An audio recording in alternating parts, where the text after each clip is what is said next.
You enter the simulation. You are cornered by your future brother-in-law in the backyard side chamber. He intends to violate you. You choose to kill yourself to avoid being assaulted. You die. The simulation comes to an end. Damn it. In the room, Hiyu is utterly stunned. Recalling the events of the simulation, Hiyu instinctively covers his rear. Although the emotions in the simulation cannot be carried back to reality, it is as if Hiyu has just watched a film in which he himself was the protagonist. Yet that absurd and horrifying sequence still leaves Hiyu feeling profoundly ill at ease. Hiyu walks to the desk by the window and sits down intending to take a sip of tea to steady his nerves. But the pot of tea on the table has already been drained, leaving only broken tea leaves at the bottom. Hiyu can only force himself to calm down. As his thoughts slowly settle, Hiyu begins to ponder his own experiences. Hiyu only transmigrated into this martial world today. His previous body was the only son of a poor farming family. Not long ago, a severe drought struck his village, and nearly all the villagers starved to death. His former parents also died of starvation just a few days ago, leaving the 15-year-old boy barely clinging to life. Kinju of the Golden Blade Martial Hall passing by saw that the boy was well-featured and bright, and thus brought him back to the Martial Hall. After arriving at the Martial Hall, the boy, who had endured hunger since childhood, suddenly had ample fatty meat at every meal, and he was overjoyed. The Hall Master Kinju also had a lively and beautiful young daughter named Wang Yulin. Over time, he gradually developed feelings of admiration for Wang Yulin. To his delight, he discovered that Wang Yulin also often showed favor and affection toward him. He was ecstatic, even beginning to imagine that one day he would proudly marry Wang Yulin. Yet before that day could ever come, he died inexplicably. Hiyu, who had transmigrated into this body, replaced him. The newly arrived Hiyu inherited all of the former boy's memories. Wang Yulin is so beautiful, and we share mutual feelings. What a perfect beginning. Hiyu is very pleased. But before his joy can last, his smile quickly fades. He has just awakened a simulator-type cheat ability, and after carrying out one simulation, he has made a shocking discovery. Hiyu discovers that Wang Yulin's deliberate closeness to him is not born of genuine affection. It is merely to lower his guard and keep him docilely within the Golden Blade Martial Hall. Her purpose is to satisfy a particular twisted hobby of her elder brother Wang Yulin. Wang Yulin's so-called hobby is that he is especially fond of pretty young boys. Kinju is also aware of this, yet because Wang Yulin possesses astonishing talent in martial cultivation, Kinju indulges him without restraint. Kinju even brought the boy back to the Martial Hall precisely to provide Wang Yulin with someone he could toy with at will, so that after venting his desires, Wang Yulin could focus wholeheartedly on martial cultivation. Well, your whole family certainly knows how to play their games. Hiyu had thought he was here to become a son-in-law, yet it turns out he was intended to be a child bride offered up for abuse. Damn it. No wonder they forbid me from cultivating martial arts. They're raising me like some captive plaything. Hiyu seethes with indignation and flings aside the mandarin duck embroidered handkerchief he had been working on. What kind of respectable man spends his time embroidering handkerchiefs? Hiyu refuses to continue. This family is simply too outrageous. They have molded the former boy into a soft, effeminate state, and even Hiyu, who has inherited this body, cannot help but feel somewhat affected. Hiyu grits his teeth in hatred. Fortunately, he has awakened the simulator cheat. The simulator can model the entirety of Hiyu's life, ending when he dies. After the simulation ends, he can bring back all the items obtained within it, including his cultivated realm. From the first simulation, Hiyu learned that in a short, while Wang Yulin would rush to his room, intending to embrace and assault him. Wang Yulin has already reached the peak of the skin-refining realm, while Hiyu has never practiced martial arts and is no match at all. Unfortunately, I've already used today's simulation chance. For now, I can only try to escape first. During the simulation, just now shocked by the unfolding plot, Hiyu only brought back a small knife used to slit his own throat. It is essentially as if he brought nothing back at all, wasting a simulation opportunity for nothing. Just as Hiyu is steeped in remorse, a prompt from the simulator appears before his eyes. Do you wish to initiate the next simulation? He can still carry out a second simulation today. Is there no limit to the number of times? In his previous life, Hiyu was a veteran reader of Zhangxi novels with over 2.5 years of reading time. Thus, Hiyu knows that in simulator-type stories, simulation opportunities are usually very precious. Some require long cooldowns, others demand the expenditure of rare items just to humbly obtain a single chance to simulate. Yet his own simulator simply asks whether he wants to start the next simulation. How bold and presumptuous. Just as Hiyu thinks this, line after line of new prompts immediately appears before him. Host, you have already activated a cheat, so you must possess the mindset befitting one blessed by such power.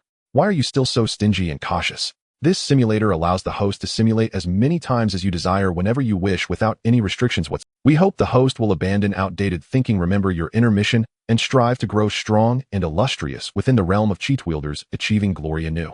Hiyu's brow arches. Out of nowhere, the simulator system is trying to instill lofty values in me. Miao Liwu fought in the Zhangwang desert for 3 days and nights, and in the end he emerged alone from the desert holding the Wolf King's head on his spear, high-looking, magnificent, and triumphant. Hiyu shakes his head vigorously, casting off the jumble of thoughts. With no limitation on the number of simulations, how could he not soar? This time I will definitely take the MVP. Simulator start. You enter the simulation. At this moment, you are sitting by the window at the desk, holding the mandarin duck handkerchief you embroidered yourself. Damn it, will this never end? You curse as you look at the handkerchief in your hand. You hurl the handkerchief to the ground in fury and stomp on it twice. As if breaking free from invisible shackles, you finally recover your masculine vigor. With a hardened expression, you clench your fists. Though nothing has yet been taken from you this time, you will reclaim everything that is yours. You recall the previous simulation and know that soon Wang Yulin will come over, trapping you in the room with the intent to abuse you. You can only leave the room first and temporarily evade Wang Yulin. You plan to find a few martial manuals and begin cultivating. As you depart, you take that small knife with you. Should anything seem amiss, you are prepared to end your own life at once. You decide to seek out Wang Yulin. Because Wang Yulin herself has not cultivated martial arts, you can force martial techniques out of her hands. Just as you arrive at Wang Yulin's courtyard, you hear Wang Yulin inside as well. Wang Yulin and Wang Yulin are speaking in the room. Brother, I have ALR. Wang Yulin's crisp voice holds a tone of obsequiousness. You put all of that medicine in? Wang Yulin asked in astonishment. Yes, Wang Yulin replied, her tone sounding as if she were seeking praise. This batch of medicine is extremely potent. If you used it all, you'll poison him to death. I haven't even had the chance to play with that boy once. Wang Yulin's voice turned slightly flustered. Brother, I didn't know you had changed the medicine this time. Go check on him first, Wang Yulin said. The footsteps of Wang Yulin and Wang Yulin echoed through the room. You hurriedly hid to the side. Only after watching the siblings walk out of the courtyard did you emerge. You recalled the pot of tea in your room that had already been drained. Suddenly realization dawned upon you: your predecessor had died from ingesting an excessive amount of desire-inducing drugs. From the siblings' conversation, it was clear that their collusion in tormenting and destroying young boys was no isolated incident. As for why you had never seen other boys in the martial hall, a brief thought was enough. Their disappearance could almost certainly be taken as proof that they were dead. You had very nearly become one of them.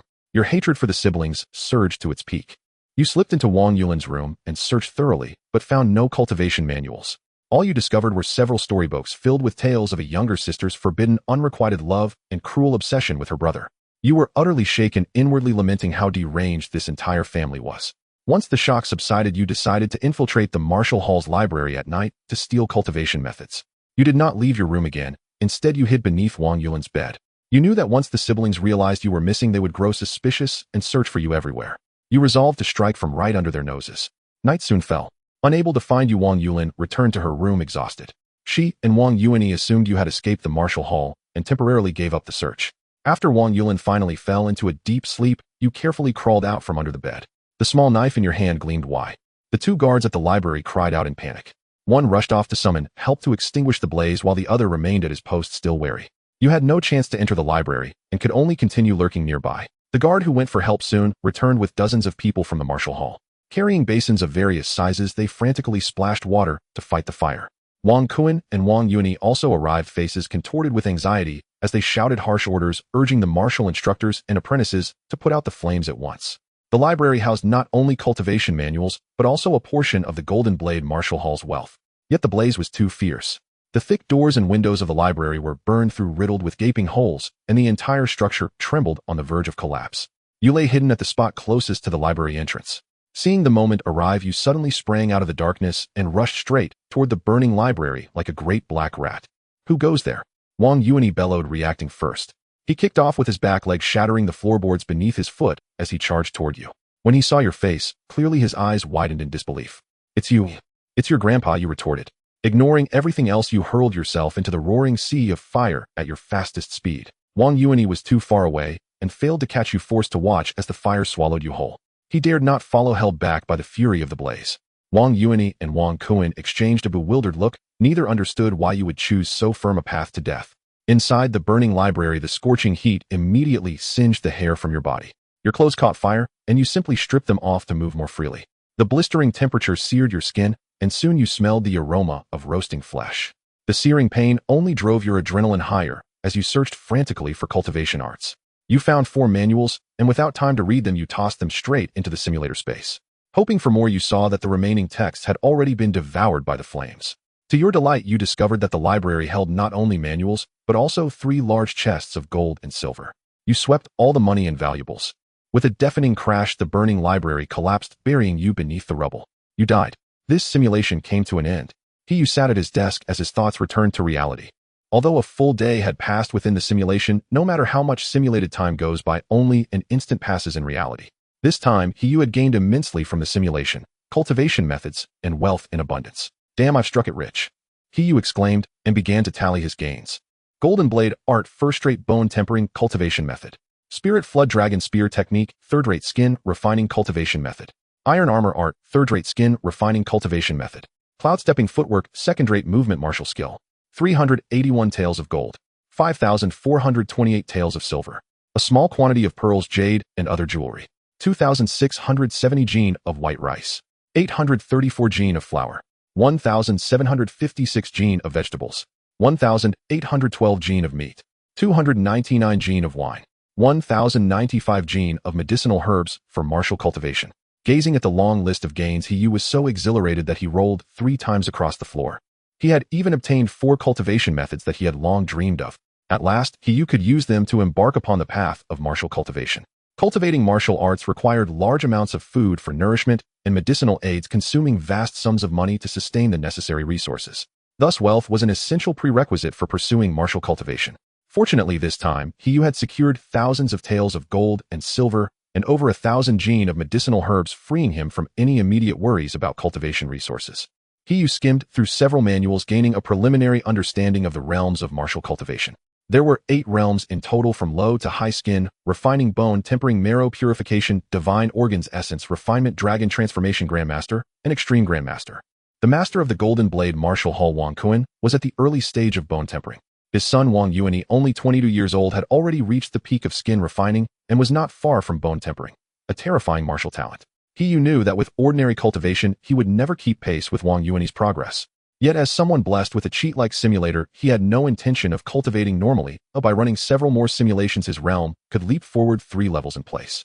By the time Wang Yulin came for him, he would be facing Yu, the ancestral powerhouse. Knowing he could not afford to delay, Yu immediately began the next simulation. Yu entered the simulation. You have obtained martial arts technique skills and a wealth of riches. You took out 3 books on martial arts and examined them carefully. The techniques are graded from low to high, classified as third-rate techniques, second-rate techniques, first-rate techniques, top-tier techniques, and sect-defining techniques. 2 third-rate skin refining techniques were directly tossed back into the spatial realm. Mediocre items unworthy of mention. You looked at the book on the bone refining technique, the Golden Blade Secret. The Golden Blade Secret is the prize technique of the Golden Blade Martial Arts School, classified as a first-rate technique. The Golden Blade Martial Arts School ranks second among all martial arts schools in Xianan County City because of this technique. You decided to cultivate the Golden Blade Secret as it is fierce and powerful and can lead you to the bone refinement stage. Truly perfect. Hee. Just imagine using the Golden Blade Secret to annihilate the Golden Blade School master and his family. The thought is exhilarating. The other technique, a second-rate body technique called cloud treading steps, can also be practiced simultaneously. In case you can't win, at least you can escape. You plan to quietly leave the Golden Blade Martial Arts School and find a place to hide and cultivate. Once your skills reach greatness, you would emerge to shock them. You walked out of your room and arrived at the entrance of the Golden Blade Martial Arts School. The gatekeeper saw you trying to leave and blocked your way. The gatekeeper had been instructed not to let you leave freely. You quickly thought of an excuse, saying you were going to buy osmanthus cake for Wang Yulin, her favorite treat. The gatekeeper still refused to let you out, and you found yourself in a standoff with him. Just as you were about to give up and planned to sneak out through a dog hole at night, another gatekeeper, unable to bear the sight, recognized you as Wang Yulin's loyal admirer and knew Wang Yulin would make things difficult for you. After exiting, you bought a swift horse and rode for a day and night far away from Xianan County City, arriving at the neighboring Yanggu County City. You are in the Dakian Kingdom, which occupies a rich southern region. To the north lies the Jinyu Kingdom, which has broader territory but poorer soil. The 2 kingdoms have fought against each other for hundreds of years, becoming sworn enemies. Below the kingdoms are prefectures, counties, and villages. In Yanggu County City, you found the best blacksmith shop. You requested the blacksmith to use the finest materials to forge you the sharpest long knife, which you would use to cultivate the Golden Blade Secret. The blacksmith naturally agreed, telling you to return in half a month to collect it. You couldn't wait that long and insisted on picking it up in 3 days. The blacksmith said that half a month was the rule established from the time of his grandfather's grandfather. Without hesitation, you added 50 taels of silver.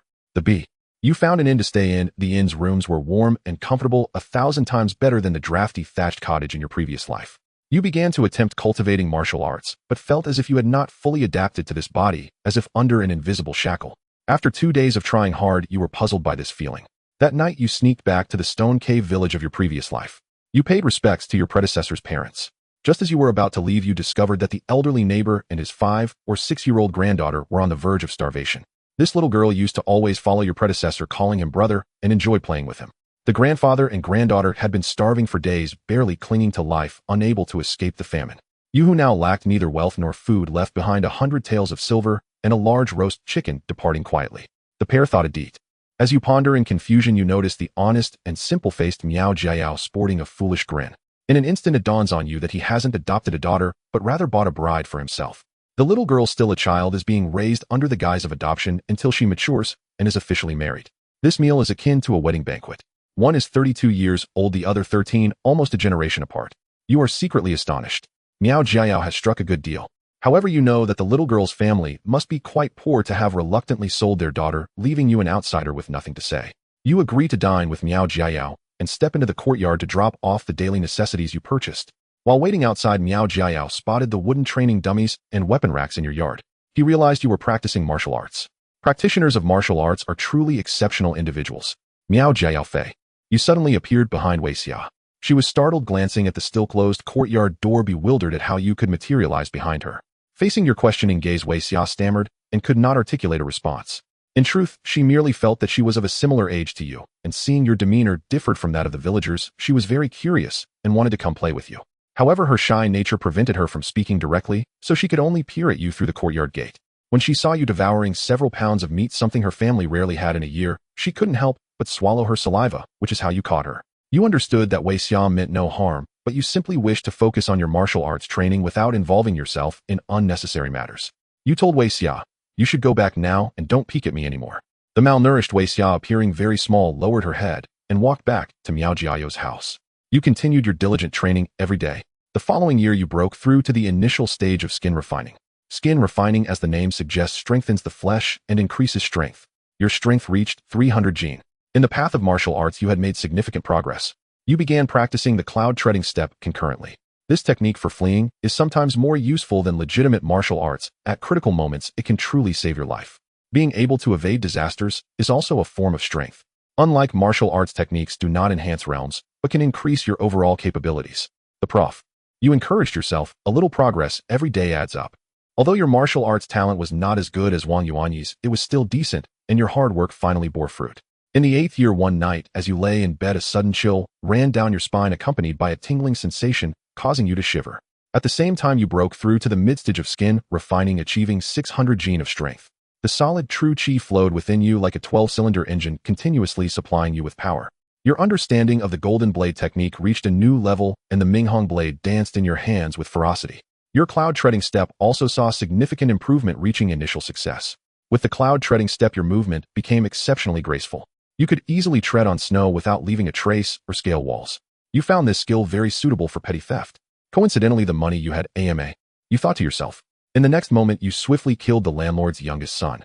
You insulted the common girl in broad daylight. You are not even worth being called human. You felt you had not broken any rules of your profession. I truly love the trade I am in. You felt a sense of pride. You looted a total of 32,800 taels of silver, 4,790 taels of gold, along with various amounts of jewelry. This was quite a windfall.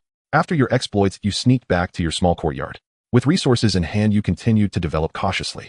Your courtyard remained peaceful, while the town of Linjiang was in an uproar. 3 prominent figures had been robbed simultaneously. This incident became a major news story. The most astonishing part was how such a large quantity of gold, silver, and jewels could vanish overnight without a trace. It would take several carts to transport this amount of wealth. How could it simply disappear? The county government began an investigation, but after several days they found nothing and eventually had to drop the case. This incident became the largest unsolved mystery in Linjiang County's history. What they did not know was that even greater mysteries were yet to come. Regardless of the stormy weather outside, you diligently practiced your cultivation in the small courtyard. One day, while you were training, Wei Xia, whom you hadn't seen in years, returned to your yard. Wei Xia, now 21, had fully matured into an adult. You could faintly recognize her appearance from when she was 13 or 14. You didn't ask her anything, but simply offered her a hearty meal. After finishing the meal, she took the initiative to share her experiences from the past few years. It turned out that because she was unable to bear children, the elderly couple often mistreated her after working in the fields, starving her. You took Wei Xia back to the Miao family's home and instructed the elderly couple not to mistreat her. They quickly agreed, not daring to disobey your words, as you had recently dealt with Zhang the butcher from the neighboring village. They understood that if you wanted, you could easily become the head of Lushu village. However, you were not one to seek such positions. You had no interest in being the village chief. You only wished to cultivate. After you left, Wei Xia leaned against the door, gazing at your courtyard for a long time. Yet she knew the disparity in your statuses and dared not harbor further hopes. Later, Miao Jiayao also learned about Wei Xia's mistreatment and reprimanded his parents, forbidding them from bullying her again. However, Miao Jiayao often sighed at Wei Xia's flat belly. The elderly couple continually lamented that the Miao family would die out. You returned to your small courtyard to continue your cultivation. As you entered the mid-stage of skin refining, you felt your training speed slow down. You reminded yourself to stay humble and patient, knowing that only through continued accumulation could you reach the peak. In the 9th year, you were still accumulating. In the 10th year, you were still accumulating. In the 11th year, you continued to accumulate. In the 12th year, you could no longer continue to accumulate because your training speed had become unbearably slow. You could not tolerate it any longer. You knew you needed higher-level cultivation resources and more money. You began to don black clothing and a black hat, returning to your old profession of theft, targeting the wealthy. This time you made a bold decision to steal from the residents of the magistrate of Linjiang County. The money of the wealthy landlords was merely for enjoyment. True wealth belonged to the magistrate. That night you stealthily infiltrated the magistrate's mansion. You activated your automatic looting and began searching. Indeed, the rewards were substantial. Over 10,000 taels of silver and 3,000 taels of gold were just bonuses. The main prize was 3 bottles of blood chi pills. However, the drought has had no impact on you. Over the years, you have made quite a bit of illicit money through your side job as a thief. Your skills in thievery have reached their pinnacle, and you even consider applying for a patent to protect them. Sometimes you share your stolen wealth with the poor, and there are already various legends in the martial world about your acts of robbing the rich to help the needy. The brothers in the underworld have even given you the nickname Flying Cockroach. Although you find it unappealing, you accept it as a form of recognition. You have to accept it because other nicknames are even worse. The brothers in the martial world have been out in society for a long time, having never received an education and cannot read. Do you know how much effort they put in to come up with this nickname for you? This severe drought has greatly impacted ordinary people. The land is parched, and the hungry are everywhere. The Miao family has also run out of food, putting the whole family in a precarious situation. Wei Xia has come to plead with you for some food for her family. After years of hardship, Wei Xia has lost her innocence to the struggles of life, becoming an ordinary peasant woman. The flicker of hope she once held for you has long been extinguished by her own hand. Wei Xia has become emaciated while Miao Jiaya and the old couple huddle at the foot of the bed, their eyes glazed over from hunger. You, engrossed in your cultivation, are completely unaware of how dire their situation has become. Why didn't you come to call me earlier? Your tone is a bit harsh. After years of knowing each other, you have come to regard this family as friends. Wei Xia lowers her head and dares not speak. You use your true qi to give the family a boost, enabling them to have the strength to eat on their own. After they ravenously devour the food you brought, they kneel before you, weeping and thanking you for saving their lives. You leave them with enough money and return to your small courtyard to continue your cultivation. Without the aid of the blood chi pill, you can only rely on medicinal baths and a significant intake of nutrients, reverting to this primitive method of training. Although the progress is slow, you can feel that you are on the brink of a breakthrough. You decide to focus solely on your efforts and leave the rest to time. Year 15 has passed, the drought has finally ended. One morning, as peach blossoms flutter to the ground, you wake up early to cultivate, as usual. When you ask Wei Xia how she became pregnant, and Miao Jiaya explains that they sought the guanyin of childbearing at the Xianming temple 30 miles away. You ask if they had Wei Xia stay at the temple overnight. Miao Jiaya happily confirms this. He adds that their sincere hearts moved the guanyin, leading to Wei Xia's pregnancy. Some couples lacking sincerity have prayed many times without receiving the guanyin's blessing. As Miao Jiaya speaks, Wei Xia keeps her head lowered. You know that this child is likely the result of a monk or a temple visitor, as there are records of such occurrences from your past life. However, seeing Miao Jiaya's sincere and hearty smile along with Wei Xia's constant bowing of her head, you choose not to mention this matter. There is no need to interfere with their chosen way of life. In the 16th year, Miao Jiaya and Wei Xia's son is born. On the same day, the old couple passes away, fulfilling their regrets. Birth and death often exist as two sides of the couple is overjoyed, asking young master, what does this name signify? You surprisingly manage to use idioms, impressing the couple. They hope Miao Liwu will grow up to be a knowledgeable and clever person like you. Year 20, Miao Liwu, you silly boy. It's been 3 days, and you still can't tell the difference between big and too big. You are teaching 5-year-old Miao Liwu to recognize characters, and you are so exasperated that you curse loudly. Miao Liwu is as dumb as a pig, unable to learn a single character even after several days, which causes you great frustration. You are so worked up that even your urine has turned yellow. While you are in a fit of rage, you suddenly feel a rush of true qi within you. You have made a breakthrough. Miao Liwu has made you so angry that you have broken through. You are left speechless, unexpectedly entering the peak realm of skin refinement. Your flesh and blood have been reinforced, enhancing both your defense and attack power. Your strength has reached 2,400 gene. The next realm is bone tempering. The bone tempering realm is the highest level an ordinary person can achieve. Looking at Miao Liwu, who is sniffling and munching on peaches, you realize he isn't so infuriating after all. You pat Miao Li Wu on the head, saying, "Good lad, strong enough. Just wait." You rush inside and bring out a shiny, large roasted chicken. "Thank you, Uncle Yu." Miao Li Wu puts down the peach in his hand and reaches out to take the roasted chicken. He wipes his nose with his sleeve, smearing the mucus from his left cheek to his right. "Uncle Yu, you eat first." Miao Li Wu tears off a large chicken leg and hands it to you. You smile and pat his head, accepting the leg and starting to eat. Year 21. The peaches have ripened again this year. 6-year-old Miao Li Wu comes to your small courtyard on time. Miao Li Wu often visits you, and you quite like this spirited child. Despite his clumsiness, Miao Li Wu has a pure heart and is very likable. One day you are practicing martial arts under the peach tree. Miao Li Wu climbs the tree himself to pick and eat peaches. While munching on a peach, Miao Li Wu stares blankly at you as you practice. After a while he furrows his brow and says, "Uncle Yu, I feel a warmth in my little belly." You paid the villagers to build a grand villa for you. You continued your cultivation, but the transition from skin refining to bone tempering was a significant leap, and your progress was slow. To put it bluntly, there was no progress at all. You understood this was normal and felt no impatience. In your spare time, you took a liking to fishing. As an accomplished angler, you always returned with a bountiful catch. As long as a fish didn't bite for over 2 breaths, you would use your true chi to stun it, pulling it straight out of the water. You found fishing quite simple, not understanding why there were so many unsuccessful anglers. By the 23rd year, you had lived in Shenyue village for 2 years, growing accustomed to everything there. You paid the villagers to help you feed your horse and chop wood while you faced the Great Lake, enjoying the warmth of spring. You considered settling down here for the rest of your life. One day while you were fishing, Jiang Manzi drooling. After you hit him, Jiang Manzi's eyes cleared up considerably, and he spoke in a more coherent manner. He told you that he had found candy while digging at his grandfather's grave, which was why he had become stronger. You went to Jiang Manzi's grandfather's grave, where you directly dug it up and discovered many good things inside. Among them was a top-tier bone tempering technique, the dragon chanting blade art. It's actually a superior technique, even more impressive than first-rate methods. You immediately took it and decided to practice the dragon chanting blade art instead. You also found a key and a token for the extinction sect, one of the 3 great evil sects, which made you feel uneasy. Most unexpectedly, there was also a recipe for the chi blood pill. With this, you could refine chi blood pills yourself, achieving freedom in their creation. There were also quite a few finished chi blood pills in the grave. Aside from the ones Jiang Manzi had eaten as candy, there were still over 200 left. Jiang Manzi had merely consumed the pills to increase his true chi without practicing any techniques, so the uncontrolled true chi continued to damage his body and even affected his mind. You helped Jiang Manzi disperse the true chi within him. Without it, his body would no longer suffer damage, and he wouldn't become irritable. However, his mind was beyond recovery. He would forever remain a carefree simpleton. Knowing that Jiang Manzi's grandfather must have had a significant. With the aid of chi blood pills, you managed to reach the peak of skin refining in just half a year of practicing the dragon chanting blade art. You could clearly feel that the true chi within you was more vigorous, 5 times the amount compared to the golden blade technique. This is indeed a top-tier technique, incredibly powerful. Every time you swung your blade, a faint sound of dragon chanting would resonate, capable of affecting your opponent's mindset, leaving them momentarily bewildered. Never underestimate a single moment. In combat, life and death hang in the balance, and that moment is enough to determine victory or defeat. After switching techniques, you began trying your hand at alchemy. You bought a large quantity of materials for refining chi blood pills and holed up in your courtyard to practice diligently. Alchemy requires extremely precise control over true chi. Even a minor deviation could lead to failure.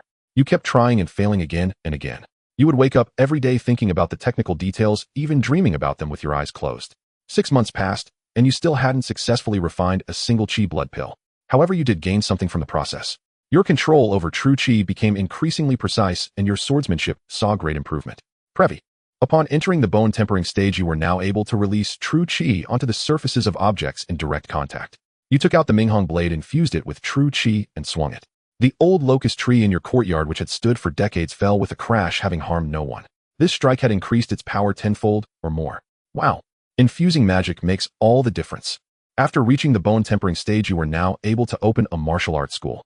Wang Yulin, the head of the Golden Blade Martial Arts School, was only at the early stage of bone tempering.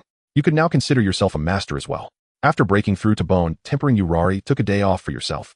You lay in your small courtyard for an entire day, not thinking about anything or doing anything. You completely emptied your mind, quietly watching the white clouds drift in the sky.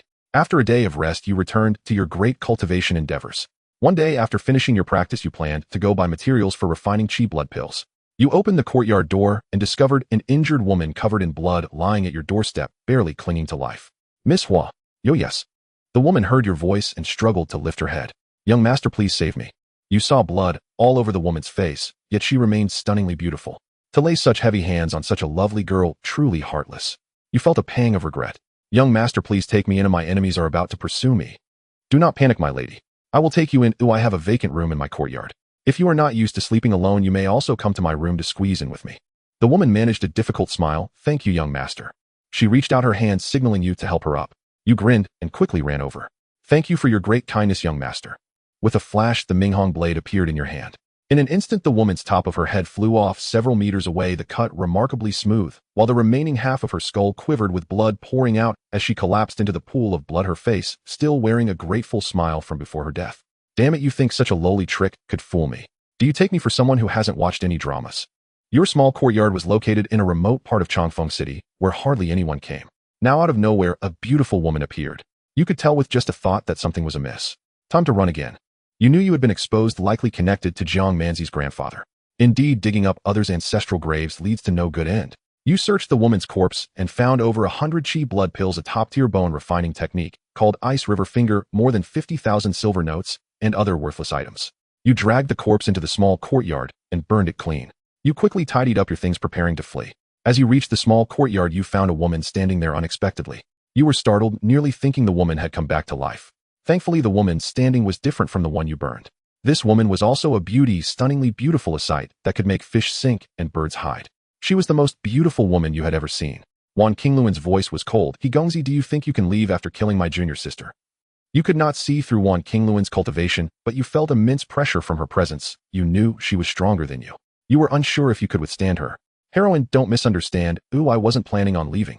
Just wanted to escape. As soon as you finished speaking, you executed the cloud-treading step to its fullest, leaping onto the rooftop in a single bound. You dashed across the rooftops in a frenzy. After a while, you glanced back only to see Wan Qingluan trailing half a meter behind you, as if stuck to your back. Yet she made no move to attack, merely watching you silently. Why are you following me like a ghost? You decided not to run anymore, knowing that Wan Qingluan could easily kill you. He Gongzi, why have you stopped running? Wan Qingluan's voice remained cold and calm. Heroine, it seems you did not come for vengeance against my sister. You got straight to the point. He Gongzi is a wise man. I want the key you took from Jiang Hui's grave. You knew Jiang Hui must be Jiang Manzi's grandfather. What use is the key? You inquired, thinking the other party would not answer, just curious to ask. Yet Wan Qingluan explained everything. She and the junior sister you just killed were both disciples of Jiang Hui. The three of them were all from the Destruction Sect. The Destruction Sect's techniques emphasized freedom of will, unleashing one's nature, ultimately achieving the highest realm of completely obliterating humanity and aligning with the Tao. They acted without reason, like monkeys on a May mountain who might suddenly scratch you.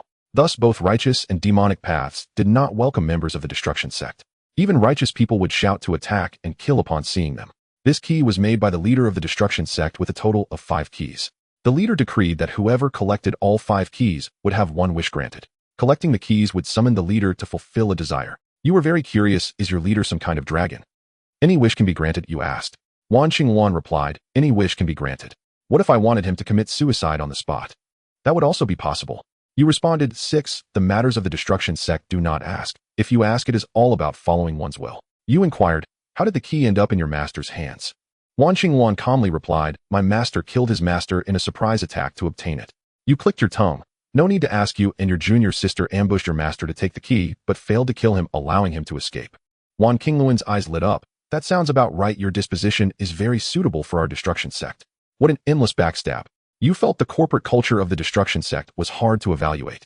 No wonder everyone condemns them. They act with complete disregard for rules. Perhaps while talking to someone from the Destruction Sect, they might suddenly stand up and say, wait a minute, I need to go kill my mother first. Can you handle this? Who wouldn't be annoyed by that? You asked, if I give you the key, will you kill me? Wan Qingluan's lively eyes shifted. Very well, that gives me little sense of security. But I am not particularly afraid of death. My life is wasted anyway. Next time I simulate, I'll be a hero again. You directly took out the key and handed it to Wan Qingluan. If you plan to kill me, just make it quick. Well, I'm not afraid of dying, but I fear pain. Thank you. Wan Qingluan looked at you in surprise. I can feel that you are speaking the truth. Of course it's the truth, though I never lie. You added, except for this one.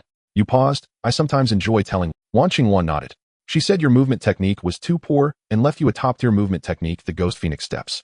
You did not understand why Wan Qingluan gave you martial arts. Matters of the Destruction Sect do not ask. It is all about following one's will. Wan Qingluan left directly.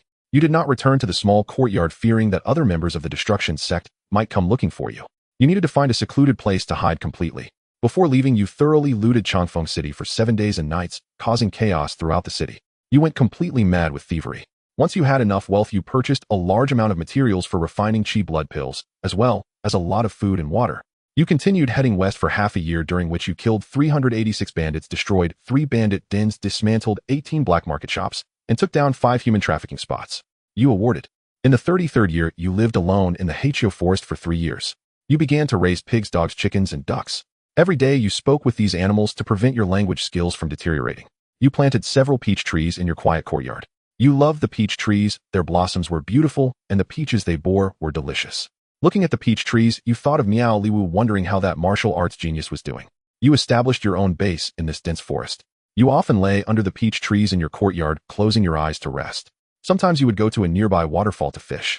You no longer used chi to stun the fish, instead you quietly waited for them to bite.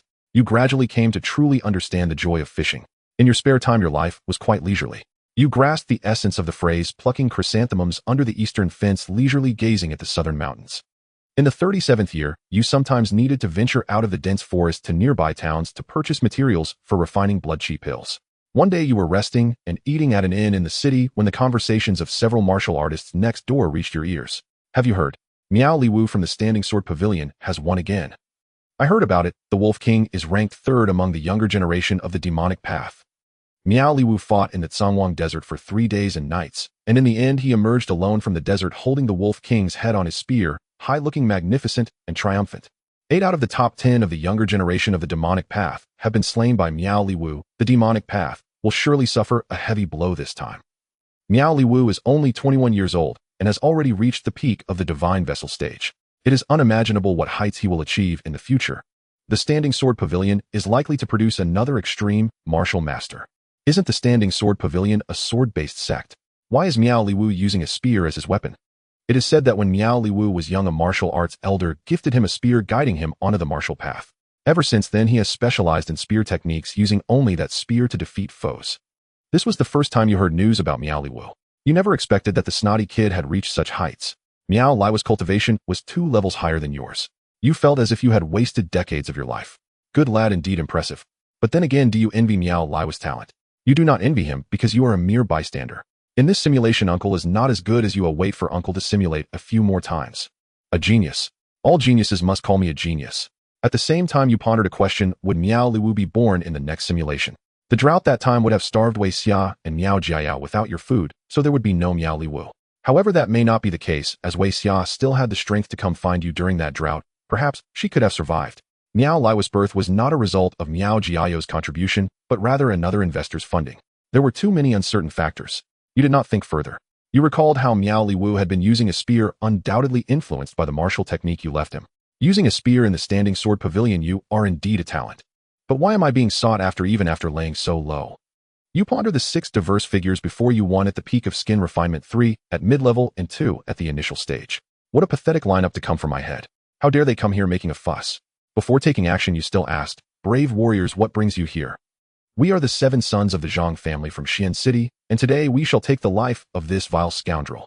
You counted the 6 of them, the 7 sons of Xian City, huh? You can't even count. I despise those who can't count. The Minghong blade was instantly in your hand as you charged forward. A scream erupted from the other side as you effortlessly struck down a young man as if slicing through vegetables. This is bad. He is a bone-refining warrior. Run. You smirked coldly. Run. You think you can escape after ruining my courtyard? The local gang is so impolite. In the midst of the fray, you killed another. In just 2 breaths, only 2 remained alive. Their spirits were terrified, deciding to flee in different directions. In a frenzy, your Yufeng movement technique was mysteriously swift, catching up to one of them. With a single stroke, you cleaved him in half. Without a glance back, you turned to pursue the other, only to find that he had vanished. Frowning, you scanned the surroundings, running so fast. Suddenly, a spark of inspiration flashed in your mind as you walked back to the small courtyard. Dare to play in the dark with me. You directly pulled that person out from the pigsty. Spare me, brave warrior. This man, covered in the stench from the pigsty, kept pleading for mercy. You severed his hands and feet to prevent him from escaping. I ask you, answer. Do you understand? I understand, I understand. You inquired, did the 7 sons of the Zhang family lose one on the way here? Brave warrior. We only came with 6. My 7th brother was killed by you 8 years ago. You recalled only having dealt with a few bandit nests, never having provoked a proper family. The name of these 7 sons of the Zhang family sounded nothing like that of bandits. You frowned. Speak clearly. It turns out that 8 years ago, the 7th of the Zhang family went out to wander the world, becoming the 3rd leader at Blackwind Stronghold. Every day he robbed and pillaged, living a carefree life. However, one day he attempted to rob you. You did not indulge them at all, storming the mountain and destroying the Black Wind stronghold. Naturally, that seventh brother was also killed by you in the process. Hence, these 6 brothers of the Zhang family came seeking revenge. They were used to being arrogant, but did not expect to encounter someone as formidable as you today, resulting in their complete annihilation. You understood everything now. Ignoring the pleas of the remaining man, you decisively severed his head from his body. Why not be a proper rich second generation, insisting on experiencing life? Experiencing life is one thing, but why resort to banditry and wrongdoing? You added, being a bandit, and then coming to take revenge after being killed. You truly deserve death. The Zhang family of Xin City, huh? You decided to eliminate the root cause. Since these 6 brothers could come together to find you, it meant they must have informed their family before leaving. You did not want any endless troubles, so you had to deal with them all at once. A month later, you arrived in Xin City. The Zhang family had quite a reputation. Locally, their 7 sons were all warriors, and no one dared to provoke them. Even the county magistrate avoided them whenever possible. To say the Zhang family were local overlords would not be an exaggeration. You easily found out the location of the Zhang family. You arrived outside the main courtyard of the Zhang family. 2 guards at the entrance immediately scolded. What the hell are you doing blocking the Zhang family's gate? Are you looking to die? Get lost. You turned a deaf ear and instead walked straight up to them. Hey, I told you to get lost. Are you lost? One guard hefted his silver long knife, approaching you with a fierce expression. Clang. You did not make any move, yet the lower half of the guard's long knife suddenly broke off, falling to the ground. He stared in confusion at the remaining upper half of his knife. The cut was exceptionally smooth, reflecting the sunlight. You? Before he could finish, his upper body slowly slid down. Just like the severed long knife, his body was also cleaved in 2, collapsing to the ground with a thud. The 2 halves of his body twitched a couple of times in the pool of blood before completely losing life. The other guard, witnessing this, turned pale with terror, his legs going weak as he collapsed to the ground. Murder! Murder! The guard screamed, frantically crawling on the ground in a mad dash to escape. You slid past in a single step, and with a flash of your knife, a fine head flew into the air. You kicked the Zhang family's gate open. Everyone cover your heads and crouch down. Clear out the scum. The Zhang family members were startled. How dare you trespass into the Zhang family? Today no one can save you. A mid-level skin refining warrior wielded a 9-ring broadsword, charging towards you. Behind him was a squad of armored soldiers dressed in standard soft armor, armed with weapons. It is worth noting that privately raising soldiers is a grave offense. The Zhang family had become so audacious that they disregarded the law. You dare wield a sword. You sidestepped to meet the mid-level skin refining warrior rushing towards you. With a flash of your knife, you cleaved him. The squad of soldiers instantly fell into chaos.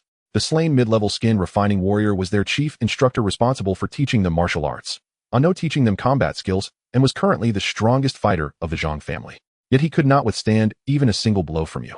You surged into the midst of the soldiers, your movements graceful, steps elegant. Like a butterfly flitting through flowers, every soldier's head fell, as if ripe fruit, cascading to the ground. The blade light of the Minghong knife glittered amidst the splattering blood. Over 100 soldiers fell instantly. With the loss of this squad, the Zhang family had also lost their core combat strength. The remaining guards were utterly defenseless, dealt with effortlessly by you. You fought from the south to the north, from the east to the west, striking down without a blink. The entire Zhang family of over 500 people had essentially met their end, leaving only 4 in the main hall. Scratching his head in thought, you looked at the boy and asked, "Little friend, how old are you this year?" The boy, visibly frightened, stammered, "I am 6. 6 years old. Oh, 66 years old, you certainly..." You nodded and turned to the girl, who wore a face full of fear. You attempted a smile you thought was friendly, but the girl trembled even more. "Little friend, how old are you this year?" You asked the girl. She struggled to suppress her fear, trying not to stutter. "I am 8 years old." "Oh, 18 is quite an age." After asking, you no longer looked at the 2. You stood up and walked out on your own. After a few steps, the low sobs of the 2 behind you suddenly ceased. You exited the main hall. To leave the roots of the weeds unpulled will only bring you endless calamities. Since they have grown in the Zhang family, whether actively or passively, they must have enjoyed the benefits brought by the family, so they must be prepared to bear the consequences. You stepped into the front yard, where many members of the Zhang family lay scattered on the ground, all sleeping peacefully. You walked towards the Zhang family's main gate, but as you lifted your head, your eyelids twitched. Not far ahead stood another person dressed in the coarse linen of a Zhang family, made with a cold expression. Wan Qingwan. How could she be here? Your heart tightened, guessing that Wan Qingwan could not possibly be one of the Zhang family. You had just killed the entire Zhang family. If Wan Qingwan wanted to kill you, you would not survive. Suddenly you thought of how someone with Wan Qingluan's strength could be a maid in such a small family. You were filled with confusion and on high alert. Meanwhile, Wan Qingwan remained calm. "Mr. He, how..." Her normally cold voice carried a hint of amusement, albeit a chilling one. You felt a jolt in your heart, sensing her genuine murderous intent. You secretly thought that this time you might really be in danger. But then you remembered, I have a simulator, what is there to fear? You eased your tension and put on a relaxed smile. Heroine 1 I'm still young, I just started kindergarten this year. Seeing your attitude, Wan Qingluan's smile faded. She frowned slightly, her beautiful eyes filled with confusion. Wan Qingluan looked at you twice and said, Mr. He, you are quite an interesting person. You chuckled awkwardly, saying, Heroine 1 you are also a bit inexplicable. Wan Qingluan said nothing more and turned to leave the Zhang family. You hurriedly chased after her and only sighed in relief once you saw that Wan Qingluan had truly left. Why does this woman follow me like a ghost appearing everywhere? You muttered under your breath, unsure why Wan Qingluan was a maid in the Zhang family. You also didn't understand why she hadn't killed you, as you had clearly sensed her murderous intent earlier. You certainly did not think it was due to your charming appearance winning her over. You knew that while you had some looks, they were far from stunning enough to make someone abandon their weapon and become a saint.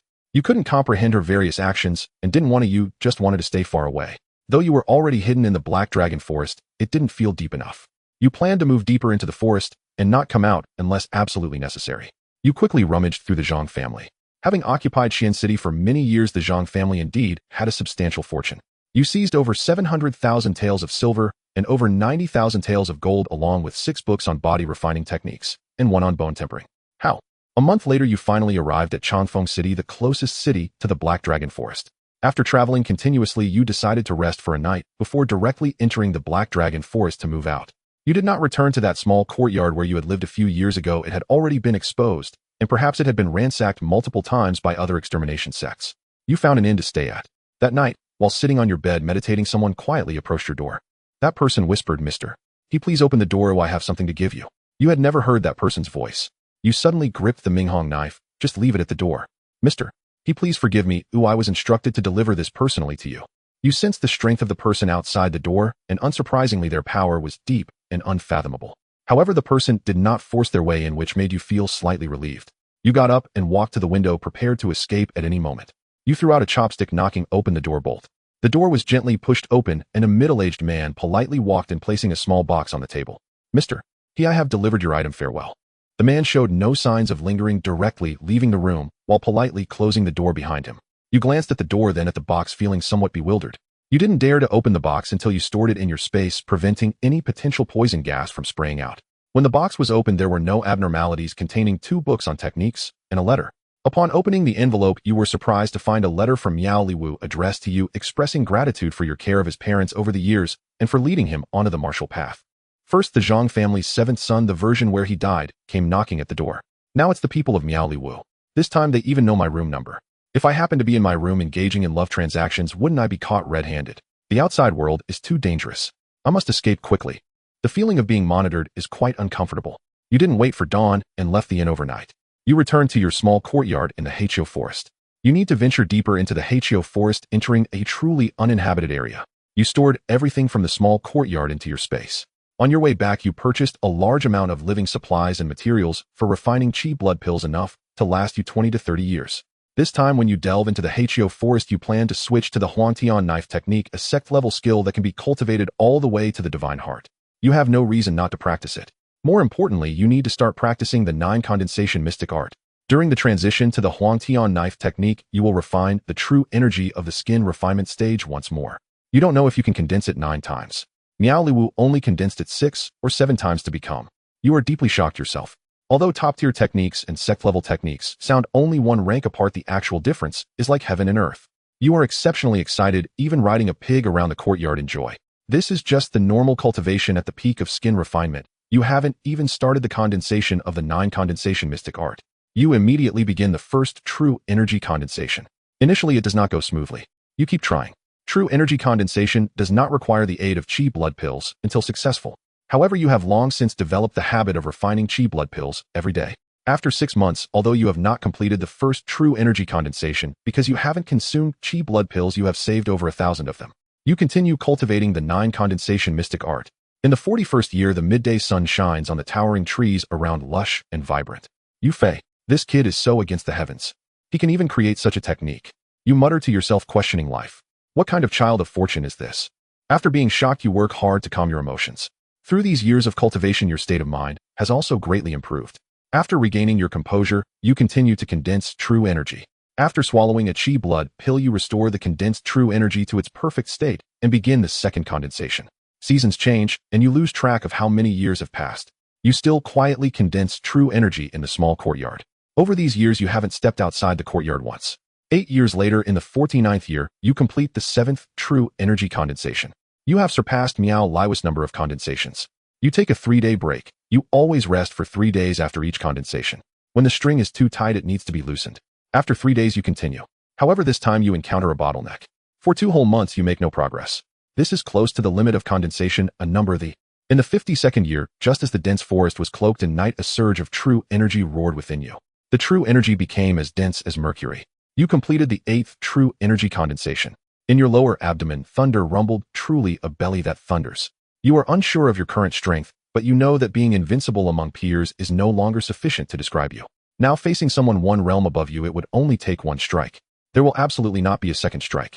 If a second strike is made, it means the blade is not swift, and it has nothing to do with you. You will bear no legal responsibility. Even facing a strong opponent 2 realms above you, you are confident you can win. You took an unprecedented 5-day break. During these 5 days off, you wandered around. Over the years, you have been cultivating in the small courtyard, and the surrounding beast population has regrouped in this area. Even over 20 giant gorillas have. You adjust yourself to your optimal state, sitting cross-legged beneath a peach tree, swiftly entering a state of cultivation. Despite being mentally prepared for the challenges of the 9th refinement, you soon discover how tremendously difficult it truly is. For a full 6 months, you made no progress. You realized that continuous cultivation was pointless, akin to sitting idle. You began to practice intermittently. In the gaps between refining your true qi, you started training your movement technique. A year later, in the 53rd year, your Yu Feng Xing reached perfect mastery. Your speed became astonishingly fast. Originally standing in front of a doghouse without any visible movement, the next moment you found yourself by the pigpen, having covered more than 2 zhang in an instant. The afterimage in front of the doghouse lingered for half a breath before slowly dissipating. You wondered how incredible a sex movement technique would be compared to the top-tier Yu Feng Xing. You felt a surge of anticipation, longing for the chance to practice a sex movement technique. After perfecting Yu Feng Xing, you continued to refine your true qi. Another 6 months passed, yet your 9th refinement of true qi still met with failure. Moreover, a new problem arose. The constant refinement of true qi was pushing the limits of your arid heaven blade technique's peak cultivation, nearing a breakthrough into bone tempering. You finally encountered the vexing joy of automatic cultivation upgrade. You gritted your teeth and persevered, suppressing the impending breakthrough while diligently refining your true qi. You regretted not stopping at the later stages of the skin refining peak, but now it was too late. You could only passively face the challenge of inching forward. In the 54th year, you finally felt the first signs of successful true qi refinement. You knew you were on the right path this time. Now it was just a matter of time. You redoubled your efforts in. With a roar, you threw your head back and howled, a surge of wild energy rising to the heavens. The poultry in the yard and the wild beasts outside all cowered in fear, trembling on the ground, as if faced with the absolute overlord of the forest.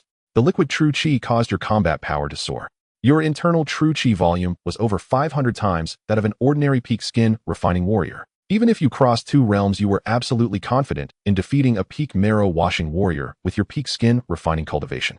True qi has actually liquefied. You recognized that this change could only occur in the essence refining realm.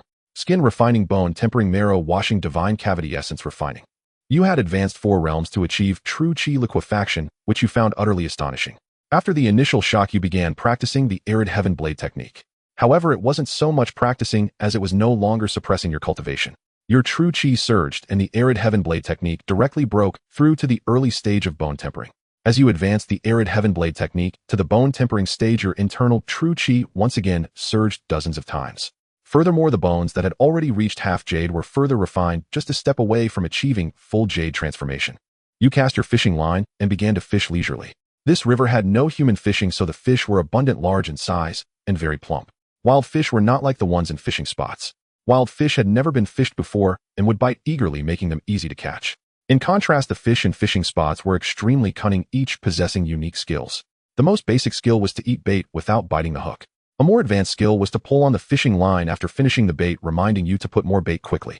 The cheap fish in fishing spots completely treated your carefully crafted bait as a buffet, showing a complete lack of manners. In contrast, these small wild fish were much cuter.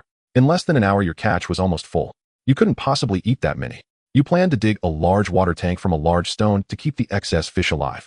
You reeled in your line and returned home another bountiful day. Big girl, catch a few, catch a few, catch a few. How many seeds are there? Young man, show that black hair, that black hair, that black hair. You hummed a cheeky little tune as you walked on the way back to your small courtyard. Suddenly, your figure abruptly vanished from the spot. The fishing rod dropped to the ground. When you reappeared, you were already across the river holding an 8 or 9-year-old girl in your hands. The girl was dressed plainly, her fair and tender face filled with fear, tears welling in her round bright eyes. Who are you? Where are you from? Where are you going? You fired off 3 rapid-fire questions directly. The little girl was obviously frightened, only able to whimper and pout, repeatedly mumbling, I am called Xiaoxian. Xiaoxian. Xiaoxian. Where are you? Xiaoxian. Come out, Xiaoxian. You hear several male and female voices calling the little girl's name from afar. You frown slightly, your gaze sharp and appraising as you study her. Clamping a hand over her mouth, you vanish into the thicket. Moments later, 5 adults, 4 men and 1 woman, arrive near the riverbank. Their skin is dark and weathered, their wiry frames clad in practical short tunics and trousers. All are ordinary folk, no martial cultivators. They search anxiously on the spot, and from their hurried conversation, you learn that 2 among them are Xiaoxian's parents. They dwell nearby and had come to the river to draw water today. Curious and restless, Xiaoxian wandered off alone and stumbled upon you. She was secretly watching you when you caught her. The 5 continue calling and searching all around you. Satisfied they pose no threat, you step forward with the child in tow. Are you looking for her? You ask, holding the child aloft. Xiaoxian. A woman rushes forward and snatches the girl into her arms. Trembling, tears welling in her eyes, Xiaoxian buries her face in her mother's chest, shaken to the core. Her mother frantically checks her over, finding no injury, and exhales in profound relief. The others watch you with quiet curiosity. One man, clearly their leader, asks, are you truly alone? You nod silently. You cannot survive the Black Chio forest alone. Come with us, to our village. The leader says. You hesitate. His tone is disarmingly sincere, as though welcoming a stranger were the most natural thing in the world. Only upon further questioning do you learn the truth. They hail from Tao Yuan village, the sole human settlement deep within the Black Chio forest. Its founders, some dozen peasants from the great Qian dynasty, fled crushing taxes and carved out a life in this primordial wilderness over 2 centuries ago. Now home to more than 500 souls, the village lives in complete seclusion, wholly woven into the forest's rhythm. And it has upheld since its founding an unbroken tradition of welcoming outsiders, hence their effortless invitation. In such a land teeming with ravenous beasts, no ordinary person could endure long in solitude. You accept their offer with feigned innocence, posing as a lost traveler, and follow them back, intending to observe and understand. Upon arrival, you confirm every word holds true. Nodding respectfully, you remark, good. Elder Yin Hongda, the village's current grand elder, warmly invites you to stay. 72 years old, his hair snow white, he is, astonishingly, your exact contemporary in age, though his frame is leathery and weathered while yours remains smooth and youthful. He warns you that the surrounding lands belong to colossal apes, territories where venturing alone means certain dismemberment. Only by remaining within Tao Yuan village united as one can anyone hope to survive the forest's relentless perils. You politely decline his earnest entreaty and return to your own courtyard. Having confirmed they are utterly mundane, without even a trace of cultivation, you deem them no threat. Seeing your resolve, Elder Yin does not press further, only urging you to seek refuge at Tao Yuan village should hardship ever drive you to it. 2 days later, several villagers, including Xiaoxian, arrive at your courtyard bearing food and daily necessities. Yet the moment they lay eyes on your compound, they fall. You nod. That mountain peak lies hollowed, its inner strata the source of your monolithic stones. Elder Yin understands instantly you are a martial cultivator of extraordinary strength. He never approaches you again. Your days settle back into tranquil rhythm. You resume qi condensation. In the 59th year, you complete your 4th condensation. Your qi gains the ability to project beyond the body, extending 1 zhang outward. Though its destructive force remains modest, lethal only to ordinary humans, you thrill at the milestone. External projection marks the apex of essence refinement. At this stage, qi becomes so dense and tangible it can strike like solid matter. And yet, even at only the mid-stage of bone tempering, your qi has already achieved that density. With a flick of your fingertip, a jet of liquid qi lances forth and strikes down a roasted suckling pig yards away. A fist-sized wound blooms crimson on its skull. So this is like wielding a miniature pistol. You are deeply satisfied with its impact. And you know, each additional condensation will magnify its range and power exponentially. Eagerly you launch into your 5th condensation cycle. That very day, as you meditate in the courtyard, frantic pounding erupts at your gate, followed by Elder Yin Hongda's desperate cry, Master He. Save us, please. You suddenly open your eyes, and upon opening the courtyard door, you see Yin Hongda covered in blood, followed by more than a dozen disheveled people from Taoyuan village. Among them are Xiaoxian's parents, their faces pale and filled with sorrow, holding the lifeless Xiaoxian in their arms. You frown slightly, feeling a pang in your heart, as you notice the 30-plus pursuers arriving not far away. The pursuers are well-equipped and orderly. The leader, the captain, points his blade and shouts, you traitors of the great Qian, come forth and meet your end. You glance at the soldiers from the Great Qian. The highest cultivation level is that of the captain at the peak of bone tempering. There are also 2 vice-captains at mid-bone tempering, while the rest are skin refinement warriors. Such a military force is certainly giving enough face to hunt down the ordinary people of Taoyuan village who are already suffering from heavy taxes. Watching the panicked villagers, you feel they do not deserve such annihilation. They merely sought to evade taxes. Oh, what wrong have they done? You step forward to block the villagers, gripping the Minghong blade tightly. The captain initially surveys you with disdain, but the next moment his eyelid twitches as he senses an overwhelming pressure from you despite your apparent mid-bone tempering level. The fear in his heart erodes his fighting spirit, and years of battlefield experience tell him that should he dare to move, he would meet his end. His throat tightens and beads of sweat begin to emerge on his face. At this moment, a cacophony of hoofbeat, "Dogs of the Great Qian, I'm here." The captain of the Great Qian looks startled and turns to see a cavalry of nearly 100 soldiers from the Jinwei kingdom charging at full speed. The captain leading them is actually at the cleansing marrow realm. This is bad. Run. The soldiers of the Great Qian scatter in all directions while the soldiers of the Jinwei kingdom laugh loudly as they give chase. With their overwhelming numbers and strength, they quickly take down most of the small team from the Great Qian. The villagers of Taoyuan village visibly relax, their faces filled with joy and excitement.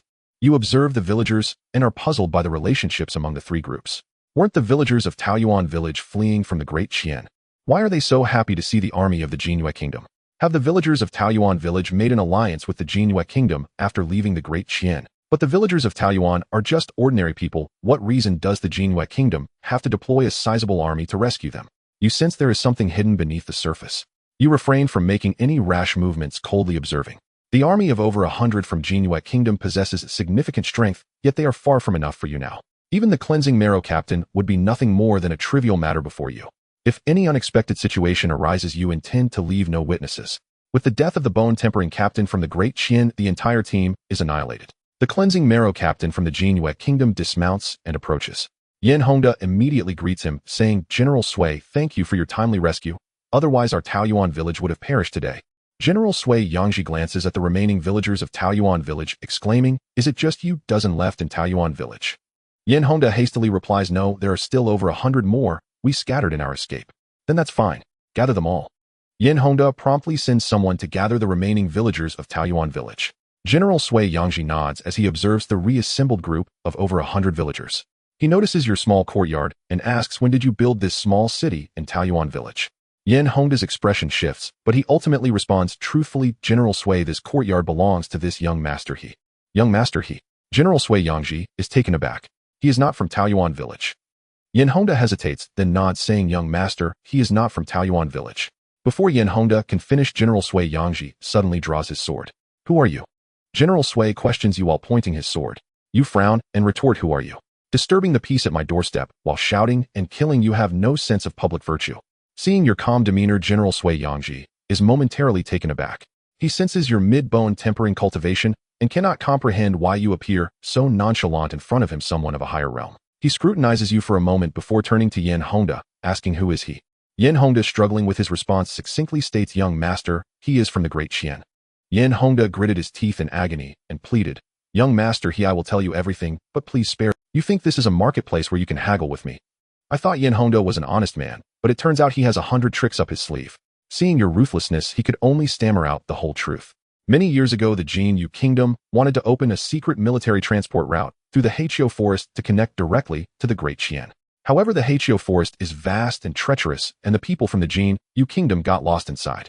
Later, they accidentally discovered Taoyuan village, which had been established for over 100 years, and its people had perfectly adapted to the natural environment of the Heqiu forest.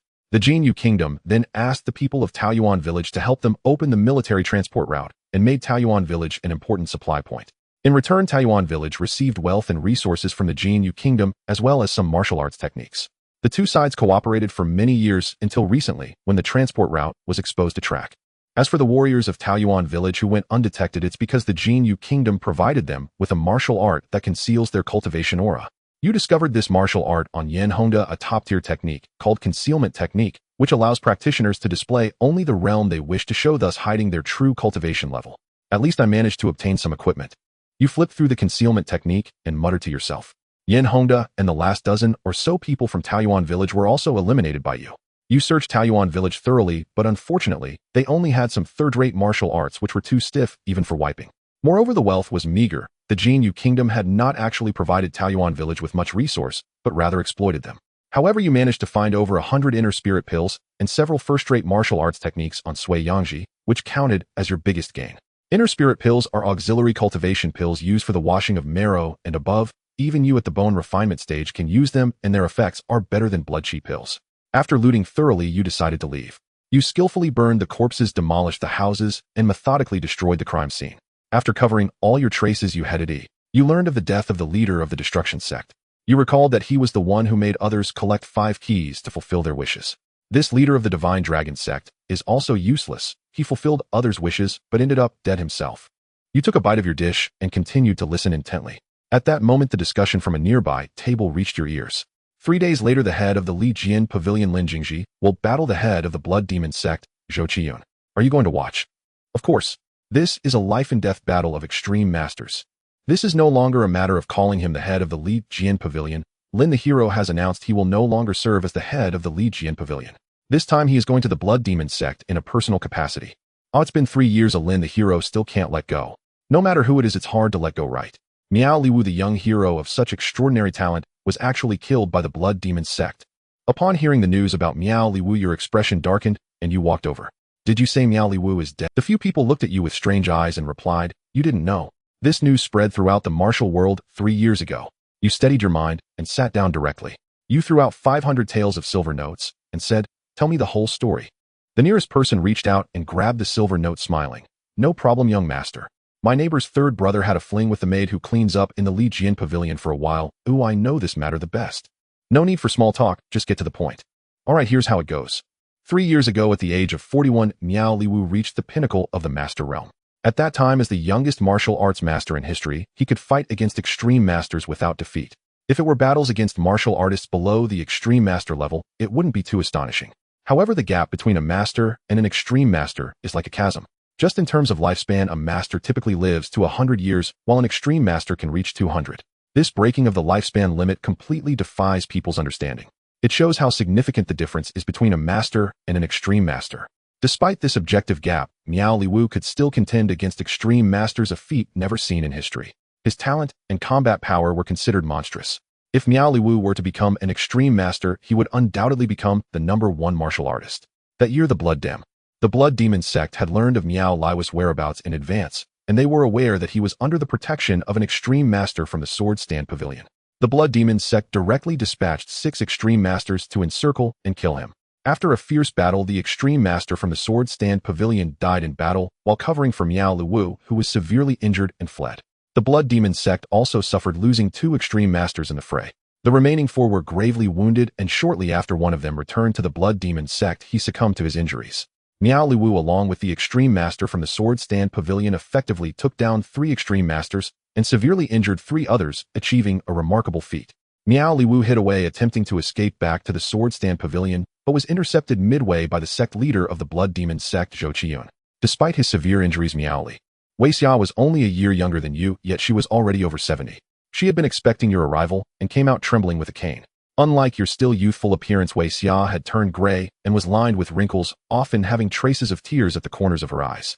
She scrutinized you carefully. After a long moment, Weixia sighed. I am nearing the end of my days, yet young master, he remains as radiant as ever. You did not see Miao Jiao. You knew he must have passed away since he was nearly 20 years older than Weixia. Weixia moved her steps, accompanying you to Miao Liwu's grave. There was a peach tree planted at Miao Liwu's grave, blooming vibrantly. While burning incense paper, Weixia chattered about Miao Liwu's stories. Whenever Miao Liwu was mentioned, her previously dull and vacant eyes would regain their sparkle. She recounted one by one Miao Liwu's glorious deeds, from his rise in Willow Tree Village to gaining some fame in the martial world. She leaned on her cane, her body hunched, slowly moving away. Her frail figure still appeared small. The timid, scrawny figure of Weixia, peeking into your courtyard for the first time when you shooed her away, gradually overlapped with the elderly woman before you. You understood that Miao Liwu's death had inflicted immense psychological harm on Weixia. The precious son she had desperately hoped for, who was now gone before her, caused her unbearable pain. You burned a few more sheets of yellow paper for Miao Liwu. At that moment, Lin Jingji arrived. The man who could easily slay extreme masters of the same rank stood before you. He glanced at you and said, Young master, to speak frankly, I was actually Miao Liwu's second master. You are his first master. Master Lin is jesting. You merely inadvertently guided Miao Li Wu into the martial arts and left behind some techniques and weapons that hardly counts as being his master. Lin Jingji produced a rather sizable box. Young master, this is something he originally intended to give you, but he couldn't find you, and thus could not deliver it. You guessed it was because you later ventured deeper into the Black Dragon Forest, making it difficult for Miao Li Wu to find you. You accepted the box. Upon opening it, you found 500 inner god pills and a dagger gleaming with cold light inside. Even after Miao Li Wu, that snotty child, had been buried, he was still preparing gear for you, which was quite the dedication. You pocketed the inner god pills and sheathed the dagger, patting the grave of Miao Li Wu. Good boy, keep it up. Lin Jingji said, this is the Soul Awakening Blade, a treasured sword of a powerful extreme Dao master. If the sect leader Lin says it's powerful, then it must indeed be formidable. Lin Jingzi's combat prowess ranks among the top in Dakian. If he describes someone as strong, that person is undoubtedly a formidable opponent on par with Lin Jingji. The treasured sword of a top extreme Dao master is certainly a remarkable tool. The blade of the Soul Awakening Blade is dark and sleek, emanating a chilling aura that instills fear. This sword was given to me by a challenger who lost to me. Lin Jingji spoke calmly, standing with his hands clasped behind his back, exuding the confidence of an unparalleled master. You are deeply impressed by Lin Jingzi's commanding presence and secretly vow to be as capable as him one day. After Lin Jingji left, you lingered for a while longer. Just as you were about to leave, another old acquaintance arrived. Young master, I didn't expect you to have such a deep connection with the young hero Miao. Wan Qingwan cheerfully came to your side. Unlike her previous aloof demeanor, she now appeared lively and curious about the world, resembling a cheerful neighbor girl. You glanced at Wan Qingluan's attire as a disciple of the Sword Standing Pavilion and asked in confusion, Heroine, Wan, what performance are you putting on now? Were you expelled from the demonic sect? Why can't I have turned over a new leaf? Wan Qingwan replied with a radiant smile. Heroine Wan, don't dig a pit for me. Oh, I never said that the demonic sect was evil. You responded very steadily. Over the years, you have heard more about the demonic sect, knowing that saying the wrong thing in front of its members could cost you your life. The reputation of the demonic sect has fallen to an all-time low. Young master, what do you think is evil and what is righteous? I believe there is no absolute good or evil. It is merely about pursuing one's own interests. Wan Qingwan was very pleased. Young master, you are not lying. You truly think this way. How can you tell if I'm lying? You asked. You had this question the first time you met Wan Qingwan, but were too eager to escape her presence to ask more. Now within the Sword Standing Pavilion, Wan Qingwan should not act violently, or she would be unable to escape unharmed. Wan Qingwan mysteriously replied, that is my secret. You remained silent, not speaking. Wan Qingwan pondered for a moment, however. If young master, he wants to know, I can tell you. No, quickly close that little mouth of yours. I don't want to know the secret. Knowing too many secrets is dangerous. Wan Qingluan's expression turned perplexed as she randomly said, young master, I am becoming more and more. You did not understand what exactly Wan Qingwan was curious about. She had also said something similarly perplexing last time. Heroine Wan, stop being curious about me. I'm just an ordinary super handsome guy. Goodbye. You turned and left, distancing yourself from someone as strong and mysterious as Wan Qingwan. Otherwise, you might not even know how you would die. Wan Qingwan, with a lively smile, called out from behind, young master, you are truly suited for our demonic sect. Have you really considered joining us? Upon hearing this, you felt as if you had seen a ghost and instantly vanished, utilizing your agility. To mention joining the demonic sect in a righteous sect, like the Sword Standing Pavilion, could result in both you and Wan Qingwan being cut into pieces if overheard. Wan Qingwan, seeing you flee in panic, did not follow, but remained smiling dreamily. Soon her expression turned contemplative, as if she had made some decision.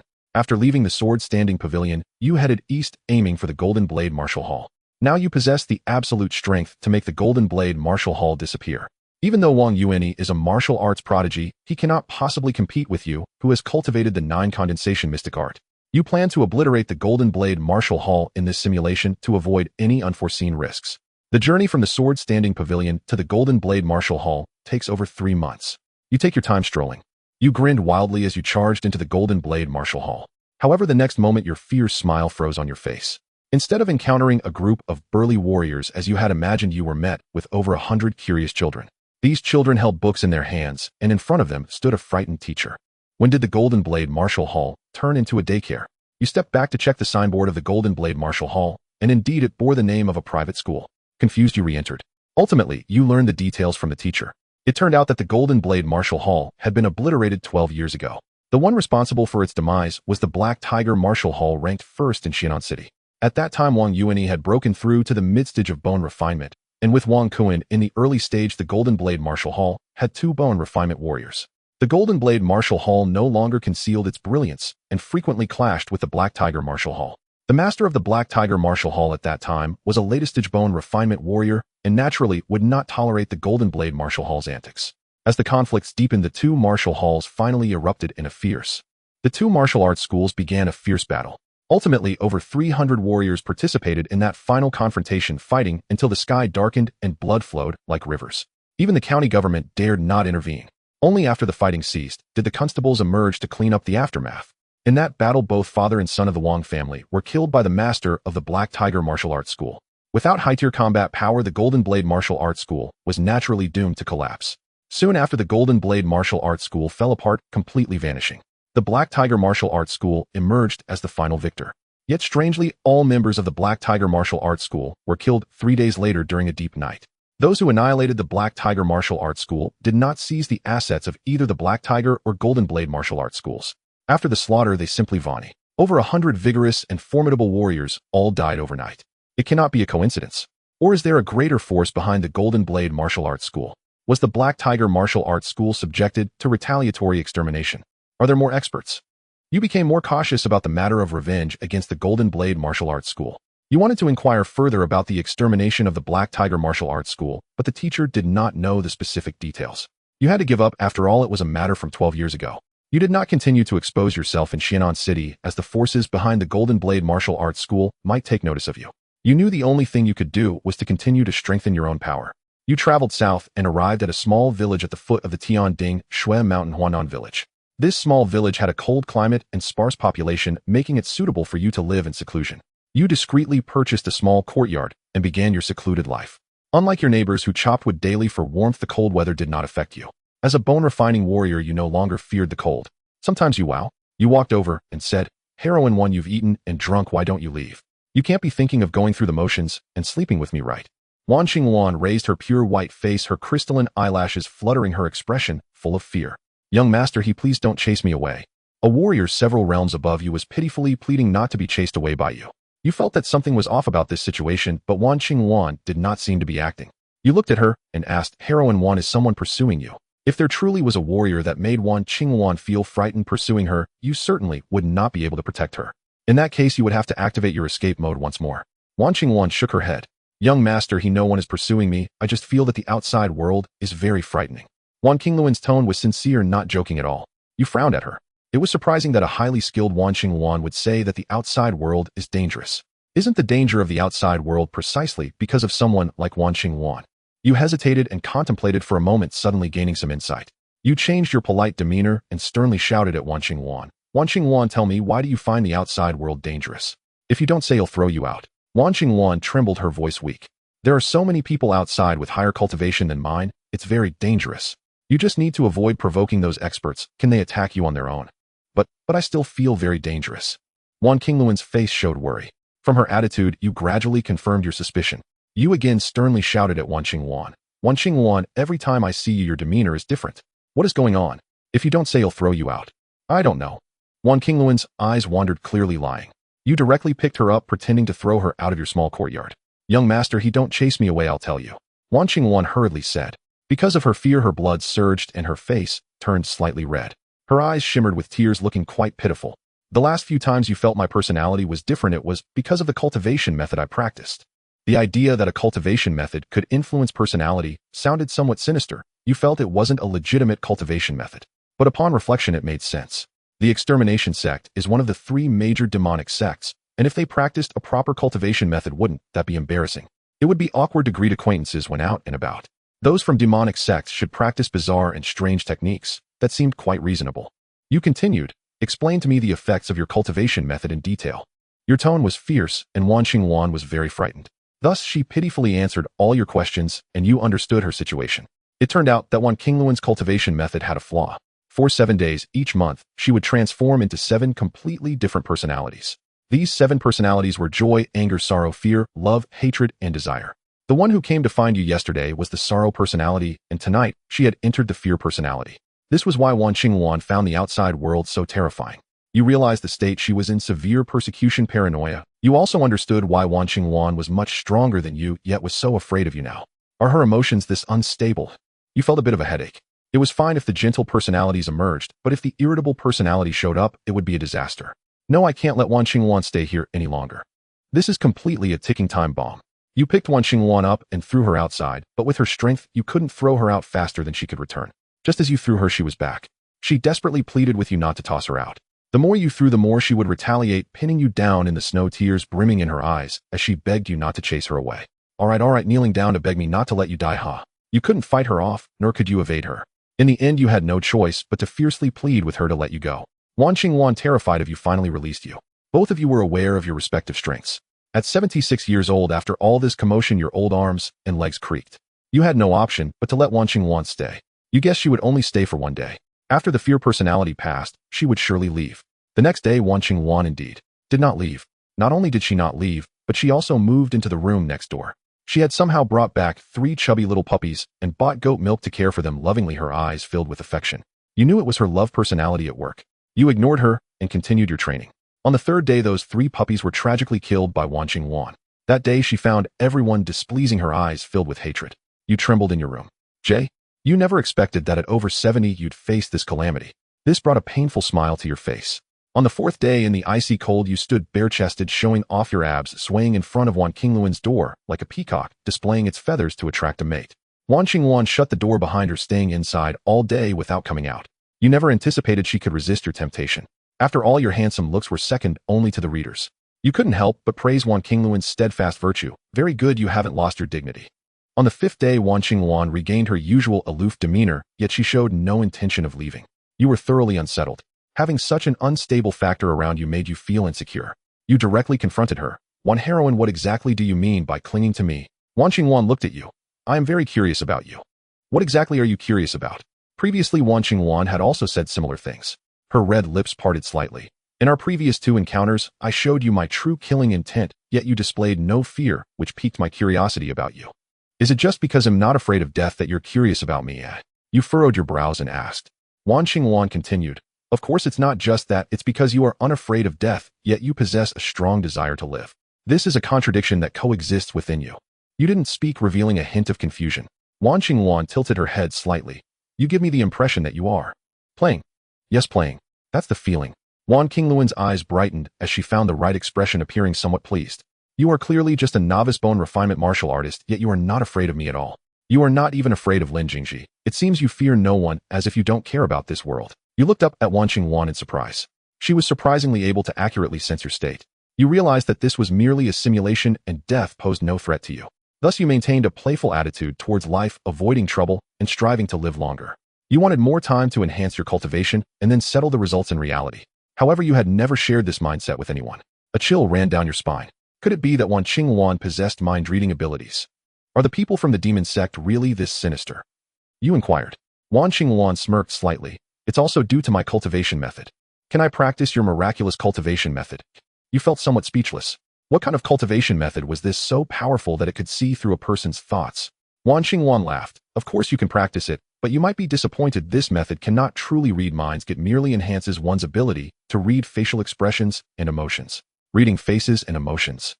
My cultivation method requires refining the heart through worldly experiences to find my own path, so every time you see me I embody a different identity.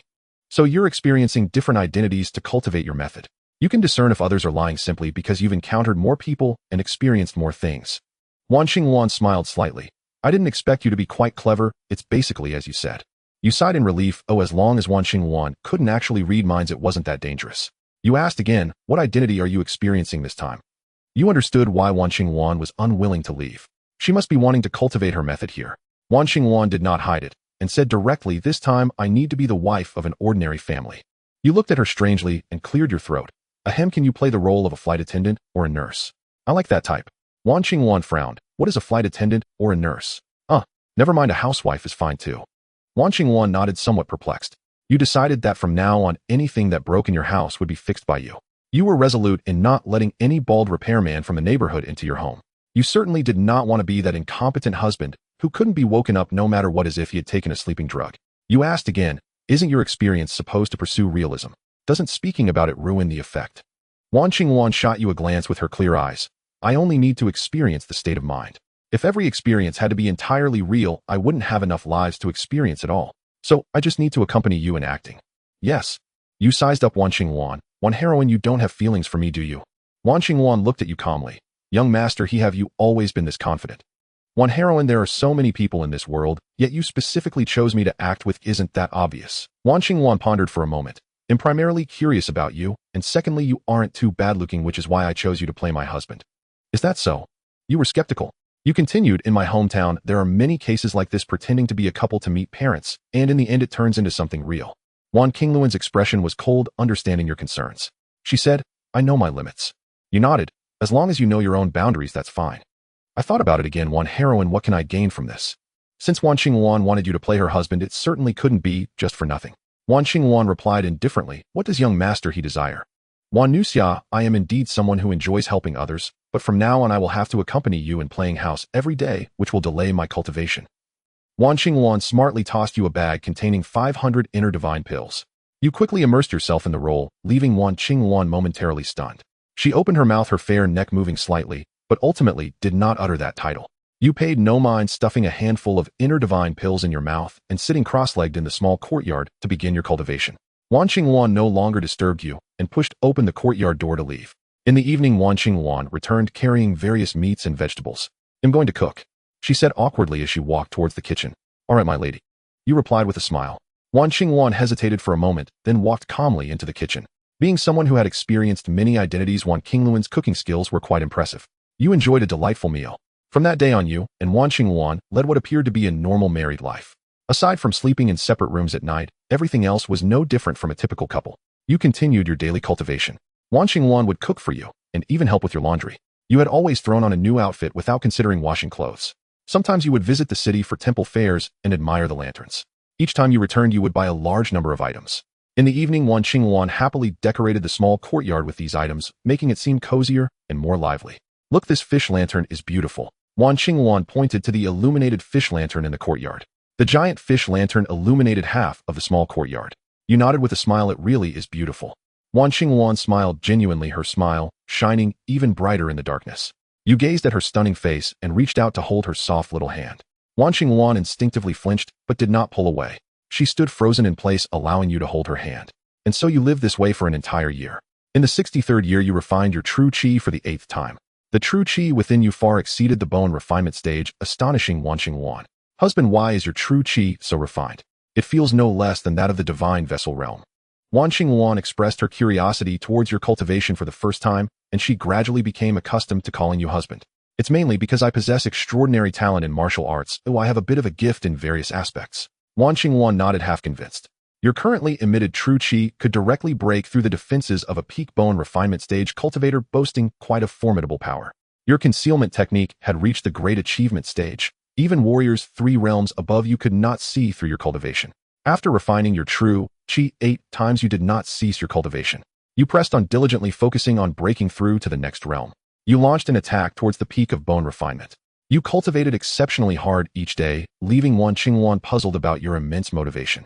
Wan Qingluan herself did not need to cultivate. She was at the peak of the dragon transformation realm, seeking her own path to mastery.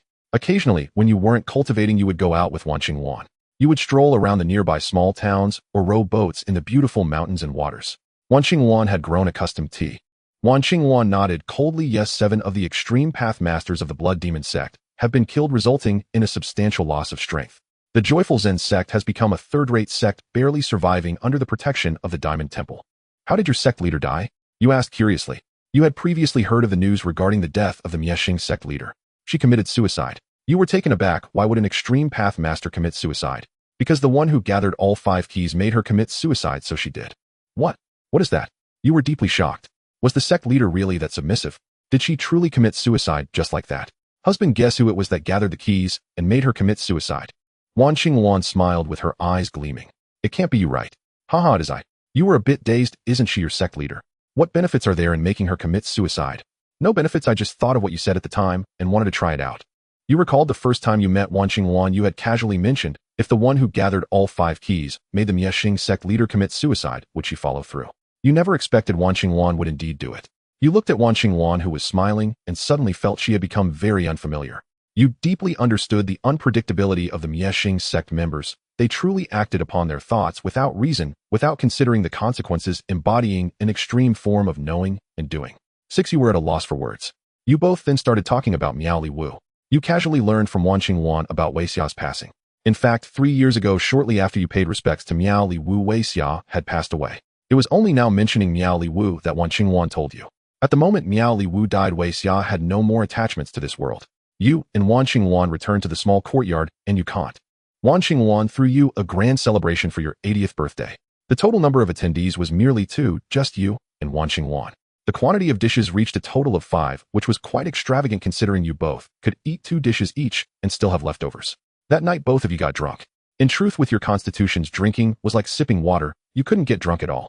Yet that night, you both tacitly chose not to sober up. The 2 of you drank to the point of utter drunkenness, losing yourselves and turning the world upside down. In the morning you both woke up from the same bed. Overnight, the 80-year-old you had grown into adulthood. You noticed a bright red flower on the bedsheet, realizing Wan Qingwan had also lost her maidenhood. From that day on, you both led a life without shame or restraint. Wan Qingwan also learned what it meant to be an air hostess or a nurse. Previously, during those 7 days when different purse, Wan Qingwan carefully sensed you and exclaimed, "My dear, your true energy has already liquefied."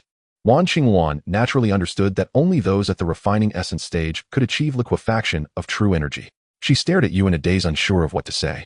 To her, although it was astonishing that your true energy liquefied at the bone tempering stage, your age of over 80, while still at the peak of bone tempering, left her perplexed. She couldn't decide whether to call you a genius or a failure. After completing 9 rounds of refinement, your true energy could now break through the defenses of early bone tempering warriors, and your spellcasting range had increased to 5 zhang. The power of this true energy projection could only be achieved by peak refining essence warriors. Your concentrated true energy was thick and viscous, making your actual combat strength terrifyingly strong. Even ordinary peak divine heart warriors 2 realms higher than you could be easily subdued. Moreover, this round of refinement brought you a significant benefit: your martial arts ta. Wan Qingwan brought up this matter again. "Qingwan, why do you always want me to join the extinction sect?" You who were training in the courtyard asked in confusion. Wan Qingwan had mentioned joining the extinction sect to you multiple times over the years, and you began to suspect if the extinction sect had some sort of KPI for recruiting members. Wan Qingwan, her eyes filled with laughter, squatted down to rest her head on your shoulder. "Because, my dear, you are truly suited for the extinction sect." You slightly tilted your head, your faces close together. "Why, oi?" The extinction sect's techniques advocate acting according to one's heart, emphasizing the clarity of thought. The clearer the state of mind, the faster the progress. You embraced Wan Qingwan, saying, "Are you saying that my state of mind aligns perfectly with these conditions you mentioned?" "I've never seen anyone more suited for this state of mind than you." The more Wan Qingwan understood you, the more she felt you were just playing with life. However, you didn't think of yourself in that way. Instead, you felt you were merely surviving. But because you were aware that you were in a simulation, a transcendent quality of looking at the world with a smile unconsciously emerged. Wan Qingwan, who was adept at reading others, could see this clearly.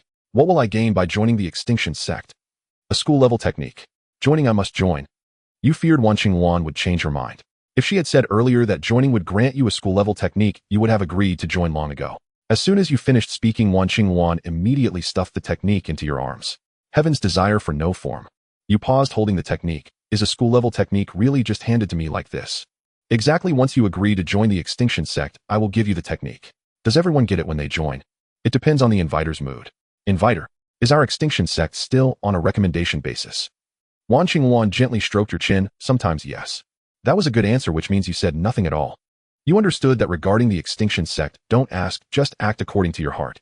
"Where is the headquarters of our extinction sect?" You inquired. "There is no headquarters." "Then where do I go to handle the onboarding?" "There are no such processes. You are already a member of the extinction sect." You became increasingly puzzled. Is the extinction sect this wild, having nothing at all? Then how do I prove I'm one of the extinction sect? Wan Qingwan smiled mysteriously. "You'll know in the future." All right, after all this, it still means nothing. You didn't pursue the matter further. After all, you already had Heaven's desire for no form in hand. Everything else was secondary. Heaven's desire for no form could be directly cultivated to the dragon transformation realm, which was quite powerful.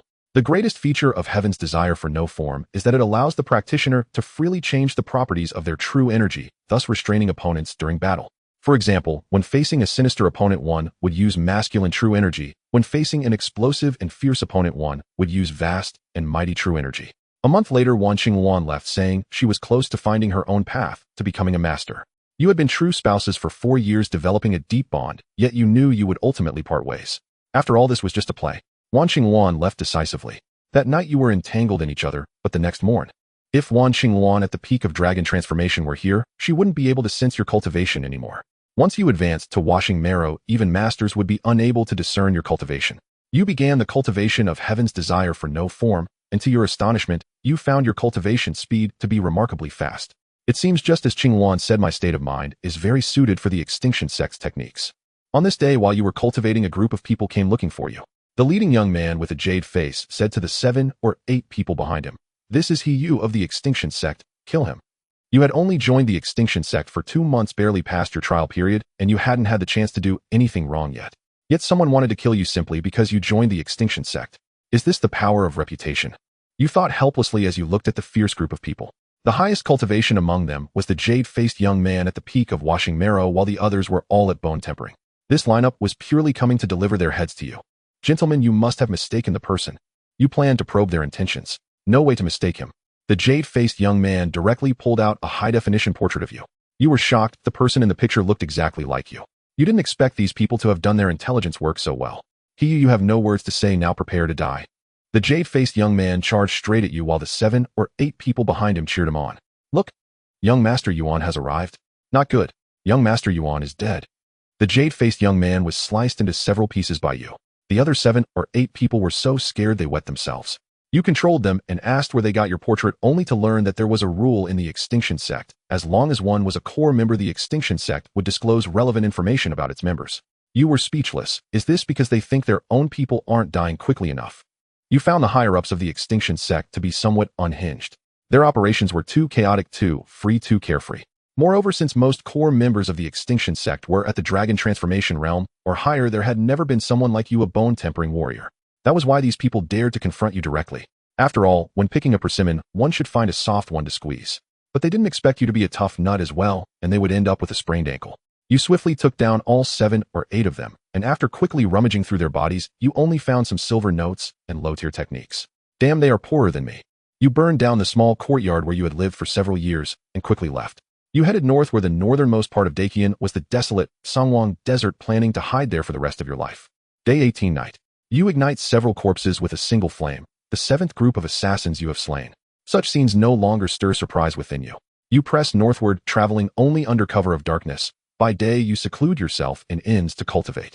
When moving at night, you wrap your face tightly, revealing only 2 eyes as you creep forward furtively, like a celebrity just disembarked from a flight. Your concealment art, perfected to its utmost mastery, hums ceaselessly, masking you utterly as an ordinary mortal.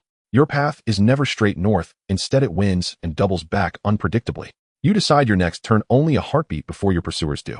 Thus for 3 months you evade like smoke through shadow. Gradually your trackers fall behind. Yet cultivation never ceases. Your heaven desire formless art advances dramatically. Within 2 months you reach the late stage of skin tempering. 2 reasons account for this astonishing pace. First, you grasp the truth instantly. Yet if the Golden Saber Martial Hall enjoyed Duan Qian's patronage, how could it fall so easily to the Black Tiger Martial Hall? You pause, then reason aloud. It must mean Duan Qian never granted them special favor. Could it be their connection was merely superficial? Then why did Duan Qian dispatch enforcers for vengeance once the Golden Saber Martial Hall fell? You stroke your chin, lost in thought, until sudden clarity ignites your gaze. Duan Qian must have feared the Black Tiger Martial Hall, seizing something vital from the Golden Saber Martial Hall, and thus eradicated them to reclaim it. You now comprehend the full chain of events. A quiet certainty settles within you. Once the simulation concludes, you resolve to scour the Golden Saber Martial Hall, thoroughly, relentlessly, until you recover whatever Duan Qian seeks. It likely conceals a peerless treasure. You depart Xianan City and advance toward the Songwang Desert. En route, 2 or 3 more assassination attempts arise. Your earlier bloodshed has drawn deeper grudges. In year 68, you finally arrive at the Songwang Desert. Above, the sun blazes mercilessly. Ahead, an endless sea of golden dunes stretches to the horizon, air shimmering with heat distortion. No ordinary human could survive here. But you are no ordinary being. You carry within your spatial realm ample water and provisions enough to sustain decades. During this year-long trek, your heaven desire formless art surges to the late stage of bone tempering. Only one minor threshold separates you from matching the realm of the heaven-scarred saber art. You grin with quiet pride. From your spatial realm you retrieve pre-purchased construction materials and assemble, like interlocking blocks, a grand 3-story villa amid the barren sands. Against the desolation it stands dazzlingly conspicuous. Yet no soul ventures deep into this wasteland, so flaunting wealth poses no risk. You settle in the Songwang Desert. In moments between cultivation you tend gardens. Sand yields no flora, but you excavated thousands of tons of fertile soil from beyond the desert's edge, heaping it around your villa. There you planted trees, shrubs, and blossoms. Your reforestation succeeds brilliantly. Birdsong, fills the air. Fragrant breezes drift through blooming branches. You even dug a pond and stocked it with fish and shrimp, the first ever raised in such a place. Your abode becomes the desert's sole oasis, a breathtaking mirage of life in the void. To any outsider it would appear illusory, unthinkable as reality. 3 months later, your heaven desire for. You know trouble has found you again, once more. In an instant you stand outside the villa. The 6 intruders recoil in shock at your sudden appearance. Their faces harden as they recognize you. It's truly you, the monstrous heretic of the annihilating nature sect. Return my brother's life. The speaker is a female cultivator, tall, fair-skinned, eyes blazing with fury. Behind her stand 5 others, men, women, elders, youths, a family united in grief.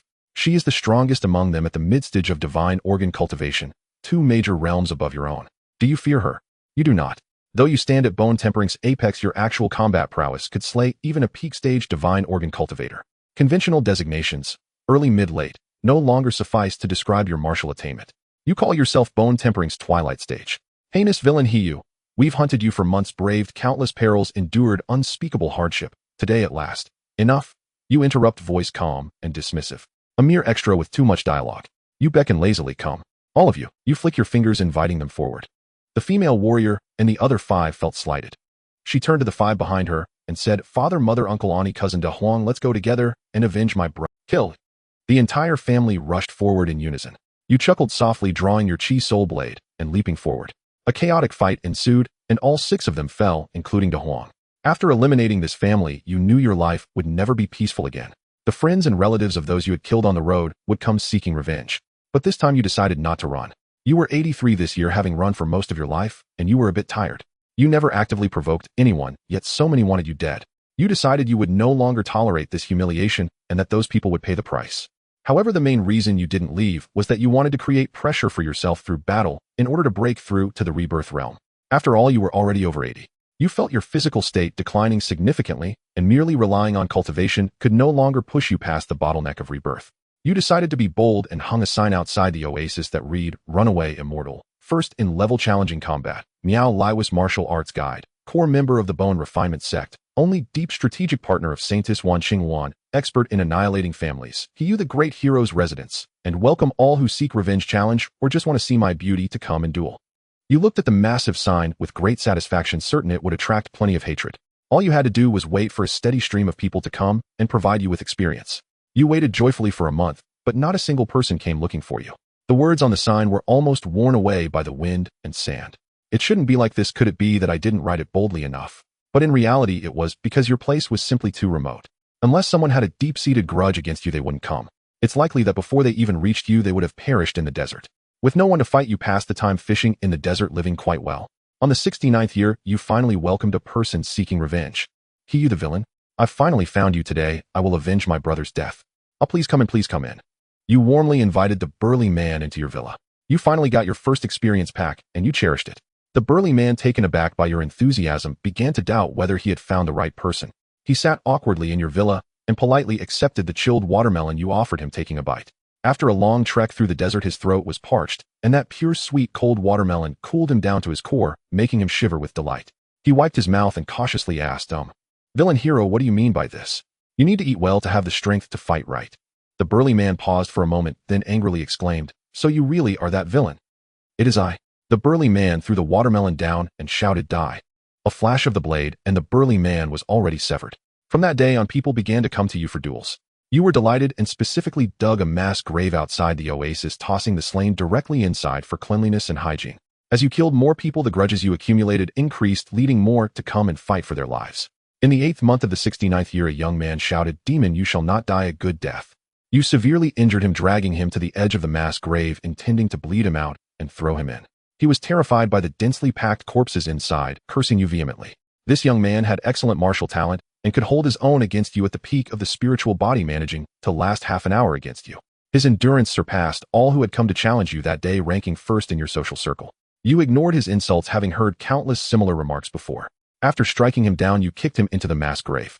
Your reputation gradually spread throughout the martial world, and many knew of a demon who killed without blinking deep within the Tsangwang Desert. Your nickname transformed from the Flying Cockroach to the Desert Reaper, attracting even more challengers. However, they were all martial artists below the spiritual body realm and could not provide you with real pressure. As a result, although your combat experience grew tremendously, your level breakthroughs did not progress significantly. In the 71st year, an elder at the early stage of essence refinement finally appeared. It was the first time in 2 years that an essence refinement warrior came seeking you. This elder, named Mao Mingfeng, was the master of that young man. This time you finally felt pressure, even sensing the breath of death. You battled Mao Mingfeng for a day and a night, nearly dulling your chi soul blade. In the end, both of you were severely injured. Mao Mingfeng escaped, and you were too weak to pursue, retreating to nurse your wounds. After fleeing, Mao Mingfeng announced that he would return in 6 months to challenge the Desert Reaper once more to avenge his disciple, inviting many martial brothers to witness the event. Due to the mass grave you had dug, your reputation had become notorious. The martial world cheered when they heard that Mao Mingfeng would stake his life against you. At the same time, everyone noticed a terrifying fact. They suddenly realized that you at the bone refinement realm could actually contend with warriors 3 realms above you. For the first time, the martial world truly experienced your terrifying combat power. This incident caused a huge stir, attracting curiosity from many masters and even supreme masters. Upon investigation, they discovered your connection with Miao. These martial cultivators from the Jianghu had all brought their own provisions, enduring scorching heat as they trekked deep into the Tsangwang Desert, sleeping wherever they could at night under open skies and starlit dunes. They assumed your life in the desert must have been equally harsh, until they saw you lounging comfortably in your oasis villa, cradling the peerlessly beautiful holy maiden of the Miexing sect in your arms.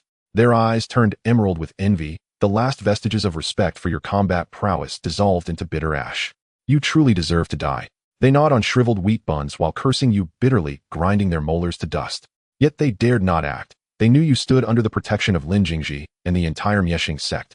You stood at the second-floor window, gazing down upon the dense, restless crowd gathering below. Wan Qingwan stood beside you. With a sharp slap upon her supple, uplifted rear, you declared, "It's glorious to have a powerhouse backing you." Wan Qingwan retaliated with a firm slap to your backside, and tenderly gripped it twice with her soft, delicate fingers. "Husband, you need not accept this duel at all." You knew full well you could refuse the challenge. But you also knew that at 87 years of age your body could no longer break through to bone-washing cultivation through mere practice. Your only path lay in courting death itself, in the razor-thin margin between life and annihilation where opportunity might bloom. "Qingwan, are you afraid I'll die?" "No," she replied, gazing at you with profound tenderness. You arched an eyebrow. "No." A flicker of feverish intensity kindled in her eyes. "Husband, I eagerly await your death." You paused, stunned. "Why, I long to witness what unfolds when the man who fears no death truly—" Her voice grew cool, yet trembled with exhilaration. "Will a mighty force shielding you intervene? Or will your very demise trigger consequences beyond reckoning?" She held your gaze entranced. "I yearn to know." Your expression remained impassive. Then, after several heartbeats, you burst into thunderous laughter. Seizing her fiercely, you pulled her close and kissed her with savage intensity. When your lips parted, her delicate, rosy mouth bled freely from your bite. She languidly traced the vivid crimson with her tongue, her lips curving into a wilder, more unhinged smile. Cradling her face in your hands, your voice dropped low and resonant, "Truly worthy of being my mad wife." "Madness, let us all be mad. Madness is good." You kissed her again, her response blazing fervent. The two of you lost yourselves, utterly intoxicated by passion. Outside your oasis, hundreds of martial cultivators watched helplessly from afar as you and Wan Qingwan embraced at the second-floor window, wrapped in tender intimacy. A young female cultivator rolled her eyes. "Ugh, heretics and devils." The next day, Mao Mingfeng arrived punctually. You faced each other across the sun-baked sand. Hundreds watched from a respectful distance. In your grip, the Chihuan blade gleamed like frozen midnight, radiating bone-deep cold. Mao Mingfeng's long sword trembled faintly. He felt immense pressure. You struck first, vanishing in a blur. A torrent of overwhelming chi surged forth. The Chihuan blade cleaved downward like falling thunder. He parried your blow with a single precise stroke. Back and forth you clashed. Hundreds of exchanges flashed by in the blink of an eye. Gradually, keen-eyed observers noticed Mao Mingfeng faltering. His chi was balanced and gentle, yours amplified by the Tianyu Wuxiang art, burned with brutal, unrelenting ferocity. Once you seized dominance, he retreated step by step, each yielding inch widening the chasm between victory and defeat. True to form, his chi waned, and he collapsed entirely into desperation. His kinsmen and disciples paled visibly. "Mingfeng, pull yourself together. Don't disgrace our name. Mingfeng, don't give up. Never underestimate the bond between us, you fool." Just as your blade was about to cleave him apart, Mao Mingfeng swallowed a handful of pills, sacrificing his very foundation to restore himself to peak condition. The pressure upon you intensified sharply. His supporters, sensing the tide turn, broke into broad grins. "Mingfeng, excellent. Strike him. Strike him." Mao Mingfeng's sword rained down in relentless waves, his focus deepening, his guard dissolving, until he fought with nothing but pure reckless offense. You waited. then loosed a coiled surge of chi piercing straight into his face. Ah! His assault froze mid-motion. Your blade plunged into his heart. In his final instinctive convulsion, Mao Mingfeng's sword slashed open your abdomen, your viscera visible beneath the gash. Blood pulsed thickly from the wound in his chest. After 2 shallow breaths, he fell rigid to the ground. Mingfeng! Master! His kinsmen and disciples cried out in anguish, rushing forward to cradle his corpse, weeping uncontrollably. Spectators around them stood frozen in shock. You had slain a foe 3 major realms above you. Though fortune had played its part, the result stood irrefutable. In life-or-death duels, even a sliver of luck could tip fate's scales. Yet what stunned them more deeply was this: though still at the pinnacle of bone-refining cultivation, you had manifested external chi projection, a feat powerful enough to threaten essence-refining cultivators. Lin Jingji and several supreme grandmasters exchanged bewildered glances. Such a phenomenon defied all precedent.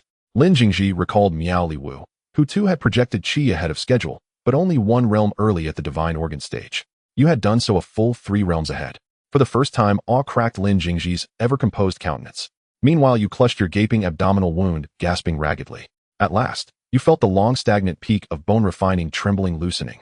Before elation could rise, members of Mao Mingfeng's grieving circle noticed your dire state, and discarding all martial honor, turned en masse to attack you. Dogs, hand over your lives. Dogs, hand over your lives. Though none among them had reached essence-refining, sheer numbers posed mortal danger. Even seasoned masters could fall to chaotic barges. And you were grievously wounded. You evaded solely through speed and agility, your situation perilous, your life hanging by a thread, until Wan Qingwan from afar hurled a pouch of healing pills. You caught it midair and emptied its contents into your mouth. Before your eyes, your wound began to seal, slowly, visibly. You glanced at her: so you wish to watch me die? A hypocritical mad wife. With your injuries half healed, your movements became phantasmal. Those 200 cultivators couldn't land a single strike. You raised your voice across the battlefield: hear me. You are now surrounded. Surrender immediately. Confident in their numbers, they ignored your warning. One leader bellowed, fear not. Before his chi runs dry, he cannot possibly slaughter us all. Seeing their stubborn defiance, you bristled with fury.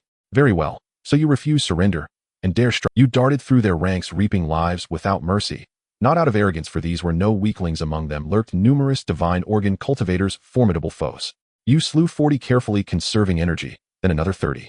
Over half the 200 now lay dead. Though the numbers seemed vast, most were merely bone-refining or bone-washing cultivators.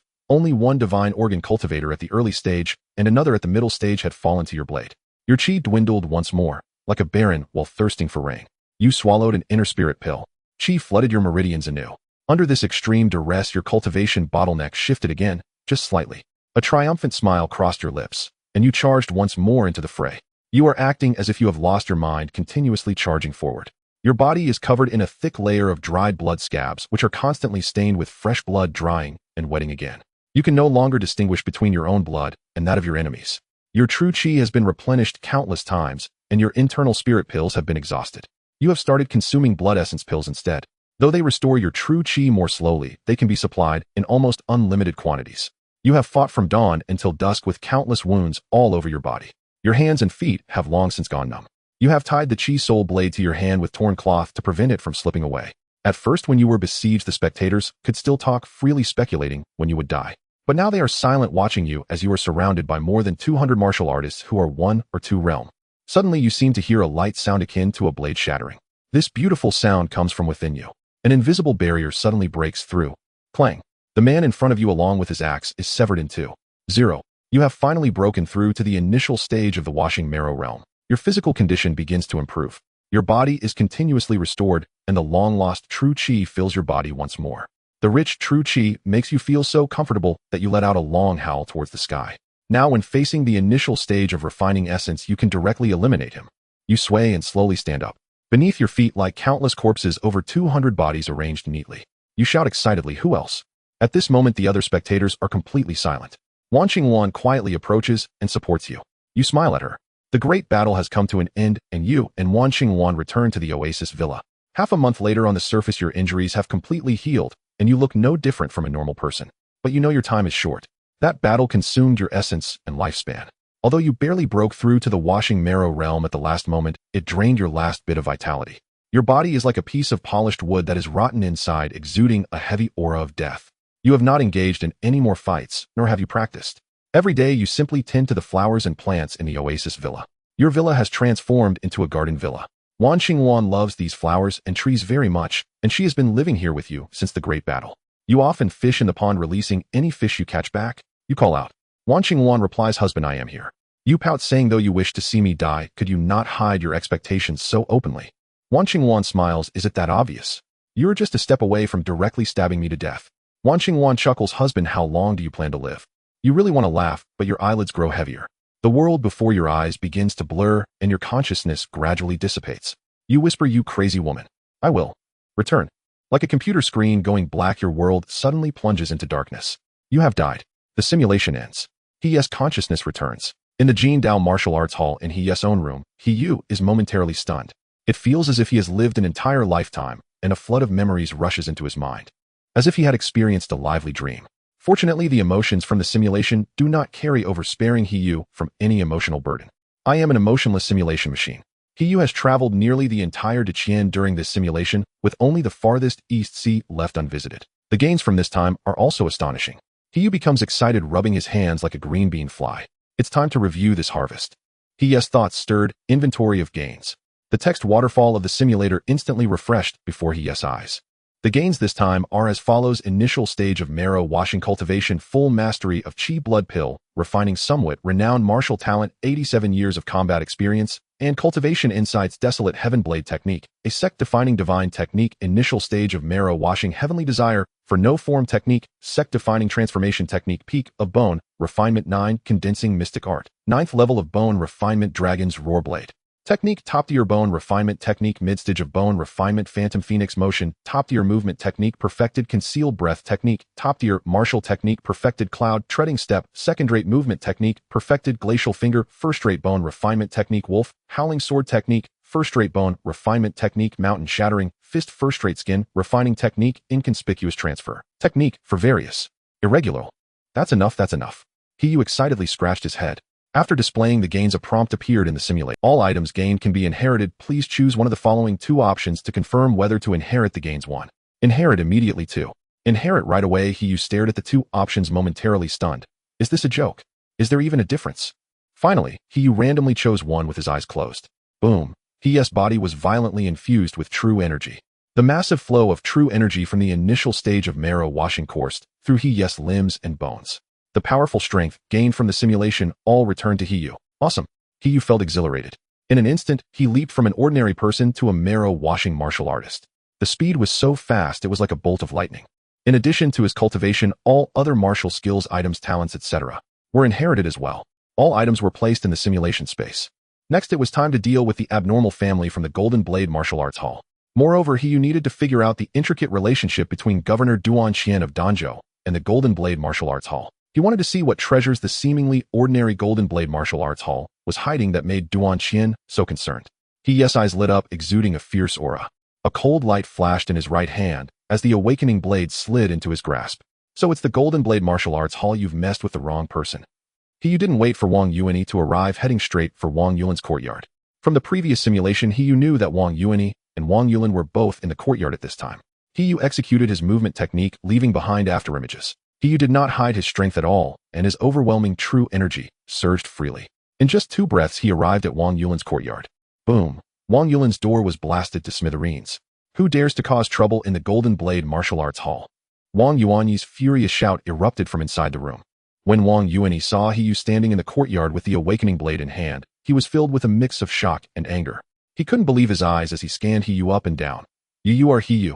The terrifying aura emanating from He sent chills down his spine. It felt as though a mere wave of He's hand could obliterate him. Wang Yuanyi's eyelids twitched violently. Countless thoughts flashed through his mind. Is this really the orphan my father brought back? Wasn't he just an ordinary person? When my father brought him back, wasn't he about to starve to death? Who is this person now? Why do I feel like a small fishing boat in a raging sea on the verge of capsizing when facing him? And this is definitely not an illusion. What on earth is going on? Wang Yuanyi's expression turned to one of terror, and a storm surged within his heart. Brother, did someone from the Black Tiger Martial Arts Hall break in? Wang Yulin also dashed out from the room. As she came out, she gently and weakly hugged Wang Yuanyi's arm. Then she turned to look at He. Why are you here? Wang Yulin's tone was filled with suspicion. She thought that after He drank that pot of tea, it was impossible for him to appear here in such a normal state. Wang Yulin glanced at the solemn-looking Wang Yuanyi. She assumed that Wang Yulin was angry because the effects of the medicine on Hiyu hadn't taken effect. So she planned to first calm Hiyu down and later find an opportunity to drug him. Wang Yulin's face broke into a pure and gentle smile as she walked towards Hiyu. Hiyu, I was just about to find you to discuss the embroidery work. Let's go to your room. Yulin, don't go there. Wang Yulin stretched out his hand and firmly pulled Wang Yulin back. Oh, brother, that hurts. Wang Yulin was extremely anxious and momentarily forgot that Wang Yulin was an ordinary person who had not practiced martial arts, losing control of his strength. Wang Yulin's slender arm was tightly gripped by Wang Yulin, as if he would lose his sister forever if he loosened his hold. Brother, what's wrong with you today? Let go. Wang Yulin's gaze suddenly trembled, her words abruptly cut off.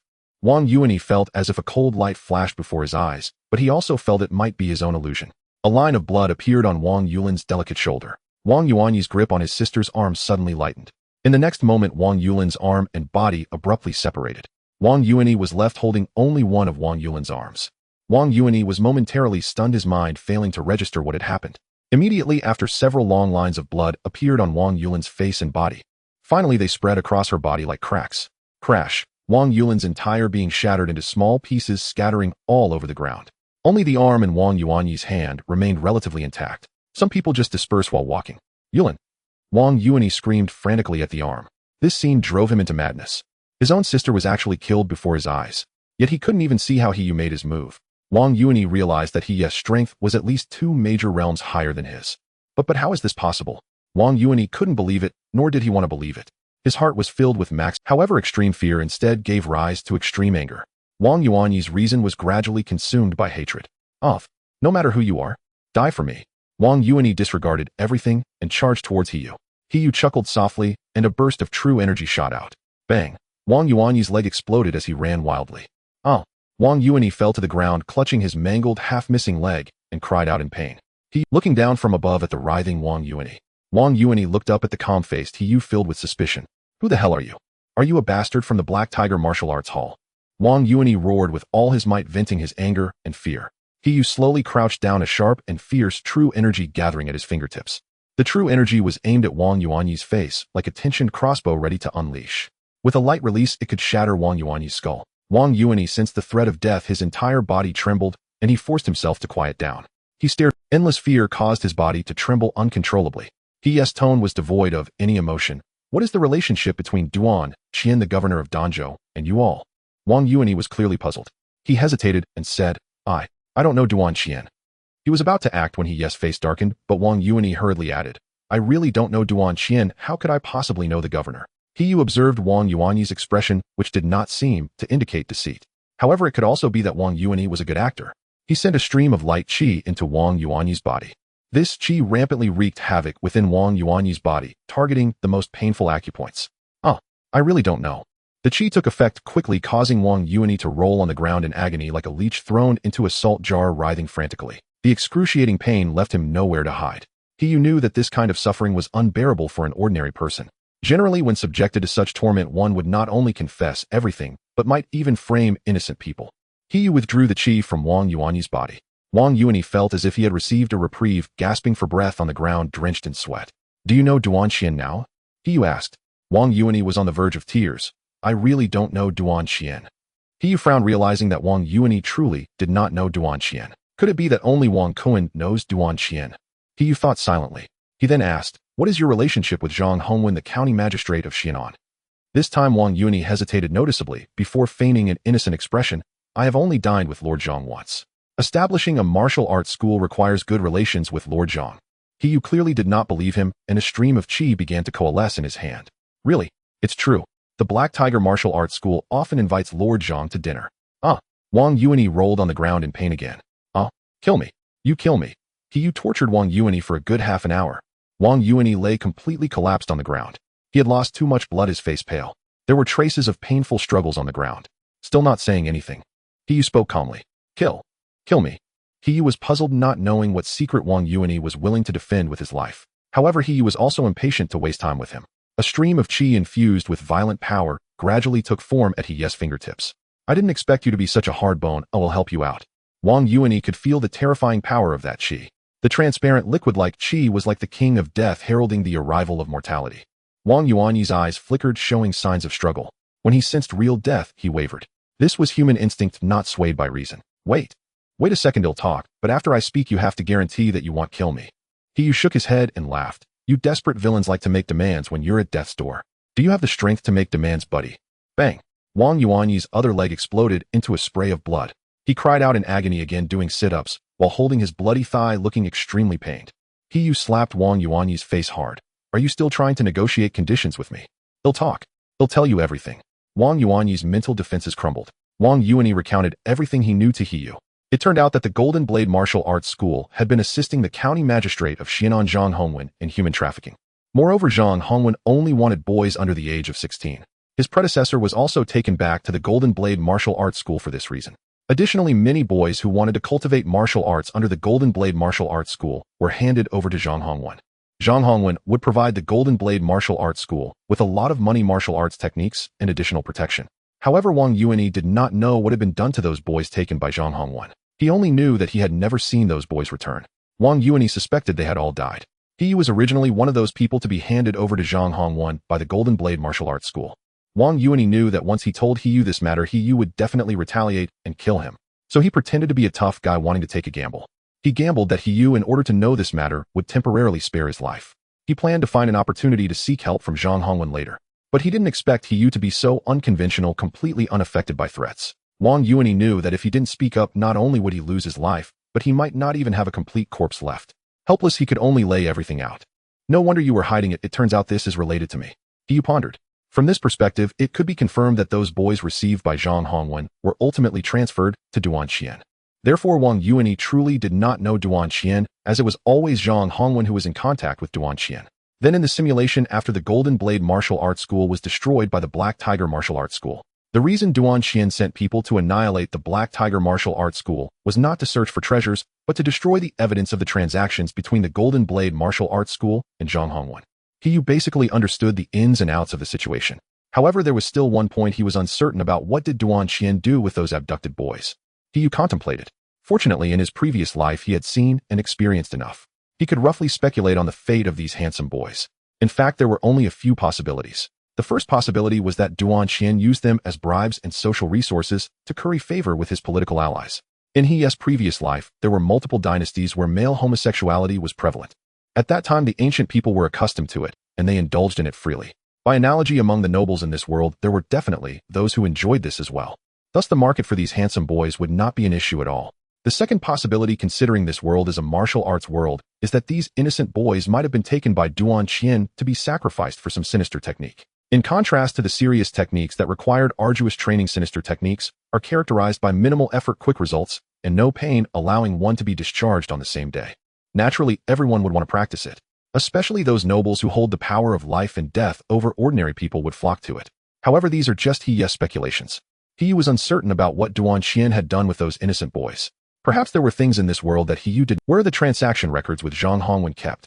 Hiyu intended to get the evidence in hand. Wang Yuanyi hurriedly said, at my father's place he is responsible for the transactions. Wang Yuanyi, without any psychological burden, revealed his own father, Wang Kuan. Sorry, Dad, I really couldn't hold out anymore. Please help me out. In Wang Yuanyi's view, Wang Kuan was at least a bone-tempering warrior. Even if he couldn't defeat Hiyu, he was much stronger than himself. It's definitely a good idea to lead Hiyu there. Perhaps while his father was entangled with Hiyu, he might find an opportunity to escape. Hiyu saw through Wang Yuanyi's intentions at a glance. However, Hiyu was not concerned at all. Where's Wang Kuan now? Hiyu asked. Wang Yuanyi quickly replied, my father is cultivating in the underground chamber of the library. The entrance is very concealed. I can take you there. Wang Yuanyi was quick to kneel in submission. If it were during a special period, he would definitely be considered a guide. If Hiyu were to find it himself, he would definitely not know there was an underground chamber beneath the library. The Wang family would soon be exterminated, and Wang Yuanyi would take half the credit for it. What a good son of your father, Hiyu remarked as he took Wang Yuanyi along. However, Hiyu did not go directly to the library. Instead, he first swept through the Golden Blade Martial Arts School. In the limited movement, due to holding Wang Yuanyi, it took less than half an hour to eliminate all the hundreds of people in the Golden Blade Martial Arts School. Wang Yuanyi witnessed this one-sided slaughter. He was shocked to the point that his scalp went numb. The warriors of the Golden Blade Martial Arts School appeared like toddlers, just learning to walk in front of Hiyu, looking as if they could only stand there foolishly waiting for Hiyu's blade to cut through. Wang Yuanyi knew that his father was definitely not a match for Hiyu, but he had no way out. A strong desire to survive led Wang Yuanyi to hold out hope that his father could delay Hiyu for a while. Dad, I will come back to avenge you. Wang Yuanyi had already thought about where to bury his father. Open it. He pointed at the entrance of the underground chamber. Wang Yulin pressed the password on the stone wall to open the door. A heavy stone door creaked open, revealing a deep passageway leading down. Wang Yulin revealed a flattering smile. I didn't lie to you, we can go in now. He smiled and replied, all right. Hearing yes response, a hint of concealed ruthlessness flashed in Wang Yuanyi's eyes. He stepped into the passage. Wang Yulin gradually revealed a triumphant smile. But in the next moment, without his calves, Wang Yulin was directly thrown into the narrow passage by He. Wang Yulin was taken by surprise. You bastard. Whoosh. An arrow flew swiftly towards Wang Yulin. Lying on the ground, Wang Yulin slammed his hands on the ground, barely dodging this arrow. But a flurry of arrows came rushing in one after another. Wang Yulin clumsily dodged. No, it was a frantic attempt to evade as he already had no legs. He rolled around on the ground. Moreover, the walls of the passage began to slowly close in, making the passage narrower and narrower. Seeing that he was about to be crushed into a meat pie, He coldly laughed. A person like me who is so crafty can still be tricked by you. Dad, save me. Wang Yulin cried out desperately towards the other end of the passage. A flurry of hurried footsteps rang through the corridor. Wang Kuan appeared at its far end. Seeing Wang Yuanyi's grievous condition, his eyes flared with furious anguish. Only then did Wang Kuan notice He standing there with an unperturbed demeanor. A twitch across his eyelids told him at once that He had struck Wang Yulin. There was no time to gauge He's strength or to trade blows. His eyes bloodshot, Wang Kuan unleashed his footwork and darted down the passage, closing on Wang Yulin with desperate speed. Wang Kuan reached Wang Yulin, lifted him up, and retreated toward the inner chamber. The heavy stone walls on either side of the corridor were still slamming shut with alarming swiftness. At the final moment, they slipped back into the sealed chamber, a father and son visibly relaxed. From inside the chamber, they could escape by another route. They thought themselves safe. Wang Yulin fixed He at the far end of the passage with a venomous stare. He, I will not let you off.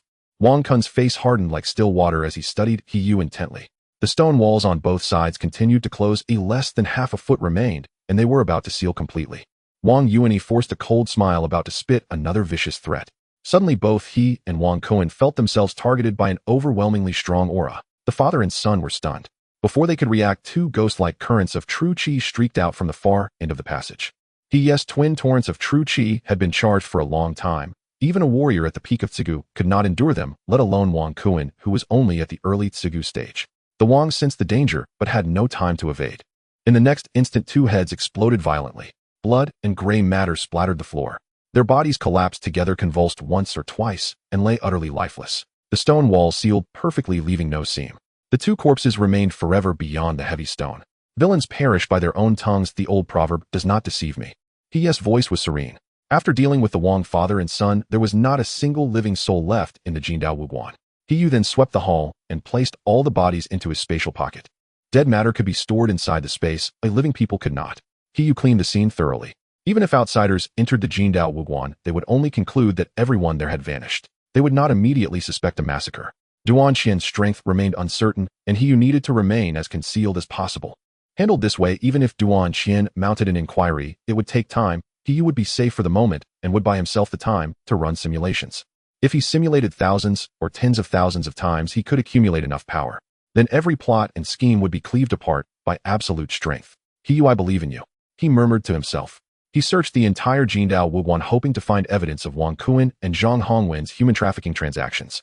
But after overturning the place several times, he could not even find that suspicious scrap of paper. Could Wang Kuan have hidden it in the underground chamber beneath the Tsongshu Pavilion? He thought it quite possible and returned to the mouth of the secret chamber. The heavy stone walls were constructed of special materials, exceptionally thick and solid. They could not be pried open easily. He could force them, but the commotion would be too great and would surely arouse suspicion. He paused to consider his options. He suddenly recalled that Wang Kuan had retreated into the chamber rather than leaving outward.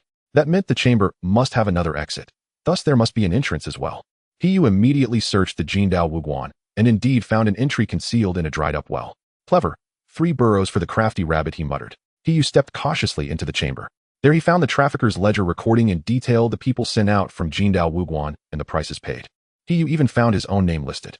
Without any identity record of me in the Jindao Wuguan, Duan Qian will not be able to trace me. He put all the ledgers into his spatial pocket and took the Wang family's bodies as well. After finishing, he slipped out the back door that night. Under cover of darkness, he traveled some 80 li north of Xianan City and found a desolate patch of land for more than 10 li in every direction. There was no sign of human life. He dug a large pit, hurled all the corpses from Jindao Wuguan into it, and set them ablaze. Once the remains had been thoroughly carbonized, he filled the pit. He fetched topsoil from elsewhere and spread it over the filled pit. Its surface became indistinguishable from ordinary wasteland. I could weep. Am far too prudent, he told himself, then left. Nearby, he found an inn and rented an ordinary. Seated on a chair, he said now it should be safe, time to probe Duan Qian's true strength. He could not risk going in person, he would scout by simulation instead. In truth, time inside a simulation passed like an instant in reality. He could run simulations without fleeing even from within the Jindao Wuguan, but remaining there gave him no sense of security. In simulations, he could die an infinite number of times. In reality, he could not afford a single mistake. He must be cautious again. He calmed his mind and initiated the fourth simulation. You enter the simulation. You leave the inn and head for Duan Qian's residence. A month later, you find his manor. You observe Duan Qian for 3 continuous months and discover nothing unusual. You find no warrior in his household stronger than you. One night, you can no longer endure and stealthily infiltrate Duan Qian's estate. You climb onto the roof above his chamber and watch for half an hour. Confirming there is no danger, you slip through the window into his room. Duan Qian and his wife sleep soundly. You ignite your Chihuan Dao soul-igniting blade and strike. The image of Duan Qian cleaved in two never appears. Instead, the world spins. You see your chest, then your abdomen, then your knees and shoes. Finally, your headless body collapses with a thud. A low, deep voice says, "I've been waiting for you a long time." The lights go out. You die. The simulation ends. Back in the inn, he sitting in the chair comes back to himself. So powerful. The scent of that death lingered in He's chest. The He inside the simulation had not even perceived his assailant before suffering a second-level separation. The attacker was incomparably stronger. He had not expected that under Duan Qian's patronage there would be someone capable of killing him in an instant. Now that He stood at the early Shisui washing marrow stage, he could leap beyond his rank to kill a Lianjing essence refining early-stage warrior. Therefore, the one who could one-shot He had to be at least a Hualong Dragon Transfiguration warrior, perhaps even a Zongshi Grandmaster or a Jidao Zongshi Supreme Grandmaster. But was He afraid? He was to some extent frightened. After all, this was not a simulation, a death would be final. He knew he must raise his strength as quickly as possible. Although he had erased traces of himself from the Jindao Wuguan, if Duan Qian discovered that everyone there had disappeared, he would surely launch a thorough investigation. Duan Qian might yet trace the matter back to He. If that happened, it would be over. Duan Qian is not someone to provoke. With fighters of that caliber protecting him, no one can touch him. He decided to avoid Duan Qian for the time being. He would run a fifth simulation first. Improving his strength and gaining the means to defend himself were the most urgent priorities. Simulator, start again. He shouted the command. You enter the simulation. You stay at the inn for a month. During that time, you cultivate Tianyu Wuxian Gong from the peak of Tsigu to the early Shisui stage. Both the Huantian Dao Fa and Tianyu Wuxian Gong, the two sect-defining techniques you practice, reach the early Shisui stage. You find that Qi blood pills no longer aid your training. You can only cultivate using Nation Dan inner spirit pills. But Nation Dan are not like Qi blood pills that can be bought with money. Their supply is scarce and priceless. Even with money, you cannot find a source. Although you have several Nation Dan on hand, one day they will be exhausted. You must obtain more Nation Dan. In order to solve the problem once and for all, you plan to obtain a formula for the inner god pill. Leveraging the memories from your last simulation, you recall that there is a sect skilled in alchemy by the East Sea known as the Danxia sect. They are capable of refining the inner god pill. You intend to sneak in and acquire a formula for the inner god pill. You set off towards the east. On the 8th day, you are about to leave Danzhou. You discover that Duan Qian has issued a dozen wanted notices targeting several individuals from the Golden Blade Martial Arts School. The foremost wanted criminals are Wang Kuan and his son Wang Yulin. From a distance, you glance at the content of the wanted notices and notice that your name and likeness are absent. You realize that Duan Qian does not suspect you at all. He believes it is the Wang family that has fled with the martial arts school's members. You breathe a sigh of relief, but a sense of urgency also arises. Given how seriously Duan Q, you are very excited.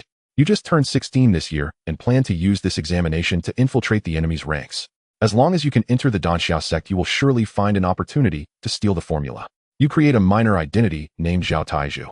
Utilizing the concealment technique, you only reveal your cultivation to the mid-stage of skin refinement. You pretend that you have never refined any pills lest you raise suspicion. Your concealment technique has reached a perfected state, and only a true grandmaster can see through your actual cultivation. Even the highest-ranking master of the Danxia sect cannot discern your cultivation level. You are completely unconcerned about exposing your cultivation in the Danxia sect. The entrance examination of the Danxia sect only requires alchemical assessments. You compete alongside over 50 other youths. The examiner instructs you to refine a common healing pill that you have never encountered before. Drawing on your expert, you successfully enter the Danxia sect assigned as a disciple of Elder Xiahueda.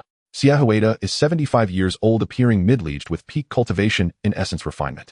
He is laid back by nature and does not like to manage affairs. Apart from teaching you alchemy, he never seeks you out. You are glad for this as it allows you to scout at any time and cultivate in your own quarters without worrying about exposing your cultivation. In ordinary times, Xiaohuida explains the basic system of alchemy to you.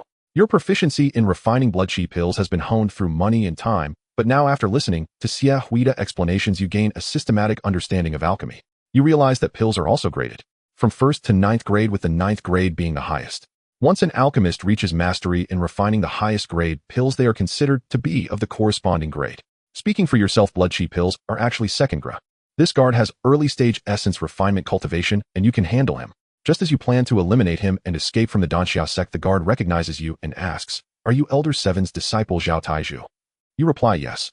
The guard mutters something, and then directly leaves without attending to you any further. You are somewhat bewildered. It later dawns on you that the disciples of each elder in the Danxia sect can freely enter and exit the transmission pavilion.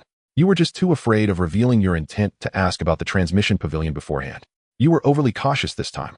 You hurriedly search through the transmission pavilion, but find no formula for the inner god pill. It turns out that formulas above the 4th grade are not kept here. They are safeguarded by the sect's master and elders. Your trip was in vain. With no other options, you can only diligently raise your proficiency in these 3 1st-grade pills. Although your plan to steal the formula has fallen through, you realize that staying in the Danxia sect is actually beneficial for you. Each day you only need to learn alchemy and complete the alchemical tasks assigned by Xiaohuida. These tasks are Then I will call over a few extreme grandmasters who need my pills to deal with you. You have no choice but to comply. Therefore, no sect wants to become enemies with the Danxia sect. The disciples of the Danxia sect generally do not need to participate in fights and killings, unlike the thugs from other sects who must wield machetes everywhere.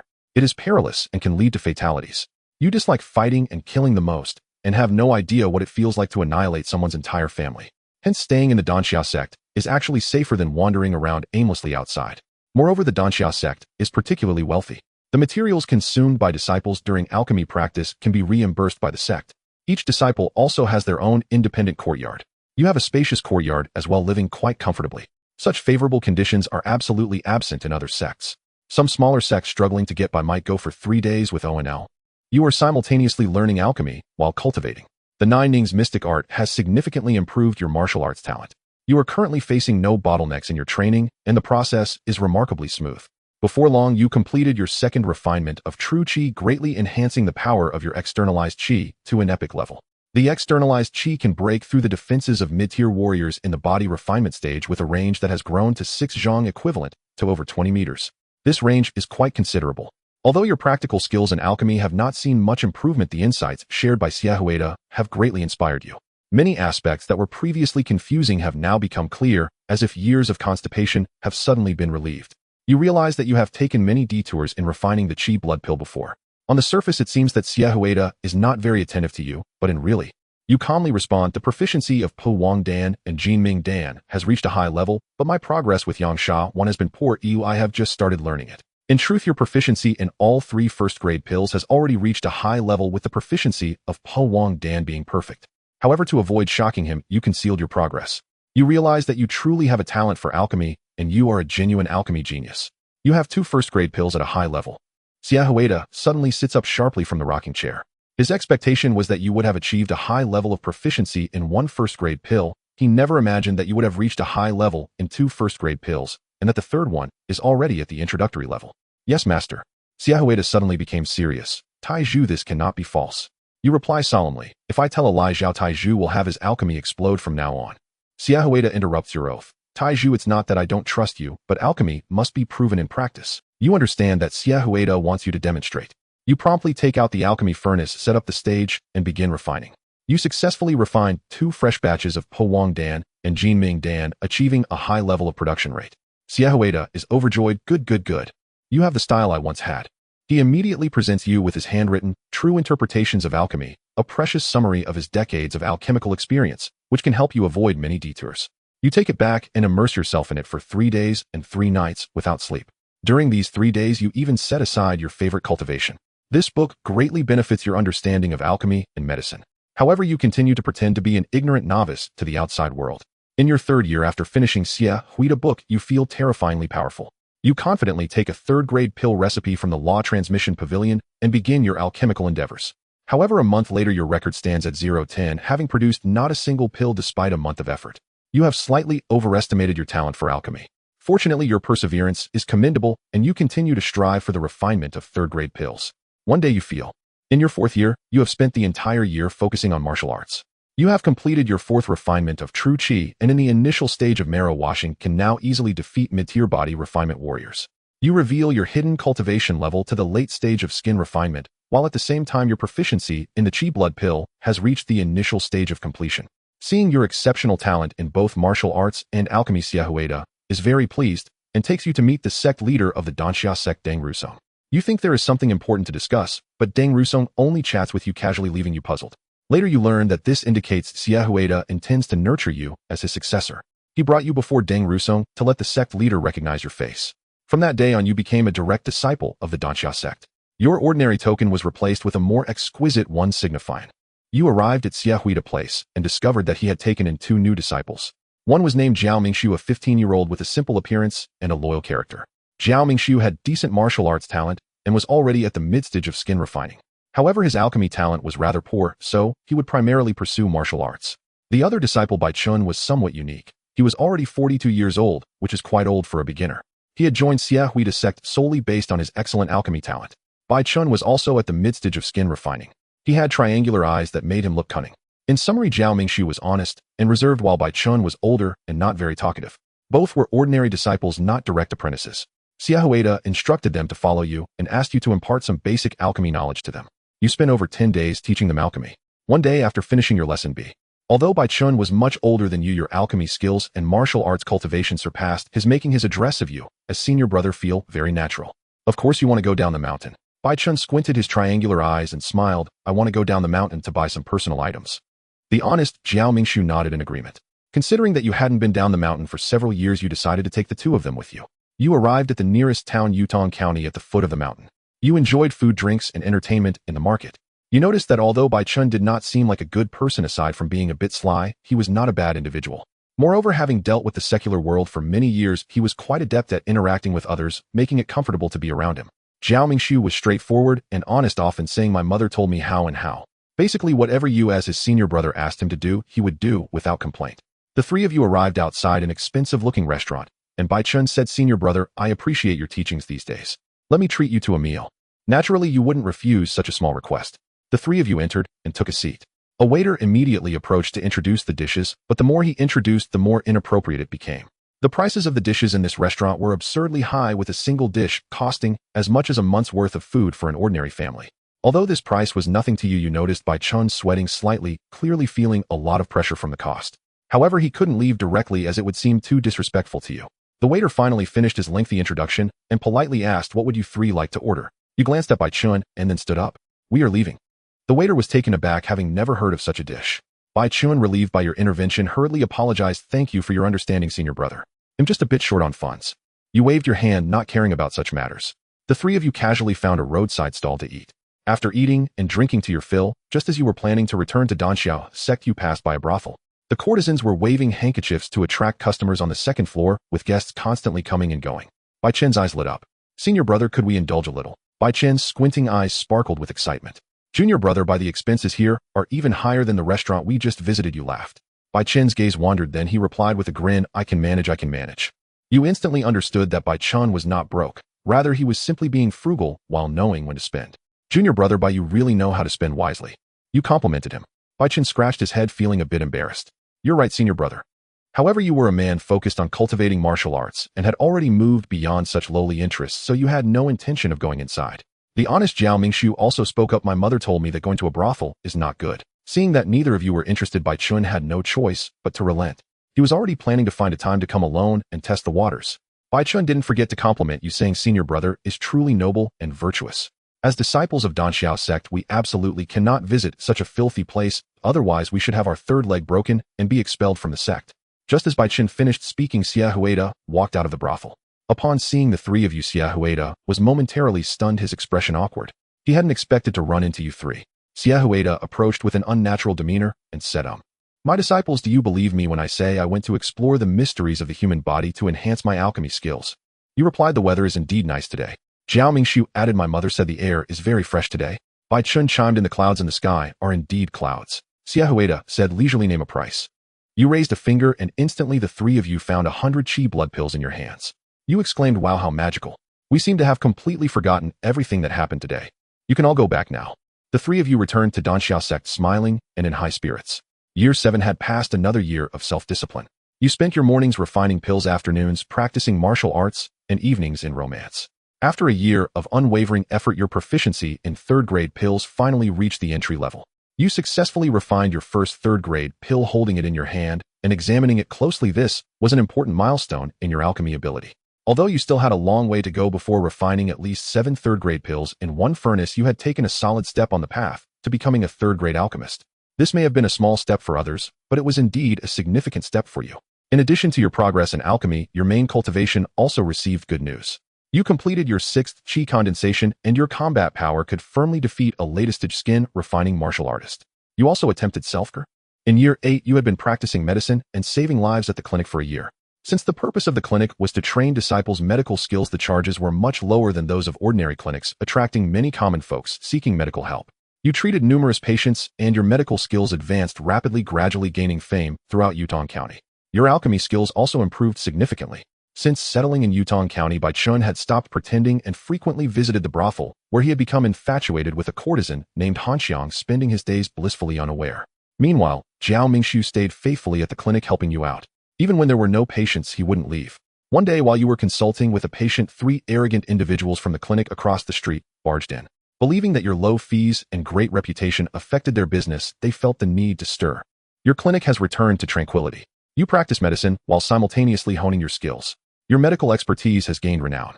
Many dignitaries from Yutong County have begun to seek your services, and even people from nearby counties have come to you for treatment. Through healing others, you have gained a deeper understanding of the human body. Your alchemical skills have also flourished, leading to significant advancements.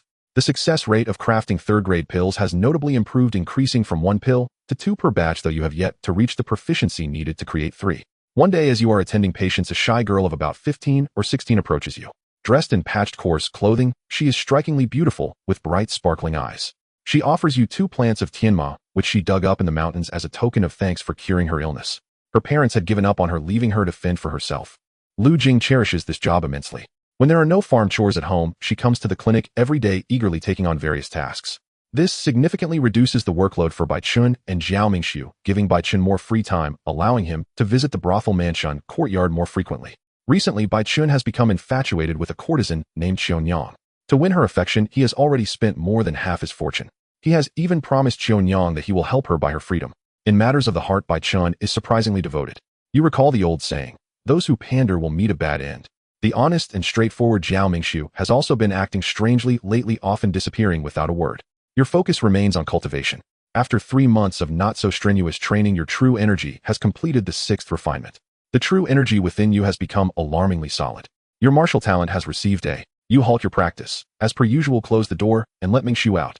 He's been let out. That brat Zhao Mingshu has been beaten so badly that even his mother wouldn't recognize him. At that moment, Zhao Mingshu, bruised and battered, rushes into the backyard. Senior brother, I can't hold on. The other side has gathered a group of local gang members totaling more than 20, including 2 who are bone refinement warriors. They are intent on making it impossible for you to continue your business. Bai Chun panics. Senior brother, we should notify the sect. Zhao Mingshu agrees. Senior brother, they are too strong. We can't fight them. He Yushan adds. Senior brother, Mingshu is right. You stand up, intending to head to the front hall, but suddenly sense something amiss. Wait a minute. You turn to He Yushan. Who the hell are you? Why is there an extra person? You almost let her slip by unnoticed. Zhao Mingshu hurriedly interjects. Senior brother, we can't explain everything in a few words. Let's escape from the backyard first. Bai Chun rolls his eyes. Senior brother, she's the girl this brat Zhao Mingshu has been wooing recently. You look at Zhao Mingshu. Wasn't that made clear in a single sentence? Cough, cough. Well. Zhao Mingshu scratches his head awkwardly. You have hardly gone out to see patients lately, spending all your time cultivating in the backyard. You never expected the honest Zhao Mingshu would also be into girls. You think to yourself how much the world has changed. You tell them, I'll go out for a moment, you all stay here and don't move. You lift the curtain of the backyard door and head to the front hall. Senior brother, they still want to call you back to escape together, but you have already vanished without a trace. From the front hall, your voice faintly echoes. Have you really never seen a gang before? Zhao Mingshu's earnest face is filled with anxiety. Finally, he steels himself and says, Yushan, quickly run to Danxia sect. We'll rescue senior brother and meet you there. He Yushan resolutely refused. Su Gu, I won't leave you behind. Zhao Mingshu sternly replied, Yushan, The situation is urgent. If we don't run now, it will be too late. Hurry and leave, we won't be able to protect you later. Bai Chen also urged. He Yushan's eyes welled up with tears, and she cried out loud. Zhao Mingxiu, seeing her tears, felt his eyes redden as well. It was hard for him to bear. What are you crying about? Who has died? You returned from the front hall and inquired. The three of them exchanged glances. You were unscathed, not a wrinkle on your clothes. Bai Chen looked at you, then at the people behind you hesitantly, saying, Senior brother, you. You interrupted them, saying, Enough, you all go back to your posts. I need to cultivate now. Senior brother, what's the situation outside? Zhao Mingxiu asked hesitantly. Go out and see for you. You ushered them out and resumed your cultivation. When the three stepped outside, they were stunned. Over 20 troublemakers lay neatly on the street in front of the medical hall. Not a single one had a complete corpse. All had been blasted to pieces. Passers-by gathered at a distance, pointing and whispering. Is this the doing of senior brother? The three were in shock, unable to believe it. After the troublemakers' deaths, the Yutong County office immediately began an investigation. Upon learning that the assailant was a direct disciple of the Danxiao sect, the office issued a statement declaring that these 20 or so decapitated individuals had committed suicide. No one dared to provoke your medical hall anymore. Patients who came to seek treatment became increasingly timid, only daring to perch on half of a bench. You ignored the external turmoil and focused solely on your cultivation. In the 9th year, you pushed your proficiency in refining third-grade pills to a small accomplishment. If you further advanced to a great accomplishment, you would truly become a third-grade alchemist. Although being a third-grade alchemist might not sound impressive, it was indeed quite significant. However, it was alright, you would continue working hard. After a brief rest, you went to the front hall to inspect your territory. You Discavere. Bai Chen initially thought of slipping out since there were no patients at the medical hall, but you caught him red-handed. You called him back and asked, Bai Chen, where do you think you're going? Bai Chen jumped in surprise at the door. He turned around and smiled. Senior brother, I have an appointment with Qionyang. I'm going to help her boost her performance today. Are you going to boost her performance or pursue Qionyang? You inquired. Bai Chen's slanted eyes sparkled with delight. Mainly to boost her performance, and he'll casually pursue Qionyang. You speak quite interestingly. Have come back early after you finish. Bai Chen was overjoyed. He initially thought you were going to keep him. He excitedly said, Okay, senior brother, the earlier I finish, the earlier I return. However, just as Bai Chen reached the door, he encountered a group of over a dozen martial artists coming and seeking medical attention. These individuals bore external injuries, clearly having gone through a fierce battle. You noticed that this type of patient was becoming increasingly common. The world seems rather unsettled lately. Bai Chen could no longer escape. He had to assist you. With his head hung low, Bai Chen walked back. Then he spotted a familiar face on the street, someone he often accompanied to the Full Spring Pavilion. Bai Chen hurriedly called that person over. Bai Chen said to the person, Brother Han, could you please pass a message to Qionyang? The person replied, Please go ahead, Brother Bai. Bai Chen paused for a moment, then said, Brother Han, tell Qionyang not to reserve her first time for me today. I've been delayed by some matters. The person thought for a moment. So Brother Bai means Qionyang's first time is still available. Bai Chen affirmed, Exactly. The person's eyes lit up. Brother Bai, can I go meet Qionyang? Bai Chen lamented, I just hope Brother Han will be gentle. I still need to redeem Qionyang. Don't worry, Brother Bai. I am very considerate and will not take advantage. Bai Chen exclaimed, Brother Han, such righteousness. Bai Chen's acquaintance eagerly ran off to the Full Spring Pavilion. Their conversation left you, who had seen and heard much, quite astonished.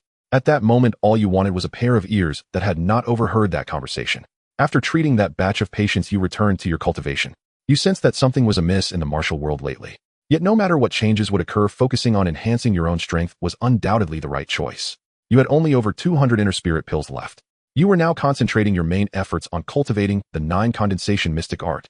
While refining true qi did not require the assistance of inner spirit pills, it could still enhance your strength. It was a very good choice. You devoted yourself to your cultivation. Due to your innate talent being elevated by the 9 condensation mystic art, you completed your 7th true qi refinement with little effort. You felt extremely comfortable. 1. On this day, you returned to the Danxiao sect. You originally planned to find Xiaohueda, but discovered that the entire Danxiao sect was deserted. When you went to look for Xiaohueda, you found that he was also absent and his dwelling was in disarray. Some essential items, such as the alchemy furnace, were missing, indicating that Xiaohueda seemed to have left in a hurry. Has the Danxiao sect closed down? Why wasn't I notified? You were puzzled. You searched the Danxiao sect multiple times, but saw no living souls. Just as you were in a daze, a group of heavily armed soldiers from the Great Qian found you. The general leading them was called Hu Zhongshuan, a master-level cultivator. He exuded an aura of coldness, and you were certain you couldn't match him. Hu Zhongshuan informed you that the Great Qian had already gone to war with the northern country Jinhua. The entire Danxiao sect had been conscripted to the front lines, tasked with treating the wounded and supplying medicinal pills. You finally understood why there had been so many injured martial artists recently. Those individuals must have just come off the battlefield, commonly referred to as deserters. Some had been injured due to refusing conscription and clashing with the army. This war was vast in scale and far-reaching. You had also been conscripted. The others from the Danxia sect had left for various battlefronts yesterday. You needed to accompany Hu. Hu Zhongshuan nodded and handed you a large box. He said it was something Xie Huida had specifically designated for you. Inside you found various recipes and insights on alchemy, along with 1,000 Qi blood pills and 500 inner god pills. The recipe for the inner god pill was also prominently included. Besides the 4th grade inner god pill, there were several higher grade recipes with the highest reaching 7th grade. It seemed as though Xie Huida was passing on his entire life's accumulation to you. You felt a strange atmosphere. Could it be that Xie Huida had met his end? You quickly asked Hu Zhongshuan, did Xie, my master, die? Hu Zhongshuan looked at you curiously and replied, no, he is responsible for refining pills and treating high-level martial artists on another battlefront. Oh, he's not dead then. You had thought Xie Huida was dead because it seemed he was preparing for his last rites. However, Hu Zhongshuan sensed that you were somewhat wishing for Xie Huida's demise. He felt that the master-disciple relationship in your Danxia sect might be somewhat strange. He couldn't comprehend it, but respected it. Not only had you obtained the inner god pill, but you also received many unexpected recipes. Additionally, Xie Huida's invaluable practical experience in alchemy would save you from making many detours. You happily followed Hu Zhongshuan to the front lines. You arrived at a strategic military location near the Cangwang Desert in the north, called Yajianku. A large number of main forces were stationed here, making it a contested area between the two nations. You were assigned to the military medical office part of the logistical support troops, specifically responsible for refining Qi blood pills. The vast majority of soldiers were at or below the bone-tempering realm in the demand. You have already previewed the scattered alchemy notes given to you by Xie Huida. These notes lack the systematic approach of Xie Huida Dan Dao true explanation, yet their scattered nature offers more targeted and detailed insights, greatly inspiring you. Particularly, several pieces specifically detail the practical steps for refining the inner god pill, which you have scrutinized repeatedly over several days. You feel that you have absorbed enough knowledge. After lighting the alchemy furnace with a windproof lighter and calming your mind, you officially begin your first refinement. After 2 hours of intense focus, the first batch of inner god pills emerges, steaming fresh from the furnace. You calmly open the furnace, revealing the thin skins and ample fillings with 18 folds. 10 failed pills lie quietly within the furnace. With a stoic expression, you directly commence the second refinement, your heart showing no signs of disturbance.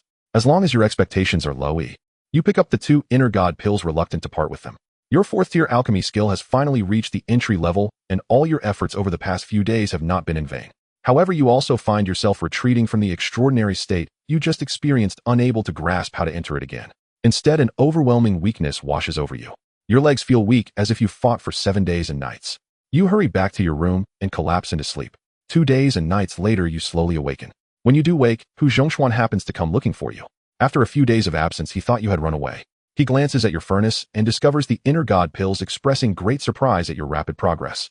To achieve 4th tier alchemy in just a few days is astonishing. Yet you know it was due to inadvertently entering that extraordinary state that you succeeded in refining the inner god pills. You notice that Huzan, in the 11th year, the Great Qian and the Jinhua Kingdom are embroiled in fierce conflict, neither side willing to yield. Even supreme masters begin to take to the battlefield. Yet neither side has gained a clear advantage. In terms of numbers, the Jinhua Kingdom has the upper hand among supreme masters. The Great Qianli family has 56 supreme masters, while the Jinhua Kingdom boasts 68. However, most of the Jinhua Kingdom's supreme masters belong to the Mijin sect, the national defense sect of the Jinhua Kingdom. Unlike the Great Qian, which has numerous sects, the Jinhua Kingdom has only the Mijin sect. The leader of the Mijin sect wields immense power, even surpassing that of the Jinhua Kingdom's ruler, who must respectfully address the sect leader as dear father. Thus, the number of supreme masters the Jinhua Kingdom can mobilize is quite limited. The Great Qian likewise does not deploy all its supreme masters, resulting in a stalemate. During this year, your skill, however, you feel no discomfort. You don't need to worry about being like a pressure cooker ready to explode. Moreover, worrying won't help.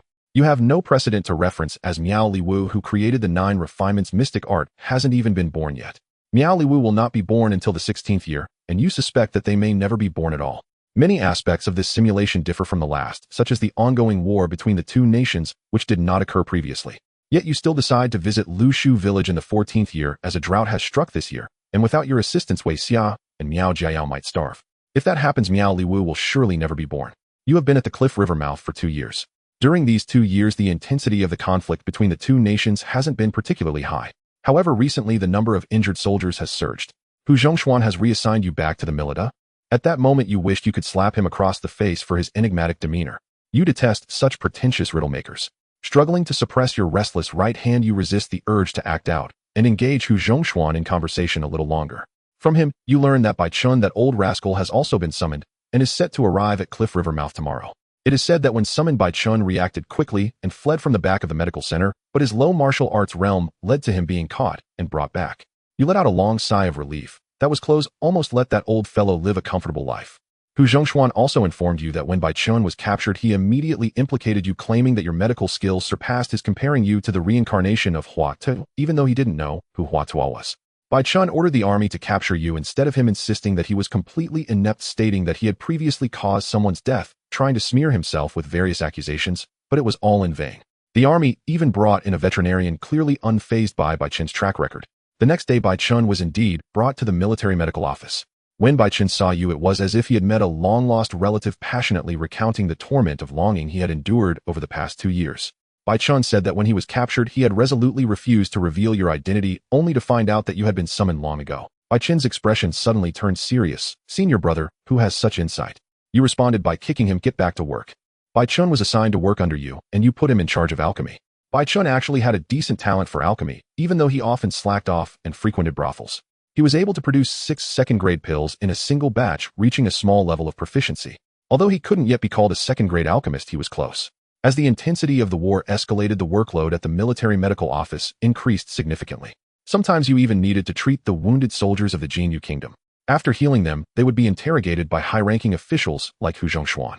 You noticed that during the interrogations they administered a third-grade pill called Heart Confusion Pill, which could leave the user disoriented. When combined with specific martial techniques, it could compel the user to divulge information, though its effects were not very stable. You requested the formula for Heart Confusion Pill from Hu Zhongshuan. Then Ding Hanfan turned to Hu Zhongshuan and chuckled. "Your Danxia sect truly produces talents." You were taken aback and hesitated. "Is Hu Kanjiang also a disciple of the Danxia sect?" Ding Hanfan looked at you with some surprise. "Tiezhu, you didn't know." You wanted to say you had no idea, as Hu Zhongshuan had never mentioned it. "Tiezhu, I am indeed a disciple of the Danxia sect," Hu Zhongshuan stated. You wanted to clarify further, but Ding Hanfan interrupted. "Tiezhu, any issues between you and your uncle can be discussed later. You've improved the Heart Confusion Pill, so tell me what rewards you want." You thought for a moment. "How about a cultivation technique?" "Sure. What about martial skills?" "That works too. Can you let me return to the Danxia sect directly?" "That's not possible." You were speechless and felt it was pointless to continue this discussion. In the end, you requested a large amount of materials for refining inner spirit pills from Ding Hanfan, with all the resulting pills belonging to you. Then you and Hu Zhongshuan returned to the military medical office, sitting across from each other in a room. You asked, "Hu Zhanjiang, are you still my uncle?" Hu Zhongshuan nodded yes. Suddenly, everything clicked into place for you.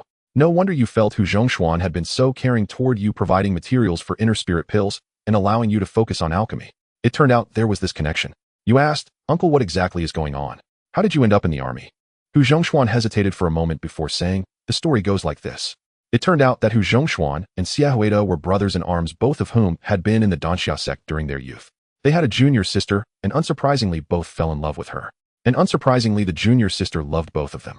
Soon an incident occurred during their journey for training where they encountered a master who severely injured all three. They fought desperately to escape, but the junior sister was seriously injured and never woke up again. However, she wasn't dead, she was alive, but unable to move, akin to Snow White poisoned by an apple. Even though Hu and Xia ultimately mastered martial arts and avenged their enemy, the junior sister could never awaken. They tried every kind of pill and medical technique to no avail. Even the previous sect leader of the Danxia sect failed to help her. Gradually, differences arose between Xia Huida and Hu Zhongshuan. "Hu Zongs. I also went to enhance my alchemy skills," Bai Chun said. You turned to Bai Chun. "When the hell did you come in?" "I came in when you were talking about both fell in love with the junior sister." Bai Chun recalled. You nodded. "Then I won't need to explain it all over again." Hu Zhongshuan interjected. "Could you both please respect me?" Bai Chun asked Hu Zhongshuan. "By the way, uncle, how do you plan to awaken your junior sister?" You replied, "Uncle is determined to reach the pinnacle of martial arts, to surpass the extreme Dao masters, to touch the unknown realms untouched by anyone, believing there must be powers there that can reverse life and death." Bai Chun, inspired by your impassioned speech, turned to Hu Zhongshuan and asked, "Uncle, have you succeeded?" Hu Zhongshuan's forehead veins throbbed. He was merely a master and not even an extreme Dao master. What success could he claim? You noticed Hu Zhongshuan's mood was off and quickly gave Bai Chun a light thump on the back of his head. "Have you learned to speak with your face now?" Bai Chun closed his mouth, looking somewhat disgruntled. You smiled and reassured Hu Zhongshuan. "Uncle Bai Chun is just a kid in his 40s who enjoys visiting brothels. He doesn't know how to speak, so don't take it to heart." Hu Zhongshuan waved his hand, seemingly unbothered. You then asked the crucial question, "Uncle, how is my master and aunt doing now?"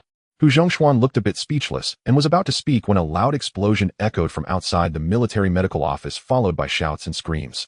Enemy attack! Enemy attack! Gather! Prepare for battle! Hu Zhongshuan stood up and rushed out instantly.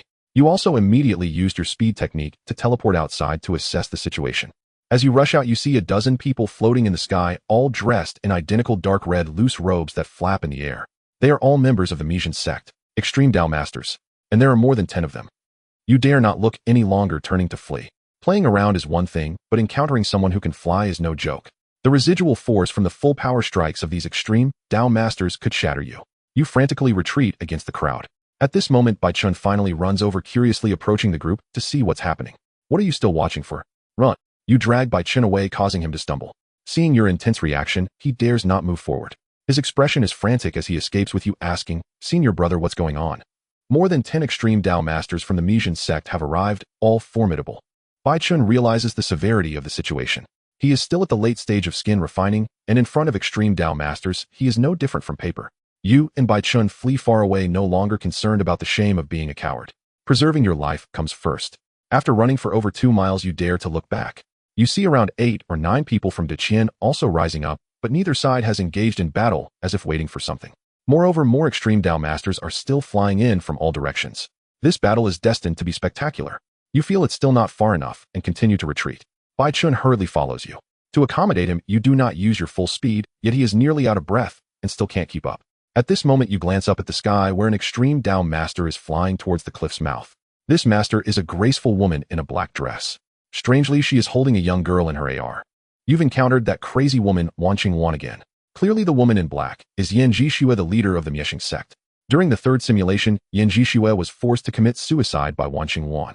But it seems now that their relationship poses no conflict. You don't want to provoke the strange Miexing sect, so you hurriedly lower your head and hurry on, avoiding eye contact with Wang Yulin. Wait. Oh no. You suddenly remember that you are currently using the Yufeng walking technique, which was given to you by Wang Yulin. You look up, and sure enough, Wang Yulin is staring directly at you from the sky, tilting her head slightly, with a puzzled expression on her fair face. Oh no. You can no longer afford to hesitate. You simply let go and run. As long as you can escape, you can find a deep mountain forest to hide in, and no one will find you. Bai Chun is left far behind, and he watches as your figure flickers until you are just a black dot. He wants to call out to you, but his voice is hoarse, and he can't make a sound. Seeing that he can't catch up, he simply stops to catch his breath.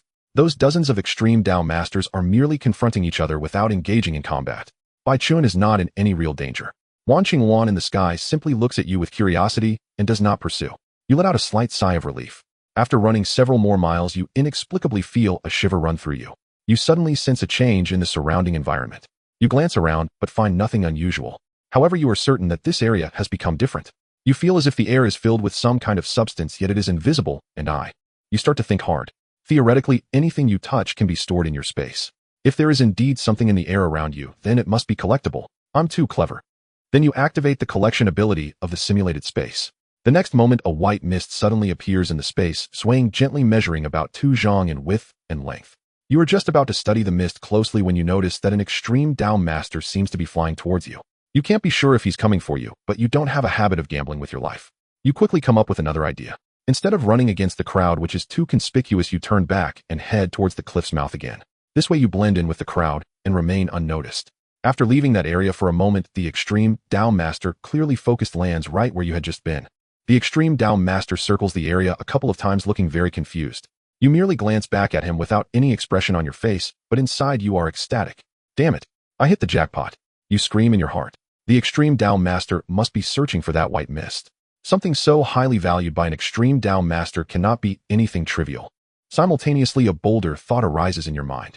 You glance at the dozens of extreme Dao masters in the sky, thinking that perhaps they have mobilized so many people for that white mist. Explosive. Quite explosive. You are so excited that every pore in your body opens up. Your heart races, feeling as if your lungs might explode. It takes a great effort for you to calm down. You run into Bai Chun again. Bai Chun is very moved to see you return. Senior brother. You really do care about me. No need to say anything, brothers at heart. Hey, why are you running back? We're going back to find uncle to protect us. You say this half-truthfully. In such a chaotic scene, Bai Chun at the skin refining stage dares not walk alone. He quickly follows you. Soon you find Hu Zhongshuan. Are you both alright? Hu Zhongshuan asks. We're fine, uncle. What are they doing? You gaze at the group of extreme Dao masters in the sky. Didn't you ask why they're fighting? You'll find out soon enough. Hu Zhongshuan replies, also looking at the sky with a thick anticipation in his eyes that he cannot hide. You even notice that his body is slightly trembling. The peak-level expert Hu Zhongshuan is surprisingly emotionally charged. You silently glance at him and say nothing. At this moment, about 70 or 80 extreme Dao masters have gathered in the sky, and both sides are still silently confronting each other, each exuding a powerful aura that creates immense pressure. The hundreds of thousands of soldiers below gaze up at the sky in astonishment, as if worshipping deities. Yan Zhixue is also up there dressed in a black skirt, but always wearing a gentle smile. You do not see Wan Qingwan and do not know where she has gone. You count carefully and see that there are 46 extreme Dao masters on the Jin Yu Kingdom side and 44 on the Deqian side. Moreover, not all the extreme Dao masters on the Deqian side. Lian Long. You recalled the tales of this legendary emperor. Not all emperors of the Great Qin were supreme masters. Throughout the thousands of years of Great Qin's history, the supreme master emperors could be counted on one hand. Lian Long was recognized as the foremost warrior among them, quite inspiring. With the arrival of Lian Long and Lin Jingji, the number of supreme masters from both nations rose to 4 to 6, creating a particularly intense rivalry. The supreme masters from Great Qin slightly bowed towards Lian Long as a form of respect. The hundreds of thousands of Great Qin soldiers knelt in unison, their voices echoing like a tsunami. We pay our respects, Your Majesty. Your Majesty. Your Majesty. Your Majesty. The venue was so large that echoes reverberated. You asked, Master Uncle, with nearly 100 supreme masters here, if they engage in battle, won't the heavens and earth collapse? Hu Zhongshuan turned his head puzzled and said, Fight. It's already over. Huh. When did it happen? You exclaimed in astonishment. They just posed a few shapes in the sky, and that counts as finished. Is this a contest about who has the better poses? You were rendered speechless. What was this? No one even moved. Was this some sort of surreal duel? I want to see rivers of blood. R&M refund. Hu Zhongshuan explained, supreme masters seldom engage in direct combat, unless it's a life-and-death feud. After living for nearly 200 years, who wouldn't cherish their life? You frowned and asked, if they don't fight, then who will? Our troops below will fight. Then what are they doing? They are allocating benefits. You recalled the previous time when the battle had intensified. That must have been the decisive confrontation between the two armies. During that time you had been especially busy, even neglecting your cultivation. Who won? It's a tie. The benefits are split. Split. You exhaled a breath of frustration. Very well, damn. With the arrival of Lian Long and Lin Jingji, the supreme masters on both sides finally took action. First, one person from Great Qin stepped forward, holding what resembled the inner pot of a rice cooker. That person closed his eyes for a moment, then immediately flew in a direction. Just half a quarter of an hour later, he returned, presenting the inner pot to Lian Long for inspection. After examining it, Lian Long nodded. A similarly styled individual emerged from the Jin Yu Kingdom, also holding an inner pot, though it had some differences. It was evident they were the same type of object. The person from Jin Yu Kingdom similarly sensed for a moment before flying out for a brief exploration and returning. Master Uncle, what are they doing? You inquired. Bai Qin also curiously leaned in to listen. They are collecting Earth Source. Hu Zhongshuan replied. You recalled the misty aura in your space. You had a vague suspicion but still asked, what is Earth Source? Earth Source can be used for alchemy and forging, but its most crucial role is to transform a master into a supreme master. You were shocked internally but maintained a calm exterior. You frowned. A supreme master isn't just a master who has cultivated to that level. Hu Zhongshuan chuckled. No master can become a supreme master merely through cultivation. You finally understood why supreme masters could fly and had lifespans extending to 200 years. Essentially, supreme masters and ordinary warriors were no longer the same species. If it were to be put simply, they might as well be reproductively isolated. And all of this was due to the Earth Source. You then asked, Master Uncle, what does Earth Source look like? Hu Zhongshuan responded, warriors below the rank of supreme masters cannot see Earth Source. It's said to be a mass of white mist. You nodded, confirming your suspicions. The mist you collected in your space was indeed an Earth Source. The fact that this Earth Source could enable a master to become a supreme master was utterly against the natural order. You decided that once it was safe, you would study it thoroughly. Fortunately, the Earth Source was stored in your space, undetectable even by supreme masters. You asked, since Earth Source cannot be seen by warriors below supreme master rank and masters must rely on Earth Source to become supreme masters, where did the first supreme master come from? Faced with this age-old question of which came first, the chicken or the egg, Hu Zhongshuan's CPU seemed to short-circuit. He stared blankly for quite a while before admitting he didn't know either. Master Uncle, how does Earth Source enable masters to become supreme masters? Is it absorbed into their bodies? No, it's through comprehension. Comprehension, you murmured.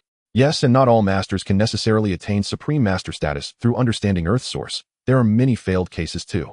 If someone fails, can the Earth Source still be used by others? Yes, but the Earth Source will dissipate. It can only support 3 people at most for comprehension. What happens if Earth Source is given to a warrior who isn't a master for comprehension? It won't matter. A warrior who isn't a master cannot comprehend Earth Source, just like a child who cannot read would be unable to understand an essay. What if they forced themselves to read it? Hu Zhongshuan looked at you with a strange expression. I don't know either. Master Uncle, one last question. Since masters cannot see Earth Source, how do they comprehend it? Do you see that instrument in their hands? You looked at the two inner pots and nodded. When sensing Earth Source, there's also a corresponding instrument, all made by Supreme Masters. Afterward, Hu Zhongshuan shared much more about Earth Source, such as how its appearance is quite random in time and place. However, prior to its emergence, a range can be roughly determined. This time, it was deduced by Supreme Masters that Earth Source would appear at the Cliff River mouth. Thus, the Supreme Masters from both nations gathered here. They continued to collect Earth Source. In the end, both nations' Supreme Masters each made 6 trips, collecting 6 Earth Sources for each side. Once the collection was complete, the Supreme Masters no longer lingered and flew away in all directions. General Han Fei of the Cliff River mouth also returned to the military tent. You noticed Hu Zhongshuan's excited demeanor. He was so eager to speak with you that he rushed into the big tent without even sparing a word. You exchanged glances with Bai Chun and returned to the medical office. It was astonishing how a grand battle among Supreme Masters had ended so quietly. The next day, after treating the wounded, you and Bai Chun stepped out of the medical office to take a breather. You both squatted in a corner chatting, one of you puffing on an old pipe. Just then, Hu Zhongshuan passed by. He looked at you and Bai Chun in surprise. What are you two doing here? You were equally surprised, replying, after a long day, is it not okay for us to step out for a smoke? No, why haven't you returned to Danxia sect? Hu Zhongshuan asked anxiously. You sighed. Perhaps it's because we enjoy this life of dancing on the edge of a blade where today may not guarantee tomorrow. It's definitely not because we ran away and you'd bring us back. You could have left yesterday. Those Supreme Masters have finished splitting the Earth Source, and the war has ended. You were taken aback. Who said that? Did I not tell you yesterday? Hu Zhongshuan sounded uncertain. You grit your teeth and said, my dear Master Uncle, what are you talking about? You ran off directly yesterday. Hu Zhongshuan suddenly realized, feeling embarrassed. My bad. I was too excited yesterday. Damn, finally we can go back. You were immensely excited, giving Bai Chun 2 hearty slaps on the back. Bai Chun was equally thrilled, slapping himself twice as well. You two put your arms around each other's shoulders, bouncing back to pack your belongings. You quickly finished packing and cheerfully bid farewell to Hu Zhongshuan, saying, Master Uncle, goodbye. Hope. Hu Zhongshuan smiled. We'll meet again. Goodbye. You hurriedly fled. Wan Qingwan looked at you in surprise, forgetting to even take her hands out. How do you know my technique? Her face was filled with astonishment. Her fearful expression grew even more panicked, and she stood frozen in place. After decades of knowing her, you were already well familiar with her timid nature. You shouted sternly, I will protect you for a day, but after today you are free to go. Don't be ungrateful. Your words certainly did not sound like you were planning to protect Wan Qingwan. She trembled, her small face scrunched up on the verge of tears. You ignored her distress and dragged her away. Although you were only at the later stage of the marrow cleansing phase, your combat power was at the peak of the refining phase. Wan Qingwan, at her current level of the divine vessel peak, was no match for you, unlike the third simulation, where she had a distinct advantage over you in cultivation. You led Wan Qingwan away from the camp at the Cliff River mouth. Bai Chun saw you bringing back a beauty and hurried over. He glanced at Wan Qingwan and then turned to you astonished. Senior brother, are you really so rough in wooing girls? Just grabbing one off the street. You were too lazy to explain to Bai Chun, your expression darkening. Old mouth, stop talking. Bai Chun, bullied into silence, hurriedly shut his mouth. The 3 of you walked towards the southeast direction of the Danxia sect. The Cliff River mouth was about 10 days' journey from the Danxia sect. After dragging Wan Qingwan for half a day, you finally remembered to ask where she intended to go. She mentioned she wanted to go to the Longmen Inn in the northwest of the Tsangwang Desert. You were suddenly caught off guard, realizing you had dragged Wan Qingwan in almost the opposite direction. You're not in a hurry to go to the Longmen Inn, are you? You asked. Wan Qingwan looked at you, not in a hurry. Then that's fine. You took Wan Qingluan's hand again and continued walking. Wan Qingwan glanced at the hand you were holding, and the resistance in her eyes diminished significantly. The Tianyu Wuxiang technique you practiced made Wan Qingwan feel a subtle sense of closeness. Bai Chun walked behind, glancing at your back. He muttered, no wonder you don't go to the brothel, i.e. turns out you just want to grab one for yourself, how uncouth. Bai Chun secretly vowed to start cultivating diligently from now on, aiming to reach a level where no one would dare to say anything if he snatched someone off the street. In the evening, the 3 of you noticed that the sky was gradually darkening and checked into an inn. You shared a room with Wan Qingwan, while Bai Chun had a room to himself. Your intention was to protect Wan Qingwan. There were absolutely no other thoughts. If you had even a hint of ulterior motives, Zhao Taiju would crash into good fortune. At night, you took Wan Qingwan out of the room. You planned to invite Bai Chun to explore the night market together. After knocking on the door for a long time, you realized Bai Chun was not there. You suspected that he had run off to visit a brothel again. So you went to the night market with Wan Qingwan. The night market was brightly lit and bustling with activity. The sounds of vendors calling out, crying children, and laughter filled the air. You bought a lot of snack. You asked with a smile. Delicious, she showed her first relaxed smile of the day. You then spotted a sugar-coated fruit treat that both you and Wan Qingwan loved. You let go of her hand and walked over to buy it. After paying, you felt Wan Qingwan bouncing along behind you. You didn't look back, but extended your hand behind you. Wan Qingwan naturally placed her hand in yours, feeling no wrong in doing so. She had become somewhat dependent on you. Back at the inn, you let Wan Qingwan sleep on the bed while you did not sleep, instead sitting cross-legged on a chair to cultivate. Your cultivation level had been stuck at the later stage of the marrow cleansing phase for quite some time, and you could already sense the thin barrier of the peak of marrow cleansing. You felt that a breakthrough was imminent. As a qualified 4th-grade alchemist, you were not lacking in internal divine pills at this moment. You returned to the boldness you had when consuming blood-gathering pills swall. Your frenzied method of consuming pills left Wan Qingwan staring in shock. Wan Qingwan lay on the bed, blinking her large eyes in amazement as she watched you. Gradually, she fell asleep. In the room, the steady sound of Wan Qingwan's breathing, like that of a small cat, filled the air. Meanwhile, you did not sleep. You kept consuming pills and cultivating until the latter part of the night. Boom! A loud rumble echoed from within your body, startling Wan Qingwan awake. She sat up abruptly, looking at you in shock.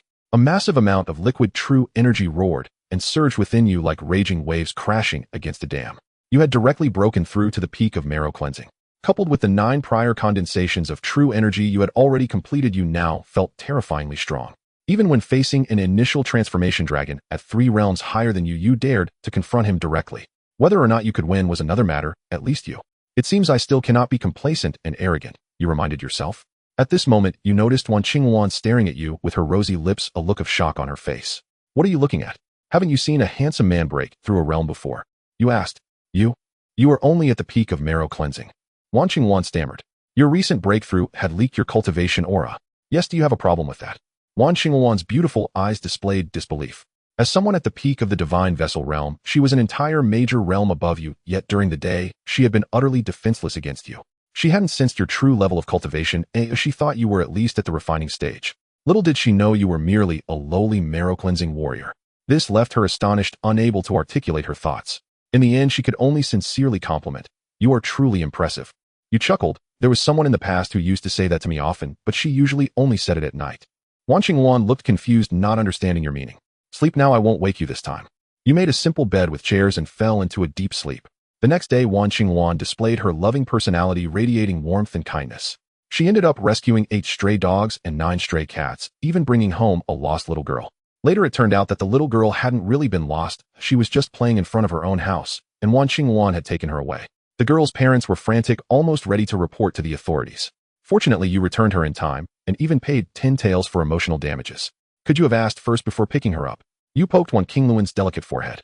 I noticed there were no adults around. Wan Qingluan sat on the edge of the bed, twisting her hands. There are many places without adults. There are no adults around me either. Why didn't you pick me up? Wan Qingluan studied you seriously. I can't carry you. You were speechless. However, you knew this couldn't be blamed on her. It was all you're doing. Wan Qingluan looked like a child who had made a mistake, quietly curling up in the corner of the bed. You sighed. You've overcome your fear, so you can go back to the Longmen, and now, I'm heading back to the Danxia sect. As long as there is no fear in her character, Wan Qingluan will have no more issues. Suddenly, Wan Qingluan raised her head and said, I want to return to the Danxia sect with you. Wan Qingluan shook her head. I don't want to meet my family. Ooh, I have no family. You replied, isn't that convenient? I don't have parents either. Wan Qingluan asked, you have no parents? You responded, and you have no family. You both, being orphans, exchanged a few harsh words before ultimately deciding to return to the Danxia sect together. Wan Qingluan was curious about how you knew so much about her martial arts, but she knew you wouldn't say anything, so she kept. You walked out of the room with Wan Qingluan obediently following behind, holding onto the corner of your clothes. There was still no one in Bai Chen's room. You waited outside the inn. You knew Bai Chen would definitely return. After a quarter of an hour, Bai Chen appeared. His steps were unsteady, his face pale with heavy dark circles under his eyes, and he looked completely drained. With every step, his legs trembled. For a dignified warrior to be reduced to this after one night, one could only imagine the intensity of the ordeal. Senior brother, let's go. Bai Chen forced a smile, pulling at the pale corner of his mouth. You spoke with a tone of resignation. Are you really trying to recoup your losses? Bai Chen laughed weakly. It's not too much of a loss. You are in such a poor state and you think it's not too much. As long as the money isn't a big loss, that's fine. Bai Chen wore a satisfied smile. Good, you at least gained something well done. You were completely won over by Bai Chen. It was clear that Bai Chen could hardly move anymore. With no other choice, you had to buy 3 fast horses. You felt that you were sometimes too kind to Bai Chen.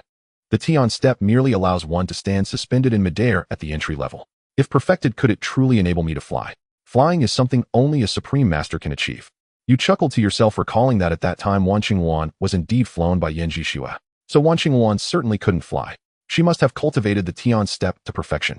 This implies that the Tian step does not actually allow one to fly. You speculate that the higher the proficiency, the longer one can remain suspended in the air. It makes sense. If martial techniques allowed for unrestricted flight, how would that accentuate the prestige of a supreme master? You continued to immerse yourself in your training. After 10 days, you had also brought the Tian Yu Wuxian Gong to the peak of bone cleansing. Your next goal was the divine organs realm. Just as you were about to take an inner spirit pill to invigorate yourself, a disciple came to inform you that Xia Huida wanted to see you. Only then did you realize that Xia Huida had returned. You arrived at Xia Huida location where the sect master of the Danxia sect Deng Rusong was also present. Xia Huida was delighted to see you. Taiju, I heard you have become a 4th-rank alchemist. Yes, master, it's a stroke of luck, you replied. Good, as expected of my disciple. Deng Rusong deliberately remarked, as expected of a disciple of the Danxia sect. Xia Huida retorted with displeasure. Senior brother, do you have to contradict me for your own comfort? Deng Rusong laughed. Is there a problem with me praising our sect's disciples? Xia Huida snorted lightly. I'm not speaking with you. Both Xia Huida and Deng Rusong appeared to be in a good mood. You asked, Master, you didn't call me here just to say these things, did you? Xia Huida hesitated for a moment. Hu Zhongshuan has already told you about my junior sister, right? He did mention it, you replied. Xia Huida nodded. Follow me. Xia Huida and Deng Rusong led you to a well-lit underground chamber secured with multiple door cards. The chamber was spacious and bright, showing no signs of the typical darkness associated with underground spaces. It was evident that it had been meticulously arranged and maintained. In the center stood a cold jade bed upon which lay an enchanting woman, dressed in white, her features gentle and serene. Her eyes were tightly shut, and she lay motionless save for the rhythmic rising and falling of her abdomen indicating that she was alive. You had already guessed who this was. Xia Huida confirmed this was his and Hu Zongshuan's junior sister Wan Shu. He also informed you that the entire Danxia sect had mobilized to support the front lines as part of a transaction to exchange a source of earth from the Xuanwu Emperor Lian Long. However, in order to obtain this source of earth, the greatest effort from the Danxia sect was not in refining pills or healing on the front lines, but rather, you turned to look at the quiet woman on the cold jade bed. You noticed that Wan Shu appeared very young, seemingly only 17 or 18 years old. Even considering the slow aging process of a martial artist, this was indeed remarkable. Xia Huida explained that Wan Shu had been lying on the cold jade bed for decades, which could slow down the aging of her body. Furthermore, since she was unable to move, her consumption was naturally minimal. These two reasons combined meant that Wan Shu's appearance had almost frozen at the moment of her incident. You glanced at Xia Huida and asked, Master, should I call her Master Mother or Master Aunt? Xia Huida's expression was somewhat awkward as he pursed his lips, unsure how to respond. In fact, neither he nor Hu Zhongshuan had confirmed their relationship with Wan Shu. Seeing Xia Huida's awkward demeanor, you understood it was difficult for him to answer. So you kindly offered him an escape. Forget it, Master, it's not important. What's most important is that you three live well together. Xia Huida sighed, lightly, his expression complicated. He slowly walked to the cold jade bed and gently stroked Wan Shu's delicate cheek. His movements were careful and almost imperceptible, as if afraid to disturb Wan Shu's peaceful slumber. You found this scene incredibly beautiful. If it weren't for Deng Rusong getting into the act as well, it would have been even more perfect. You saw Deng Rusong approach, also using his hand to gently caress Wan Shu's forehead. You were momentarily stunned. It is said that young people play around a lot, but you older folks are no different. Your heart was shaken. It turned out this wasn't just a matter for 3 people, but for 4. You were very curious what kind of super seductress was Wan Shu. How could there suddenly be 3 guardian spirits? Could it be because a triangle possesses stability? You couldn't understand. To avoid the situation developing into an illegal gathering of more than 3 people, you cleared your throat and said, Sect Master, stop touching her and sing a song instead. Deng Rusong turned in surprise to look at you, his eyes filled with confusion. After thinking for a moment, he suddenly smiled in realization. Deng Rusong understood that you had misunderstood him. He smiled and asked, Taiju, do you know what Wan Shu's surname is? You replied, disciple is not aware. Deng Rusong explained, Wan Shu's surname is also Deng. Her full name is Deng Wan Shu, and I am her biological brother. You finally understood. At the same time, you secretly breathed a sigh of relief. Fortunately, the plot isn't too explosive, otherwise I wouldn't know if it could pass the review. You suddenly understood. No wonder the entire Danxiao sect could unite so wholeheartedly to obtain the source of earth, ultimately using it to save Deng Wan Shu. No wonder Xia Huida could persuade Deng Rusong, this great figure. It turned out that it was Deng Rusong, the sect leader, who had been making the effort from the beginning. You asked, how can the source of earth be used to awaken Master Mother? You decided that in front of Xia Huida you would call Deng Wan Shu Master Mother, and in front of Hu Zhongshuan you would call her Master Aunt, maintaining an equal stance and offending no one. Upon hearing your address for Deng Wan Shu, Xia Huida's mouth subtly curled upwards, clearly pleased. Xia Huida slowly walked over from the side of the cold jade bed, saying, The sect leader and I plan to work together to refine a returning yang pill, and the source of earth is the key main material for that pill. Deng Rusong nodded. The returning yang pill is an 8th rank healing elixir. No matter how severe the injury or strange the illness, as long as a person still has a breath left, one returning yang pill can bring them back to life fully.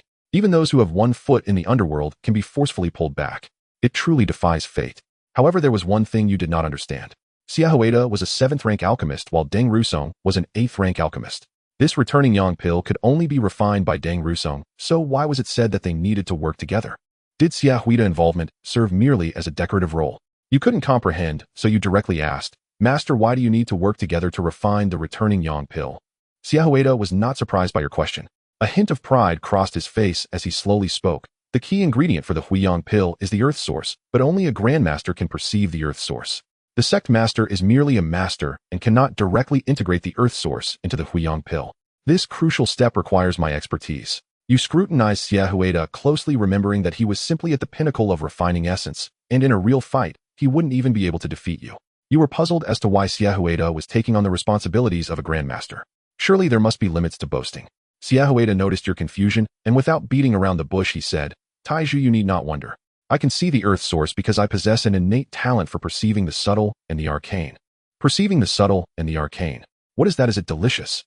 Xia Huida slightly tilted his head back, his expression growing even prouder.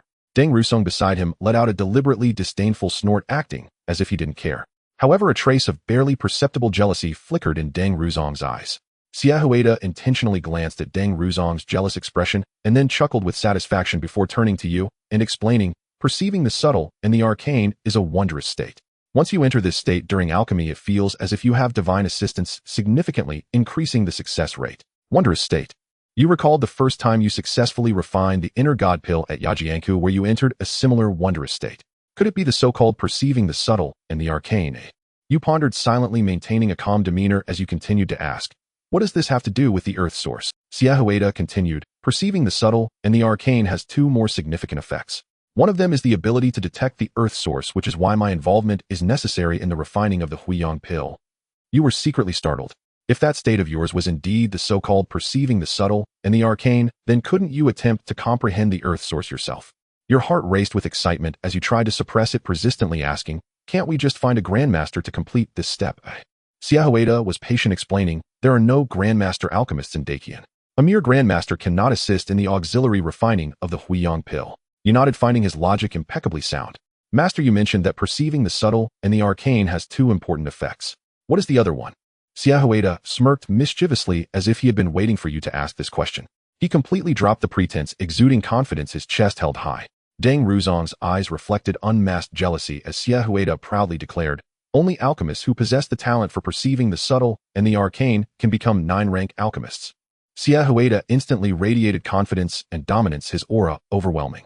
Deng Rusong scoffed, but couldn't find a rebuttal. You scratched your head and asked sincerely, then why are you only a 7th rank? Oh well. Xia Huida looked deflated, like a balloon pricked by a needle. His lips moved as if he wanted to say something, but hesitated, looking somewhat embarrassed. Deng Rusong unusually did not take the opportunity to insult him. Instead, he stepped in to defend Xia Huida, saying, Taiju, your master has the potential to become a 9th-rank alchemist, but... Deng Rusong glanced over at the cold jade bed where Deng Wanshu lay. He sighed deeply, his expression filled with guilt. He patted Xia Huida on the shoulder and spoke in a low voice, alas. Xia Huida shook his head, saying, after all these years without curing Wanshu, it is I who have let her down. Your eyes widened. It had been a long time since you heard such pure flattery. You could only lament the overwhelming power of the white moonlight, especially one who remained forever at 18 and rarely spoke. No one could withstand it. Deng Wanshu had become an obsession for both Xia Huida and Hu Zhongshuan. Deng Rusong began to speak slowly. Your master has been searching for a way to cure Wanshu for decades, dedicating too much energy and time. Otherwise, the position of sect master wouldn't be mine. You were at a loss for words. Born in the spring breeze and raised under the red flag, your heart told you that ingratiating flattery leads to ruin. But did someone like Xia Huida truly deserve such a fate? Xia Huida calmly stated, Taiju, in truth, the Huiyang pill is merely an attempt. We cannot guarantee that Wanshu will definitely awaken. But what if it truly fails, you asked? Xia Huida's eyes flickered as he took a long time to respond. Then I won't be able to accompany her for long.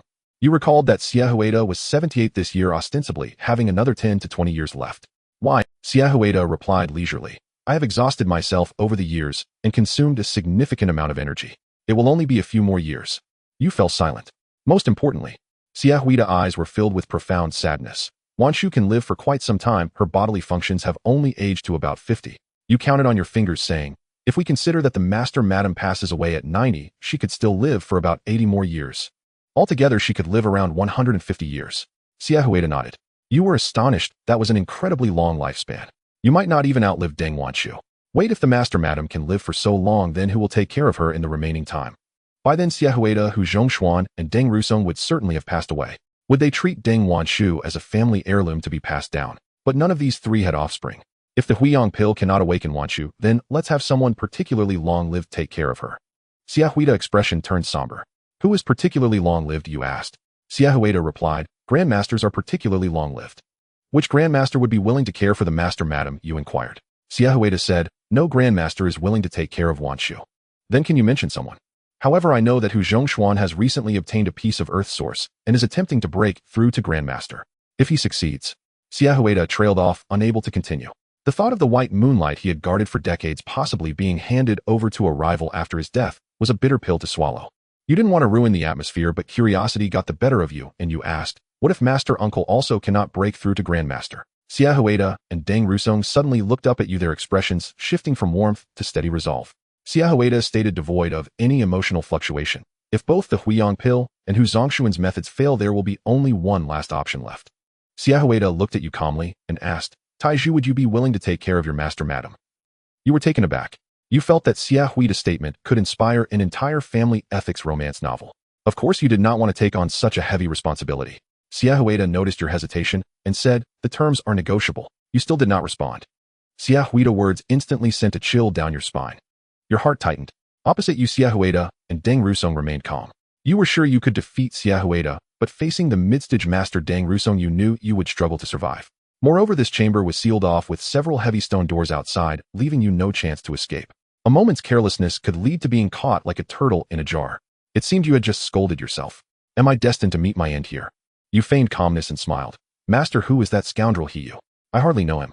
Xiaohuida pulled out a letter from his pocket. Hiyu, I told you that you would see our sincerity. Before that we wanted to be on. What do you mean? You looked at the letter in Xiaohuida's hand.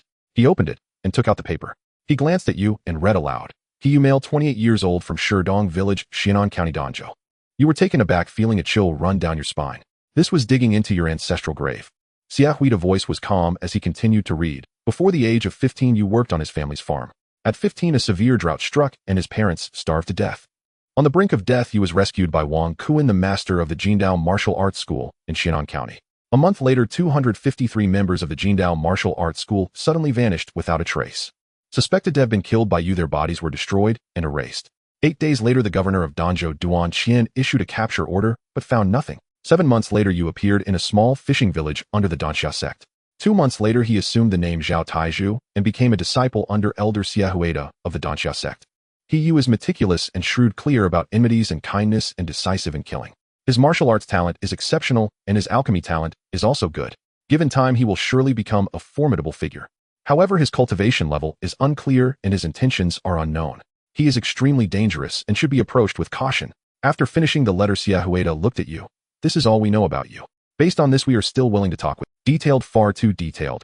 After hearing Xiaohuida read your profile, you couldn't help but feel as if someone was always watching you. Aside from the 7 months you spent hiding in the wilderness without any specific information, every action you took in public was laid bare.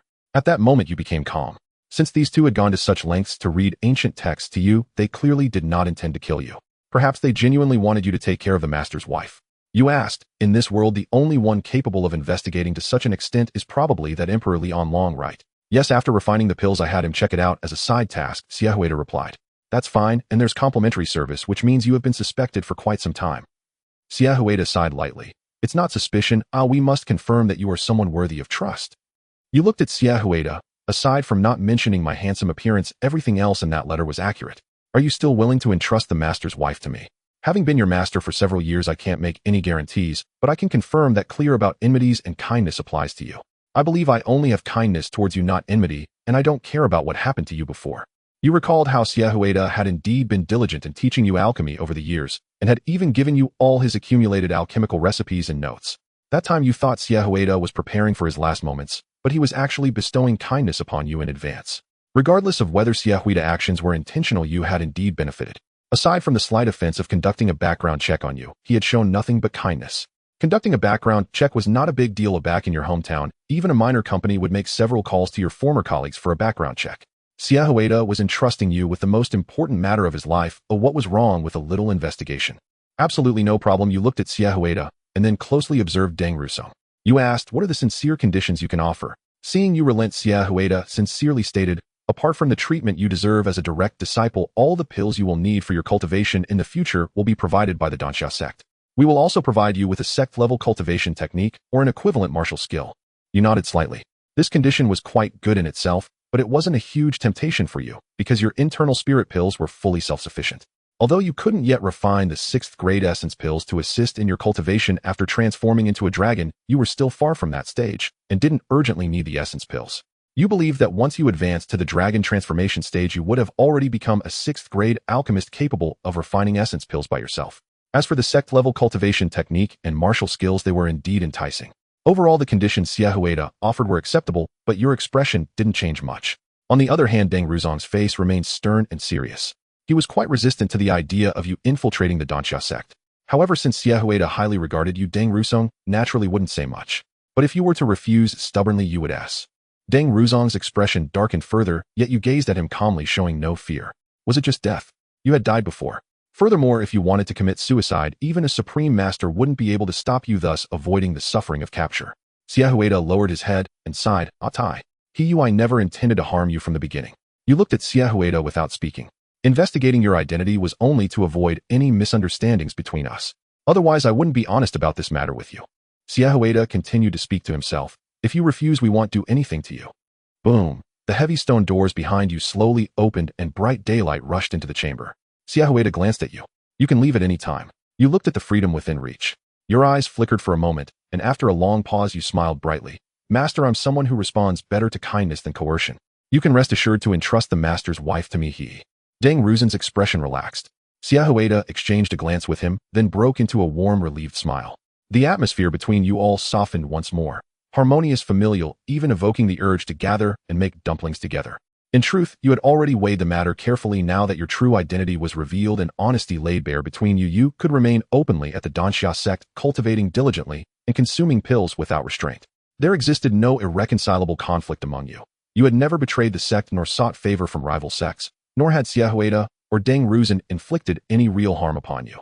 At most, Xiaohui had raised his voice slightly while reciting classical prose earlier. A modest compensation, say a generous supply of spirit-reviving pills, would settle the matter entirely. You would remain fast friends, and more importantly gain the enduring patronage of 2 grand alchemists along with an inexhaustible stream. Senior brother, bring forth all your remaining conditions. Deng Rusong smiled and said, I intend to appoint you as the next sect master of the Danxia sect. You paused, startled. Such a tremendous concession. Should you assume the mantle of sect master, the entire sect would answer to your will, and surely you would not then defect. No sovereign rebels against his own throne. Loyalty would inevitably take root within you, and moved by Xiaohui's profound kindness, safeguarding senior madam would become but a natural extension of duty. This was no underhanded stratagem. It was a radiant, open gambit designed to bind you to the Danxia sect. Were you elevated to sect master commanding absolute authority over the sect, would you truly sever ties? A monarch does not stage a coup against his own realm. Gradually a sense of belonging would deepen within you, and bound by gratitude towards Xiaohui, protecting senior madam would require little more than a passing thought. Xiaohui had deployed a luminous, unassailable strategy to secure your allegiance. Yet you bore no resentment towards such transparent calculation. Your sole aspiration remained the steady ascension of your cultivation realm. Whether installed as sect master, or cast as the stone lion guarding the sect's gate, you cared not so long as you swam freely in an ocean of elixirs intoxicated daily by their transcendent potency. After a moment's reflection you asked, why choose me? Is it merely because I possess an imposing bearing? Deng Rusong spoke slowly. Among the younger generation of the Danxia sect, none surpasses you in martial aptitude. In alchemical talent, you rank among the top 3. And most critically, you dare to kill. Disciples of the Danxia sect trained under exceptionally favorable conditions, they seldom needed to brawl for resources.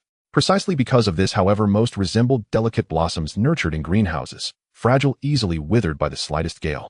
You, by contrast, were like tenacious wild grass, forged through relentless storms, resilient, unbroken. In time, you would surely grow into a towering, unruly giant of the field. A sect's leader must wield decisive authority and unflinching resolve, Without such strength, decline is inevitable. You smiled faintly. Such praise from the sect master may well inflate my pride. But tell me why only top 3 in alchemical talent? The direct disciples of the chief elder and the 5th elder have recently attained the rank of 4th rank alchemist. Do they possess the sublime perception innate talent? Certainly not. Wait, what do you mean, eh? Deng Ruzhen whirled toward you, eyes wide with sudden realization. You possess sublime perception. Xiaohuida also turned sharply, his face alight with intense anticipation. You scratched your head. I'm uncertain. I'll leave confirmation to senior master. Later you recounted in detail your prior transcendent experience to Xiaohuida, who then instructed you in entering the sublime perception state. Though you did not re-enter it that day, you exhibited unmistakable physiological and perceptual correlates, symptoms meticulously verified by Xiaohuida himself. He confirmed unequivocally that you indeed possessed the sublime perception talent. Xiaohuida erupted in triumphant laughter, declaring you a dual-talented prodigy destined for emperorhood. You rejoiced even more, because sublime perception meant you could sustain the state long enough to probe the earth source itself. At last the prospect of cracking its impenetrable essence shimmered into view. Beside him, Deng Ruzhen nearly choked with exasperation, muttering repeatedly about Xiaohuida's absurd cosmic luck. He even offered, half-jokingly, to accept you as his personal disciple despite being an 8th rank alchemist. But you, ever loyal, politely deferred. Let me wait until senior master passes, perhaps in a few years. Xiaohuida roared, rebellious disciple, so fiercely he nearly hastened his own demise.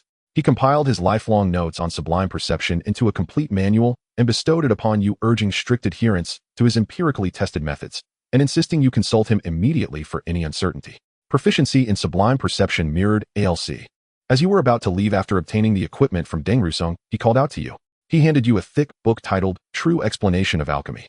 This book was far more complete and comprehensive than the one from Xiaohuida, which was rather haphazardly compiled. Perhaps Xiaohuida had been too focused on reviving Deng Wanshu and had not dedicated enough effort to writing.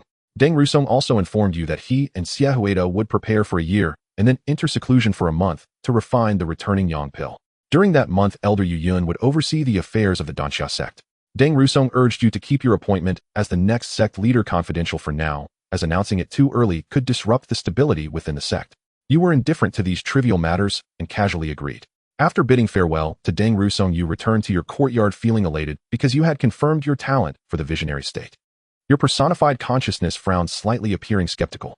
Additionally, you were puzzled. How could a sword appear to one who wielded a knife? Could it be that every source of the earth is a unique existence, and its essence was determined from the very beginning? You found this quite plausible and planned to ask Xiaohuida about it later. You continued to examine the source, closely sensing it contained something within the sword energy, yet you had no clue. The 15 minutes passed swiftly, and you were forced to exit the visionary state.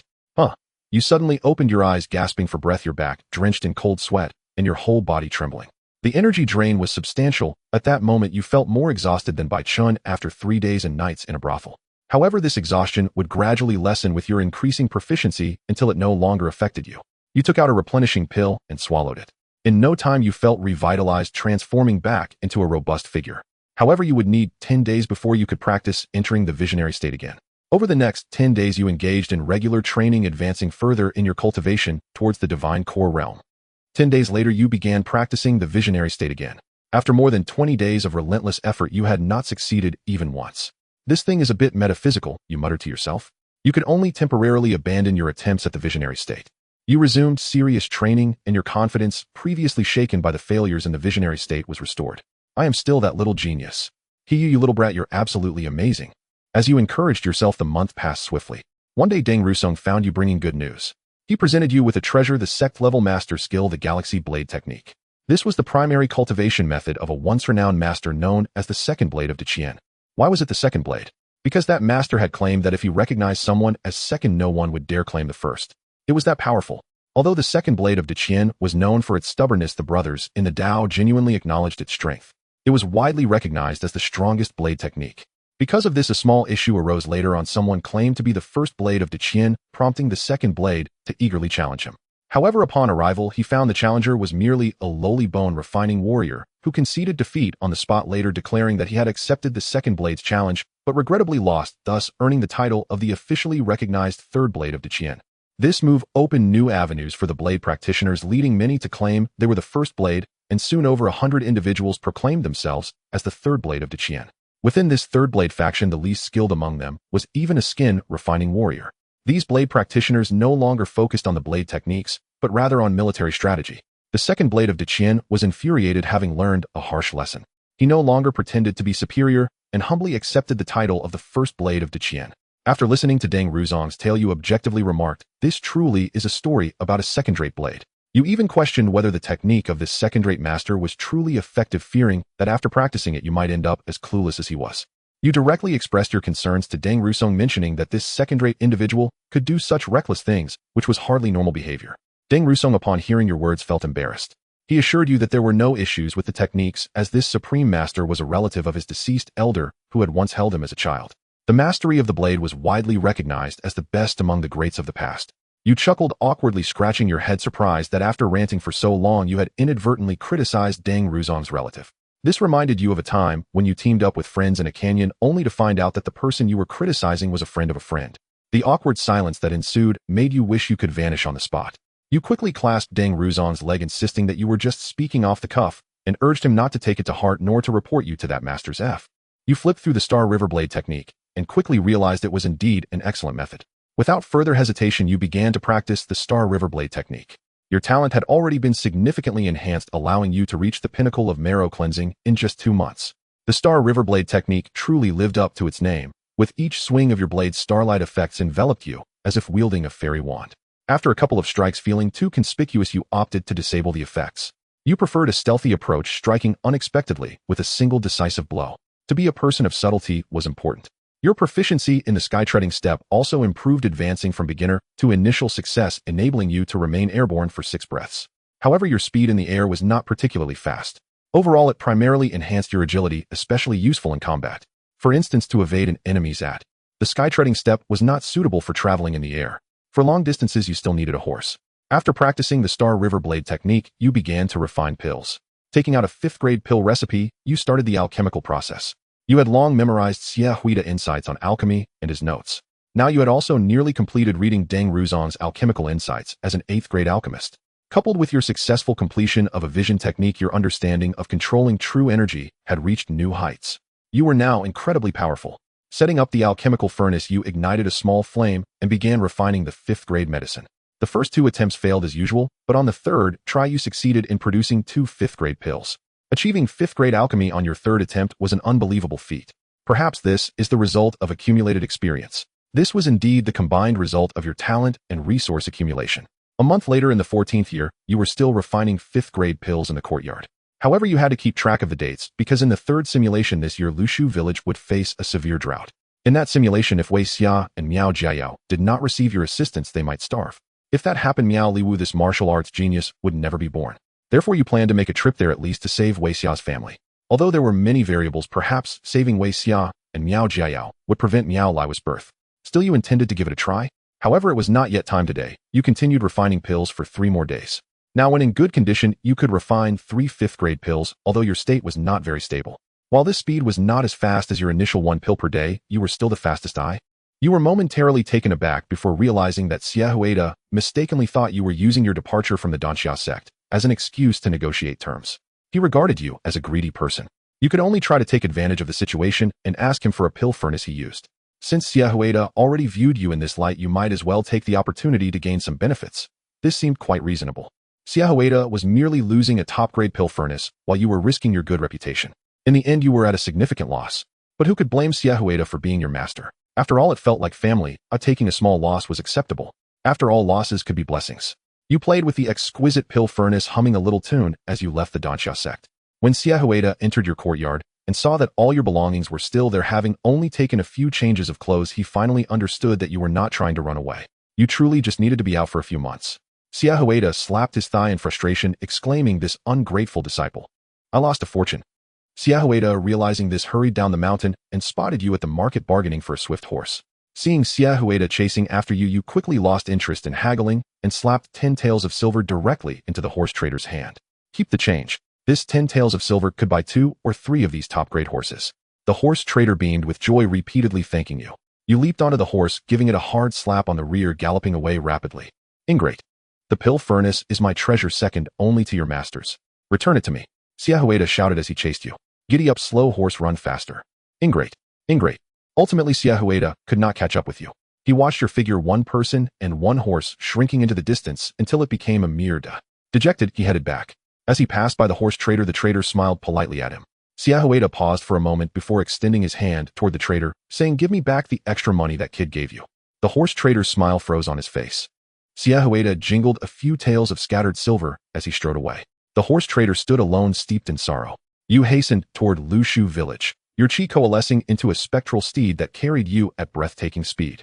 You had calculated the precise moment when Wei Xia's family would verge on starvation and arrived a full month ahead of schedule, preempting any unforeseen calamity. Every 3 or 5 days you paused only to rest at an inn. Along the way, bandits and highwaymen occasionally blocked your path, but with a few effortless flicks of true chi you dispatched those nameless thugs as easily as squashing ants. Your steed never slackened pace. They posed less obstruction than a speed bump. You murmured softly to yourself, but why? Why are the Miao and Yao families utterly gone, leaving behind only crumbling homes? Is this targeting me? Suspicion flared. You wondered if the simulation engine had deliberately orchestrated this anomaly. Just as you resolved to approach a villager and inquire about the Miao Yao household, a familiar voice sounded from behind you. "Young master, you seem unfamiliar here, seeking kin." Your brows lifted slightly as you turned. There stood Wei Xia, her smile radiant, her eyes warm with friendly curiosity. At 28, she bore none of the haggard weariness etched across her face during the third simulation. No trace of hardship shadowed her gentle composure. Though clad in simple peasant garb, her bearing radiated quiet contentment, unmistakably that of one who had never known deep want. Her presence struck you like sunlight breaking through clouds. You burned with curiosity. What life did she now lead? Did she still bear any connection to the Miao Yao family? With a light chuckle, you asked courteously, "Miss, might I ask, where have the Miao Yao family gone? Are you kin to them, sir? It's been quite some time since you last visited, hasn't it?" Wei Xia asked gently. "Indeed, it has been many years since we last spoke." Wei Xia nodded warmly. "Then it's no wonder you're unaware. The Miao Yao family left Lushu village over a decade." "They left? Why?" You pressed urgently. In this iteration, the Miao Yao family had vanished. Not merely perished, but departed entirely. And Wei Xia bore no visible tie to them whatsoever. Everything had shifted. She would not then journey to Xianming Temple 2 years hence to pray for a child, and thus would never conceive Miao Liwu. That martial prodigy born of extraordinary destiny would never draw breath. A faint pang stirred within you, not for lost loot, but for the boy himself. You held genuine affection for Miao Liwu. Oh, after all, he had gifted you countless rare artifacts. You'd hoped this time he might live a long, luminous life, yet fate had denied him even existence. You sighed inwardly, humbled by the unfathomable caprice of heaven.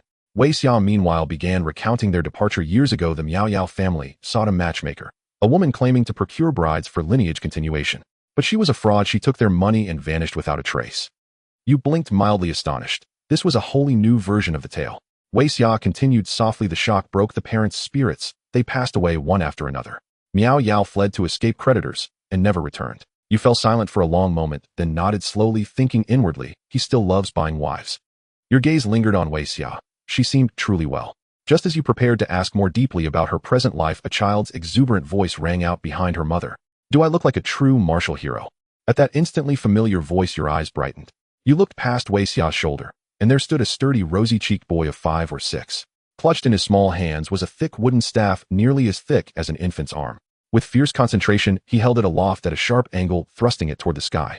His face flushed crimson with effort, his tiny arm trembled, but he held firm, waiting for his mother to turn. Hearing him, Wei Xia's serene smile softened into tender indulgence. She pivoted, and the boy beamed up at her, a pure, unguarded grin of stubborn joy. There. Mo is the very image of a martial hero." She laughed, shaking her head fondly as she hurried over. Gently, she lowered the makeshift staff, some forgotten relic he'd scavenged, and wiped the sweat from his brow. "Off playing the moment you step outside. What if you catch a chill?" "Hee, I want mama," the boy declared, smearing snot from one cheek to the other with his sleeve. Watching them, you felt as though crossing a threshold between lifetimes. This boy, whom Wei Xia called Mo, bore no mere resemblance to Miao Liwu. He was Miao Liwu identical in countenance, tone, even that absurd habit of wiping his nose sideways. There could be no doubt. He was the same soul reborn. Only his name had changed. You found the world profoundly fascinating. Evidently, in this simulation, Wei Xia had married Miao Liwu's biological father. Otherwise, how could the boy exist? Surely she hadn't returned to Xianming Temple to pray for a son. That would be absurdly melodramatic. Yet you paused. Something still unsettled you. If Miao Liwu was conceived after Wei Xia's pilgrimage to Xianming Temple, and yet was also born to Wei Xia and her husband, then the man who sowed the seed at the temple must be the very same person who now stood as Mo's father. What kind of narrative was this? Could it be that Mo's father's avocation involved sowing seeds, spiritual or otherwise, at Xianming Temple? Boundless merit to the guanine of child-giving, you thought wryly. Who is this extraordinary fellow? You resolved to meet him today. Just then Wei Xia approached hand-in-hand with the boy. Mo agreed uncle. Uncle hello. The boy piped clear and bright. You smiled and ruffled his hair. And what is your name, little one? The boy puffed out his small chest proudly. I'm Lin Mo. Mother named me so because she hopes I'll have ink in my belly just like father. Father has ink in his belly, so he's a scholar. You mused aloud. Scholars truly do possess remarkable talents. However, Miao Liwu, no, it should be Lin Mo. You are well aware of how much ink is in Lin Mo's belly. During the third simulation, Miao Liwu had a glorious story of directly breaking through his realm after being infuriated by you teaching him to recognize characters. You patted Lin Mo's belly and asked, do you have ink in your little belly? Lin Mo indeed shrank down immediately. He nervously glanced at Wei Xia and whispered, no. I am very slow at recognizing characters. You laughed heartily. Truly, your little guy, still the same foolish young man from before, without any change at all. Wei Xia also felt that Lin Mo's talent for studying was lacking, quickly changing the topic. Young master, well, you probably won't find Miao Jiao anymore, and it's getting late. You should hurry back to the city and find a place to stay. Wei Xia noticed your stylish attire, realizing you were not an ordinary farmer. Thus, she urged you, a city dweller, to return to the city promptly. Naturally, you would not leave just yet. Initially, you came to rescue Wei Xia and the Miao family, but now Lin Mo had been born 7 to 8 years earlier. Plus, you were curious about that guanine who delivers children. It was only natural for you to want to visit Wei Xia's home. You looked at Wei Xia and asked, Madam Lin, is your husband home? Of course he is. Why do you ask, young master? Wei Xia asked in confusion. You smiled and said, I have traveled a long way and am a bit hungry. There are no eateries nearby. May I go to your house to eat something? I will pay double the price. Wei Xia hesitated, saying, Young master, money is not the issue. I fear that my ordinary household does not have good dishes to entertain you. You waved your hand dismissively, saying, No matter, I just need to satisfy my hunger. Wei Xia, holding Lin Mo, said to you, Young master, then please come in. Wei Xia led you to the neighboring village. Along the way, you introduced yourselves. You also learned that Lin Mo's father was named Lin Kaifeng, a scholar who could receive state subsidies due to his outstanding academic performance. The standard for receiving these subsidies was 5 taels of silver per year. Additionally, Lin Kaifeng occasionally taught at the private school or did ghostwriting, which added a few more taels of silver. Thus, despite not being wealthy, the Wei family could easily maintain a comfortable life and occasionally enjoy meat dishes. This was also the reason for Wei Xia's different temperament in this simulation. This time, Wei Xia's social status and economic condition had significantly improved, giving her confidence. Soon you arrived at Wei Xia's home, a relatively spacious farmhouse. Father, I'm back with mother. Lin Mo sprinted into the courtyard. Immediately, Guanyin, Lin Kaifeng, came out to greet him. Lin Kaifeng picked up Lin Mo, who had thrown himself into his arms, and laughed. Moer, have you been playing all day again? Father, I will catch up on my homework tonight. Lin Kaifeng playfully pinched Lin Mo's nose, saying, You say that every time. Lin Mo's eyes rolled as he quickly changed the subject. Father, today, mother and I met a gentleman who will have dinner at a gentleman. Lin Kaifeng, holding Lin Mo, stepped out of the courtyard and saw you. Noticing your appearance and demeanor did not resemble that of an ordinary person, he set Lin Mo down and cupped his hands politely, saying, Brother, if you are in a difficult situation, although my family is not wealthy, we can still provide you with a hearty meal. Please come in. You realized that Lin Kaifeng had misunderstood you. He thought you couldn't afford to eat and were trying to scam a meal. You looked him up and down, and he indeed appeared to be an ordinary weak scholar, yet his demeanor was quite free-spirited and unrestrained.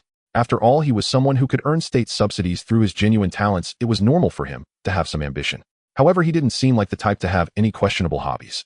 Did he have a heart of a beast while appearing human? You couldn't quite figure it out. Just as you were about to follow Lin Kaifeng into the courtyard, a thunderous roar sounded from behind you. Lin family lady. Are you still not agreeing? You turned to look, and a burly man with a leopard head and fierce eyes was blocking the way. This man had a face full of flesh, looking like a knockoff version of Zhang Fei, and he clearly was not a good person. You sensed that he was a bone-refining martial artist. You saw that Wei Xia's expression was not good at all, looking very troubled. Lin Kaifeng also fell silent, glancing between the burly man and Wei Xia. You thought to yourself, isn't he here for trouble? In broad daylight, does he dare to abduct a married woman? Is there still any law? Is there still any justice? Moreover, the fact that he ran into you today indicates that this knockoff Zhang Fei had not come for the first time. You swiftly stepped forward. You want a kick from me? Boom. The knockoff Zhang Fei fell to flash before his eyes, and he was already sent flying several dozen feet away. He crashed to the ground, feeling as if his body was falling apart with the entire world spinning around him. He had a lump in his chest, unable to utter a sound. You drew your soul awakening blade, saying, You want another strike from me? He, young master. No. At that critical moment, Wei Xia shouted in horror. Your soul awakening blade was forcibly stopped just beside the neck of the knockoff Zhang Fei, a mere millimeter away from his throat.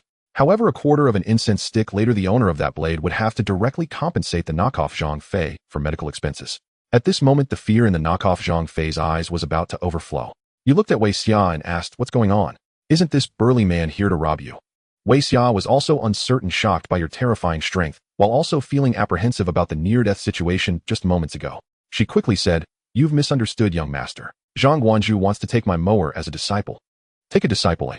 You asked for clarification and learned that Zhang Guanzhu had accidentally discovered Lin Mo's excellent talent for martial arts and wanted him to join his martial arts school as a disciple. However, Wei Xia did not want Lin Mo to engage in violent activities, only wishing for him to be like Lin Kaifeng, becoming a scholar and pursuing an official career. Hence, she had repeatedly refused Zhang Guanzhu's offer. Zhang Guanzhu, eager for talent, often came to persuade Wei Xia to let Lin Mo attend his martial arts school, which led to your misunderstanding. After hearing the whole story, you nodded and then asked for Lin Kaifeng's opinion. Lin Kaifeng actually supported Lin Mo learning martial arts, as he understood that pursuing a literary career was not a viable path for Lin Mo. Lin Mo often stated during exams, "What's the use of memorizing it in your head? Dare you to face me heat in a contest?" In truth, Lin Kaifeng had seen many useless students in studies, but they all had to call Lin Mo useless. However, Lin Kaifeng and Wei Xia had a good relationship, so he didn't want to directly contradict Wei Xia. After all, Wei Xia's concerns were also reasonable. If Lin Mo spent all his time outside fighting, what if he lost once and met with disaster? It was quite dangerous. Every time Zhang Guanzhu came, Lin Kaifeng did not voice his opinion directly, which made you think he was being cowardly. You looked at Wei Xia and Lin Kaifeng. They did not dare to meet your gaze, seeming somewhat afraid of you. Zhang Guanzhu's strength ranked among the top in the city, yet in your hands he was like a chick easily manipulated. Wei Xia and Lin Kaifeng did not dare to joke with you anymore. You didn't mind. You directly looked at the small Lin Mo. What you didn't expect was that Lin Mo's eyes were filled with ecstatic excitement. His small body trembled slightly with excitement, and he looked at you with reverence, as if gazing upon a deity. Your combat power far exceeded his limited understanding. He had thought Zhang Guanzhu was the highest authority, yet he never realized that above this authority there were countless gods and Buddhas sitting high in the clouds. Lin Mo's heart had long harbored a dream of becoming a hero, but because of his young age he had always been suppressed by Wei Xia. However, after today, this great tree of dreams had firmly taken root in Lin Mo's heart. You looked at Lin Mo and asked, "Lin Mo, the decision is yours. Do you want to learn martial arts?"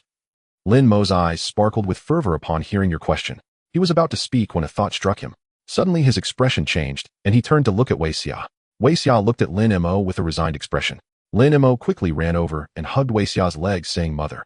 Wei Xia squatted down and embraced little Lin Mo, gently stroking his head with a somber expression.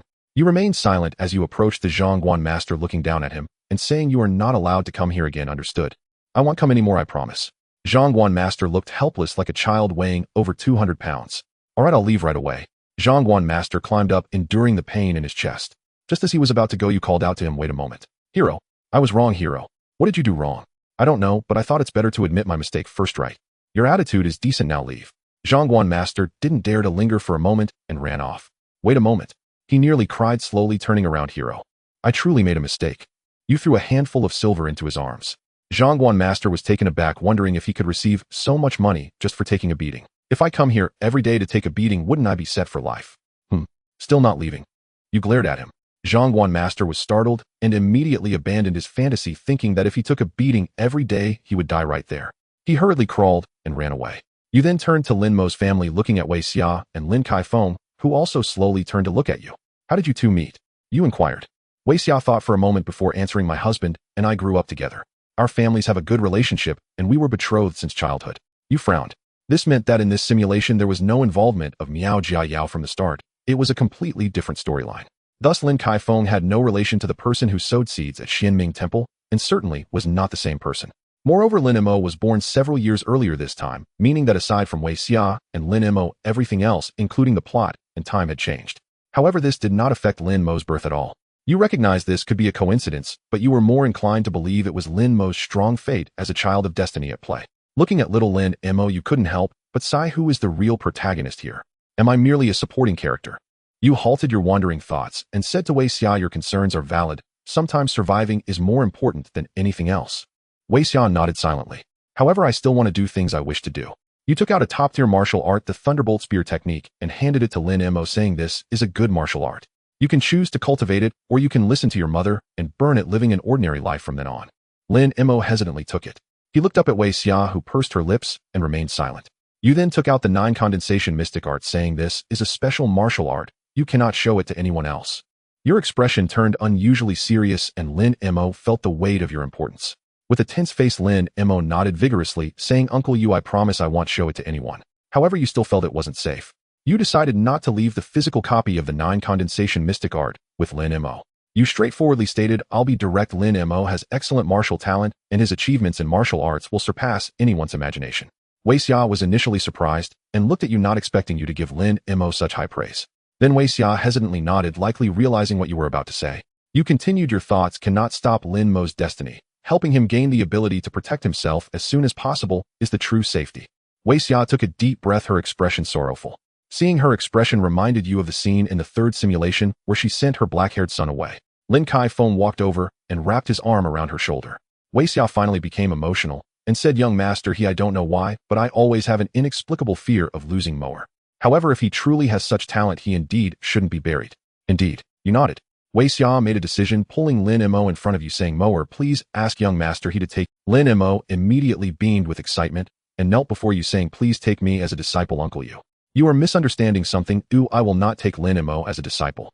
You explained, "Uncle Yu, why not?" Lin Mo and Wei Xia looked at you in confusion. "You said I'm quite unruly and not suitable for taking disciples." Lin Mo's family exchanged glances. Ultimately, you left Lin Mo with the Thunderbolt Spear technique, and to avoid leaving him with the physical copy of the 9 condensation mystic art, you taught him the 9 condensation mystic art instead. You particularly emphasized that he must condense Qi 9 times at each stage. During this process, you personally experienced Lin Mo's terrifying martial arts talent. Lin Mo couldn't recognize all the characters and could only cultivate through your explanations of the 9 condensation mystic art. On the first day, Lin Mo basically understood the general framework of the 9 condensation mystic art. On the second day, he practiced the Thunderbolt Spear technique and successfully produced his first strand of true Qi, entering the martial path. On the third day, he began to condense true Qi. On the fourth day, he completed his first true Qi condensation. On the 5th day, you were left. Your current talent was equivalent to being among the top-tier disciples of the 5 major sects, while Lin Mo's talent surpassed even the direct disciples. This meant your talent was at least 2 levels lower than Lin Mo's. This was after your cultivation of the 9 condensation mystic art, which had improved your martial arts talent. When comparing your original martial arts talent, it was even more dismal. Lin Mo innocently looked at you, asking, "Uncle Yu, what's wrong? Am I cultivating too slowly?" You coughed twice, saying, "Ahem, well, your speed is still quite good." Lin Mo scratched his head, "Just quite good. Then compared to Uncle Yu, there must be a big gap. Uncle Yu, you must have cultivated very quickly back then, right?" You recalled how it took you half a year just to enter the martial path, moving as slowly as a snail. With a stern face, you said, "Don't compare yourself to me. Martial cultivation is all about comparing with yourself. As long as you see progress compared to yourself, that's the best." "Don't say that. Uncle Yu, why not? Really, don't say that. Uncle Yu, what's wrong? Speak to me, Uncle Yu. Uncle Yu, why are you crying? Uncle Yu, Uncle Yu." 7 days later, Lin Mo completely mastered the 9 condensation mystic art. You deeply impacted left him 5,000 Qi blood pills and 2,000 inner spirit pills. You also used money to have a blacksmith forge a gleaming silver spear for Lin Mo in 3 days. This spear was even taller than Lin Mo, yet he had already entered the martial path and wielded it effortlessly. Just as you were about to leave, Lin Mo hugged your leg, continuously shedding small pearls. You stroked his head and gently said in his ear, "Don't act like this." You left Lin Mo's home. Mounted on your horse, you journeyed leisurely toward the Danxia sect. Though you shared a fond rapport with the steed, you felt compelled to clarify one detail: its sore rump had been earned, not from mistreatment, but from frantic slaps during your escape from Xiaohuida. You did not neglect cultivation en route. In fact, you had mastered the art of refining Qi atop a moving horse. Every mile traveled became an hour of disciplined practice, journeying and cultivating in perfect harmony. 2 months later, year 14 of your return, you stood once more in Yutong County at the foot of the Danxia Sect's mountain. Amid the bustle of lively streets, you led your horse calmly along the cobblestones, when suddenly a profound inner resonance stirred within you. Without hesitation, you secured a room at the nearest inn and settled onto the bed, crossing your legs with solemn focus. A breakthrough beckoned, the threshold of the divine viscera realm's initial phase. You stilled your mind and centered your spirit. Your Qi surged along the celestial pathways charted by the Star River Saber art. Within half a day, the flow accelerated, swifter, deeper, fiercer, until a low, guttural hum escaped your lips. With that final exhalation, resistance shattered. A thunderous resonance erupted within your meridians as your Qi roared and reverberated, unfolding, expanding, crystallizing. In that instant, you ascended into the divine viscera realm's initial phase. The divine viscera realm, so named for its sacred refinement of the 5 vital organs, begins with the kidneys, fortifying essence, nurturing primordial energy, and anchoring the body's deepest core. With this breakthrough, subduing an ordinary dragon-forming cultivator of the initial phase would now pose no challenge. Exhilarated by your leap across an entire cultivation tier, you resolved to celebrate. Striding into the inn's bustling hall, you raised your voice, gentlemen. Tonight's entire bill is on Higongzi. Cheers. Woohoo. Hooray. Guests dining and drinking erupted in jubilant cheers, shouts and laughter filling the air. You laughed heartily in kind, sharing joy with the common folk. After the revelry subsided, the inn's waiter approached, tray in hand, bill unfurled. With a courteous smile, he said, Master, today's total comes to 48 taels. Shall I settle it for you? You blinked in confusion. I am not Master He. Ah, then who are you? My name is Zhao Taiju. The waiter froze. Then why did you shout that Master He would pay? I shouted it at random. I'll call out Master Zhang or Master Li tomorrow. Do you verify every noble title before believing it? Wait, you're not pulling a fast one, eh? Who's pulling a fast one? I never promised to pay. Goodbye. In a blur of motion, you vanished from the inn, leaving the waiter momentarily stunned, vision swimming. He slumped onto the floor, groaning, it's over. The next moment, his tray grew unexpectedly heavy. Glancing down, he found 2 silver ingots resting neatly upon it. One precisely 48 taels, the other a small remainder of roughly 2 taels. Overjoyed, he snatched the smaller piece and tucked it deep into his sleeve, laughing not over at all. You returned to the Danxia sect under cover of night and retired straight to your courtyard chamber. At dawn, you made your way to Xie Huida's residence to announce your return. You found him mid-alchemical refinement, before a gleaming new cauldron. At your arrival, he abruptly halted the process, sacrificing an entire batch of pills to swiftly conceal the vessel. Master, what is the meaning of this? You asked, astonished. Nothing. This batch has failed, Xie Huida replied coolly. But you saw clearly the pills were nearing perfection, mere moments from completion. A ruined batch is still cheaper than a ruined cauldron, he stated unruffled. Heartbroken, you lamented, to think my master imagines me so unworthy. I am stricken with sorrow. Only a finer cauldron can soothe this wound. Xie Huida finally snapped away with you. I own only 2 fine cauldrons, and both are mine. Before you could press further, he cut you off. Enough. Cease your theatrics. Zhao Mingxiu has returned. Go see him. Zhao Mingxiu. Why has he come back? You recalled how he'd secretly wed He Yushan before her family's consent, then fled with her into the Jianghu wilderness. You'd even gifted the couple 100,000 snowflake silver taels, making you in truth their greatest benefactor. Does he truly dare return? Knowing He Yushan's clan might flay him alive. You wondered aloud. Xie Huida instantly snatched up his cauldron again, eyes sharp with suspicion. Very well, master. I shall return tomorrow. Don't you dare. You proceeded to Zhao Mingxiu's former courtyard, and there they were, Zhao Mingxiu and He Yushan seated together on a swing suspended from a wooden frame. Between them sat a 5-year-old girl giggling merrily, family bliss incarnate. Mingxiu. He jerked upright, then broke into radiant delight upon recognizing you. You had saved him, gifting them wealth, imparting alchemical knowledge, teaching medical arts. To him, you were both senior brother and half-master. He rushed forward, breathless, senior brother. You looked at He Yushan, who had a face full of excitement, almost doubting your own ears. What was there to be excited about with your own uncle going inside? You even suspected that it was the 2 of them who reported it.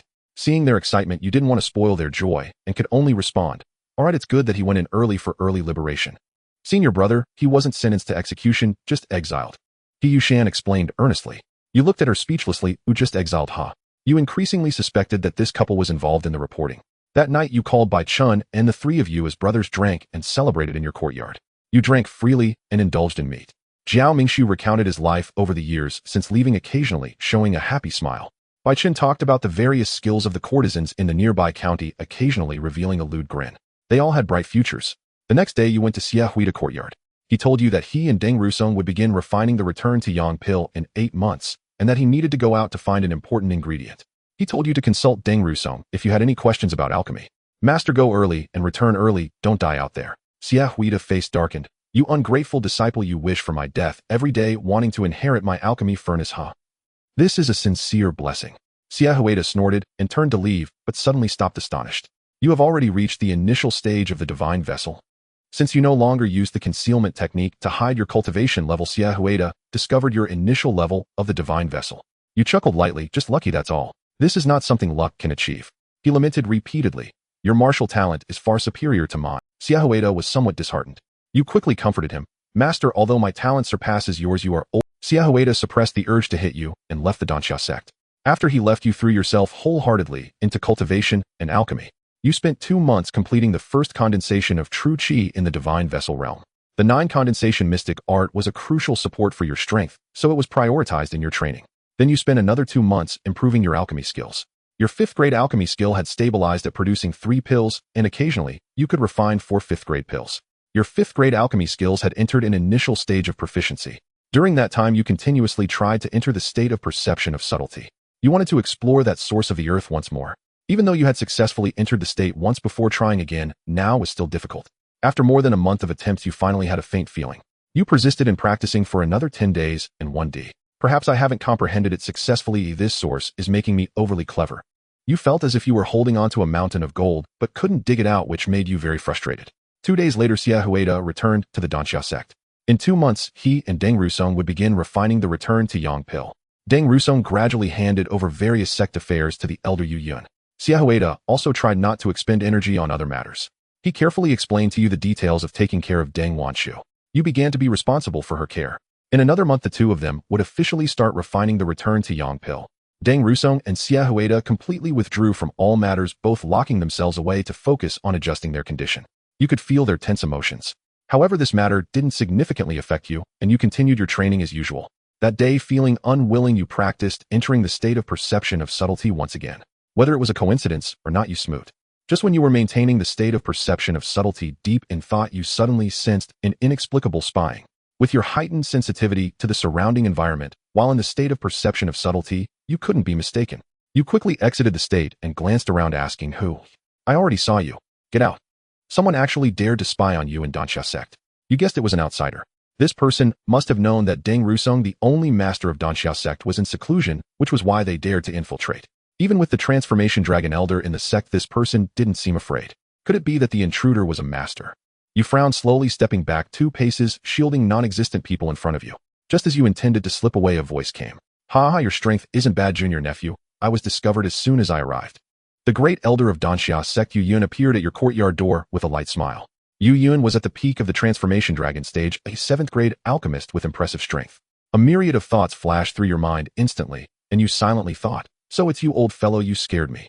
You smiled on your face, but said, "So it's the great elder. Please come in." Yu Yun chuckled as he walked into the courtyard. "Junior nephew, I just finished handling sect affairs and came over to visit you and chat." Yu Yun had not interacted much with you before and had never been to your courtyard. Now that he was temporarily in charge of the sect, why did he suddenly come to chat with you? You casually responded, wanting to see what exactly was in Yu Yun's mind. However, after chatting with him for a bit, you realized that he really just came to chat with you, mostly discussing matters within the sect. He talked about who had bad relations with whom and who was in a mutually beneficial relationship. He also mentioned what sect affairs he had recently handled. In short, it was a mishmash of topics without any focus. After finishing, Yu Yun left. You were left puzzled, thinking, what does this old fellow mean? You thought that Yu Yun might have a conflict with Xia Huida, so you planned to take advantage of Xia Huida's retreat to give a show of force as his direct disciple. Although you couldn't defeat him, yet he couldn't kill you either. You were even considering giving him a little shock by surpassing levels. However, Yu Yun acted sneakily and left without any explanation, leaving you utterly baffled. You furrowed your brows and decided to be more cautious of Yu Yun in the future. A month later, Deng Rusong and Xia Huida officially began their retreat to refine the returning Yang Pil with an estimated refining time of 1 month. Deng Rusong instructed Yu Yun not to disturb them during this period, even if the crystal exploded. After Deng Rusong and Xia Huida entered their retreat, you continued your cultivation. You managed to raise the proficiency of the sky treading step to a minor success in just a few days, allowing you to stay suspended in the air for 10 breaths. However, you indulged in unrealistic fantasies. If that were the case, you could fly directly in the air, albeit only for a short time. But at least you would have realized your dream, as you had always wanted to be an astronaut since childhood. You frowned in thought, suddenly struck by an idea. I've got it. What if I let Lin Mo practice the sky treading step? Would it yield different results? After all, Lin Mo is a genius capable of creating the 9 condensing mystic art, an extraordinary technique. You became excited by your own idea, right? I must make use of the human enhancement technique. Without hesitation, you called for Jiao Mingshu and He Yushan, asking them to take care of Deng Wanshu for a month. Deng Wanshu's existence was not a secret. The disciples of the Danxia sect were well aware of it. Jiao Mingshu and He Yushan readily agreed and solemnly promised to take good care of Deng Wanshu. That same day, you mounted a swift horse and headed to Lin Mo's home. You calculated that if you rode at maximum speed, the round trip would take just over a month, coinciding with the time it would take for Xia Huida to finish refining the returning Yang Pil. If all went well, you would return to see a lively and energetic master mother. After traveling for more than 10 days, you arrived at Lin Mo's house. Lin Mo had grown significantly taller over the past year. He was very happy to see you return and quickly pulled you in, saying, "Uncle Yu, you've come back to see me. I missed you a lot, Uncle Yu. You haven't slacked off in your cultivation, right?" Lin Mo said proudly. "Uncle Yu, I haven't been lazy. I've been cultivating all year." You sensed his aura and immediately froze.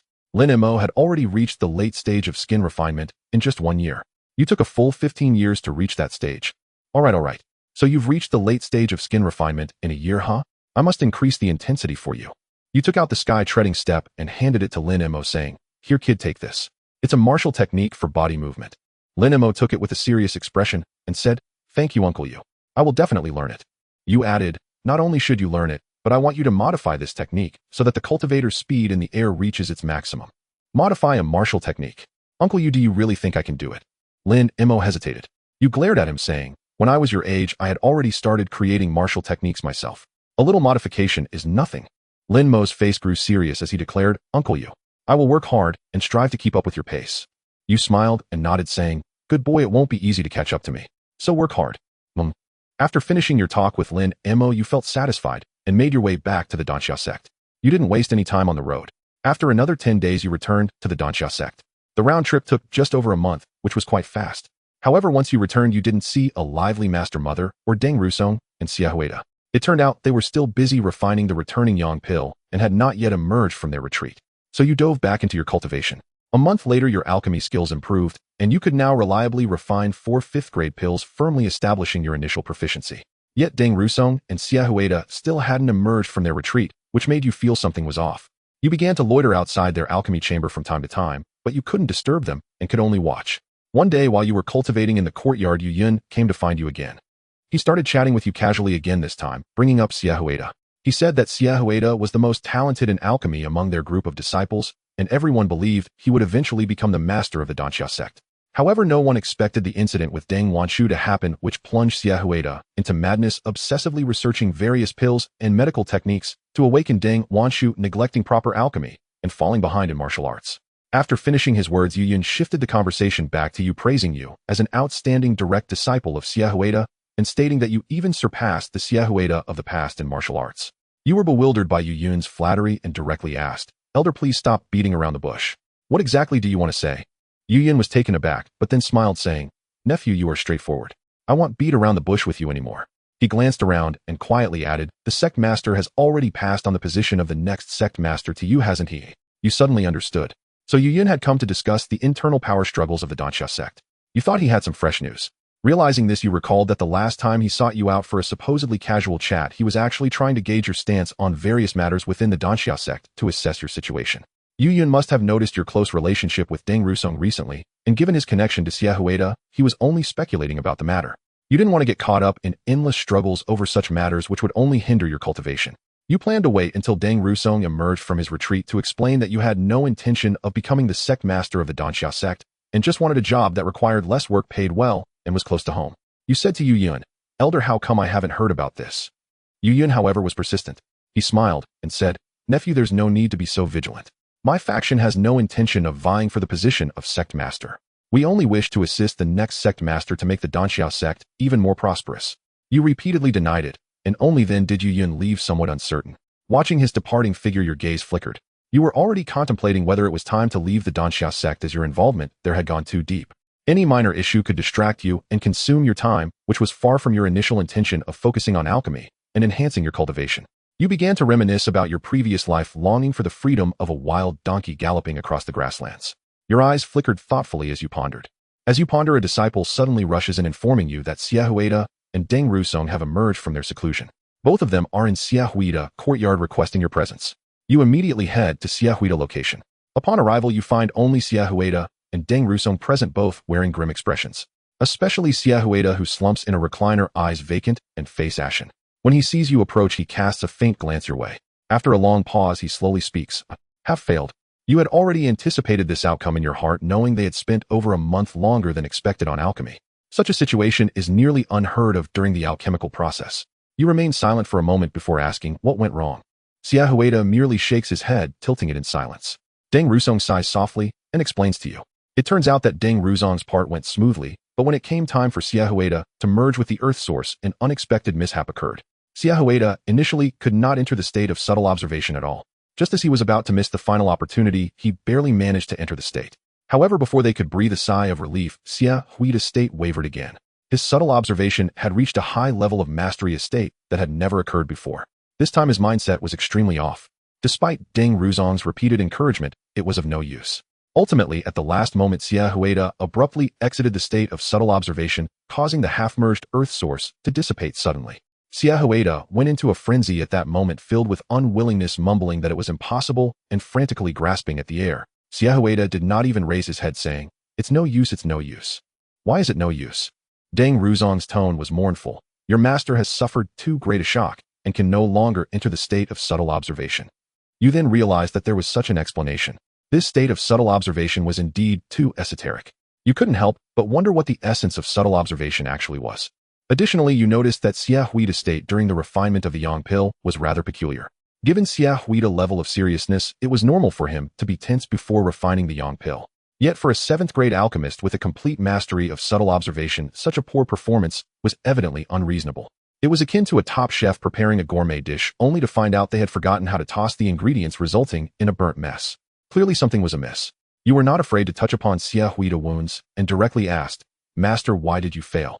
It surely cannot be due to a poor state and overheated alchemy furnace or insufficient heat, can it?"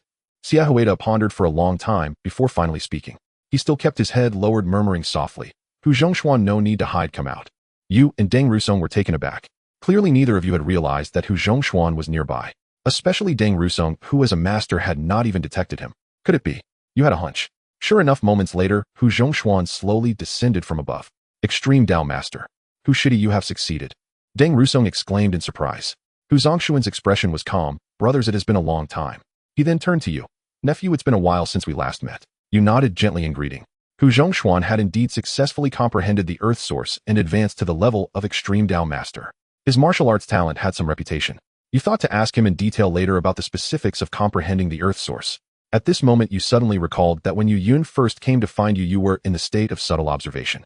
At that time, you sensed that someone seemed to be spying on you. However, Yu Yun claimed he had just arrived, and you thought he was making excuses. Now looking back, you realized you must have sensed Hu Zongshuan's scrutiny at that time. Hu Zhongshuan looked at Xia Huida and asked, "How did you know I was here?" "You shouldn't have gone to see Wan Shu." Xia Huida shook his head. "Did you discover me?" Hu Zhongshuan asked. Xia Huida sighed deeply before revealing the truth. It turned out that Xia Huida had been visiting Deng Wan Shu every day. Thus 2 months ago, he inadvertently discovered that Hu Zhongshuan was secretly meeting Deng Wan Shu. Most importantly, Xia Huida realized that Hu Zhongshuan had become an extreme Dao master. This caused a drastic shift in Xia Huida's mindset as he understood that regardless of whether Deng Wan Shu could awaken or not, it was ultimately Hu Zhongshuan who would accompany her to the end. This shattered Xia Huida's Dao heart, resulting in the failure of the yang pill refinement. Xia Huida stood up, his hair disheveled and swaying unsteadily. "Everything regarding Wan Shu was arranged by me. I can detect even the slightest change." Xia Huida suddenly raised his head and glared at Hu Zhongshuan, his eyes filled with rage. "Hu Zhongshuan, you should not have gone to see Wan Shu. You must not see her. How dare you go see her?"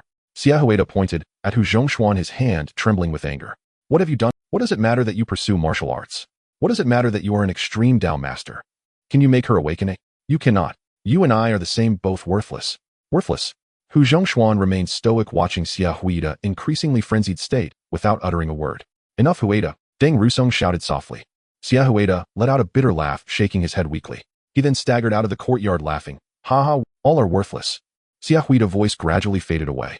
In the courtyard, the three of you were left in silence. "Zhongshuan, come with me for a moment," Deng Rusong called Hu Zhongshuan away. You sighed softly and returned to your court. The next day, just as you got out of bed in the morning before Chunbo had even dissipated, Xia Huida had already sent someone to call you over. You found it a bit strange. Yesterday, Xia Huida had been so despondent. Oh, why was he looking for you today? You arrived at Xia Huida courtyard. Unlike yesterday's disheveled appearance, today Xia Huida was impeccably groomed, with his hair neatly tied back and wearing a snow-white robe without a single wrinkle. Coupled with his handsome face in his 30s, he had an otherworldly aura. At this moment, Xia Huida bore no resemblance to the despair he had shown yesterday. He was sitting upright on a stone bench in the small courtyard, smiling and waving to you. You come here. You looked at the completely transformed Xia Huida, a bad premonition rising in your heart. Master, what is it? You walked over. Xia Huida took out an alchemy furnace, saying, haven't you always wanted this? I gift it to you. Your heart sank, realizing this might truly be a farewell gift. You quickly declined, saying, I can't make use of too much. It can only serve as an ashtray. You should keep it for yourself. Xia Huida pushed the exquisite alchemy furnace into your arms, saying, no matter what you do with it, just accept it. You wanted to decline further, but Xia Huida smiled gently and waved his hand. Come, let's go see your master mother. You and Xia Huida walked into Deng Wanshu's secret room. Hu Zhongshuan and Deng Rusong were already there.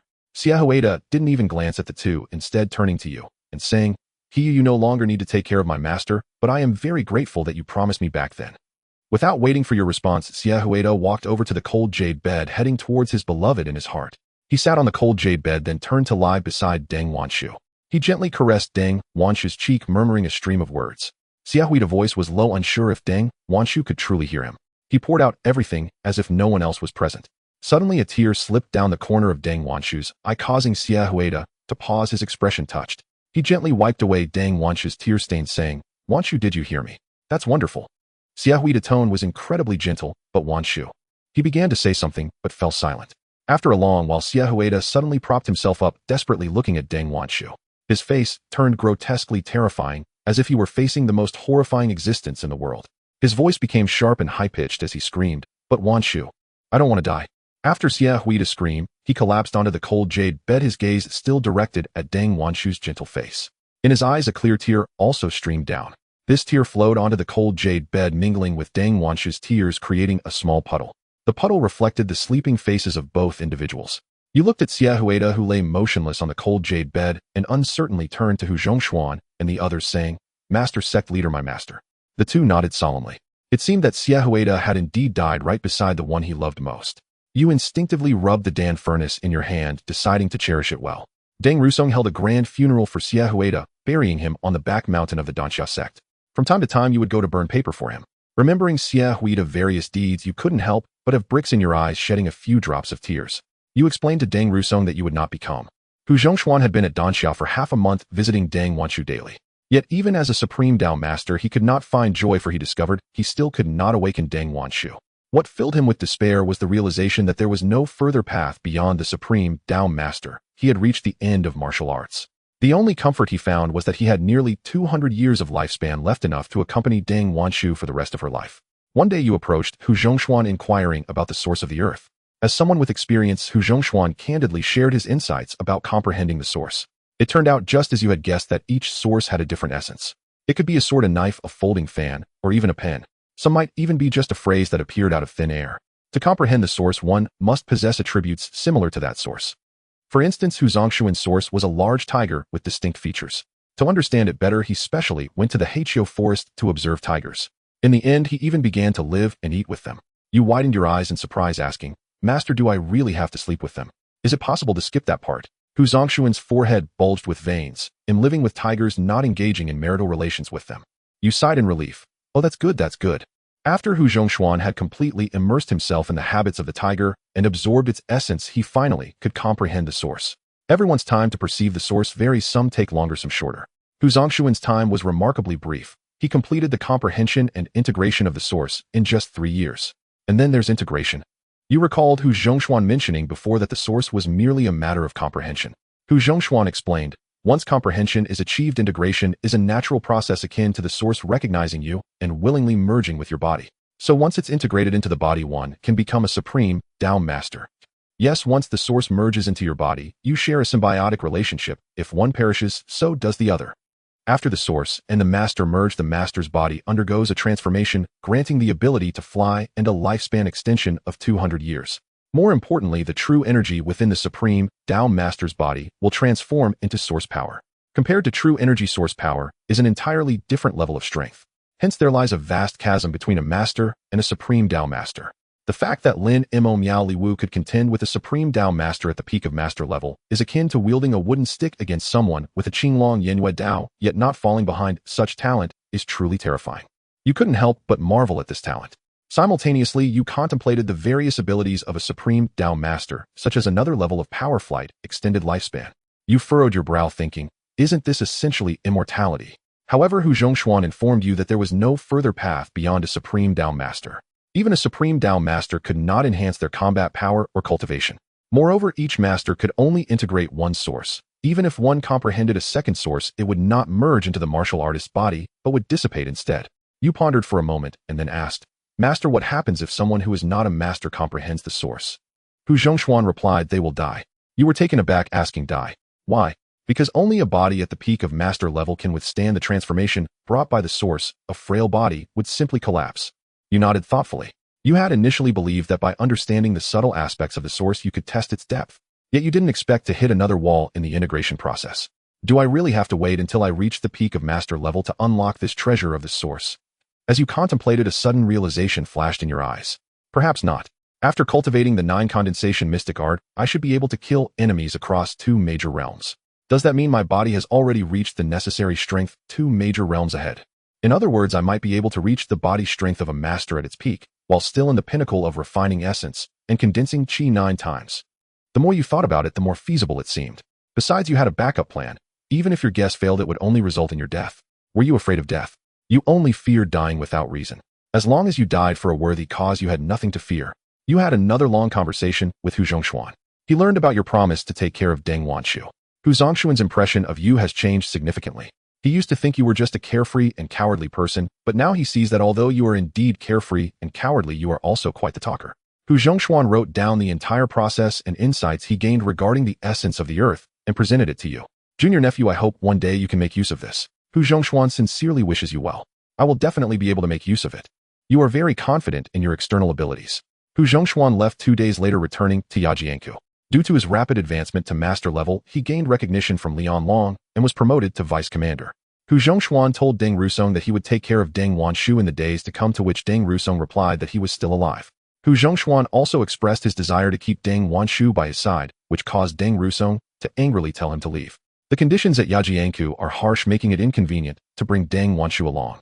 After Hu Zhongshuan left, you found a top-tier divine technique, the Thunder Shadow Sword technique, in the Law Transmission Pavilion. You also retrieved a long sword. You planned to practice the sword, hoping to gather some sword energy and see its effects, verifying if it could help you grasp the essence of the earth. In the 17th year, as a rough man accustomed to using a knife, your initial sword. You frowned slightly, thinking, why does this sound strange? You shook your head to dismiss the distracting thoughts and took advantage of your stabilized state of sublime perception to probe into the surrounding space. This time, you directly unleashed the sword energy derived from practicing the Thunder Shadow Sword technique. In the next moment, something miraculous happened. The longsword, upon sensing your released sword energy, instantly fell silent. The sharp sword energy surrounding the sword also became gentle. For the first time, your consciousness was able to slowly approach the earth essence longsword.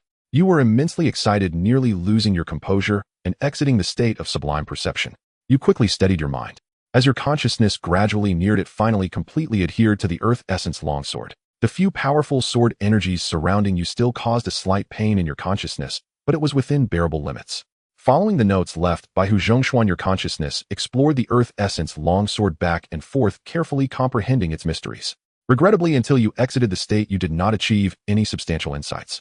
However, you were not disheartened, for this path was one that could be traversed.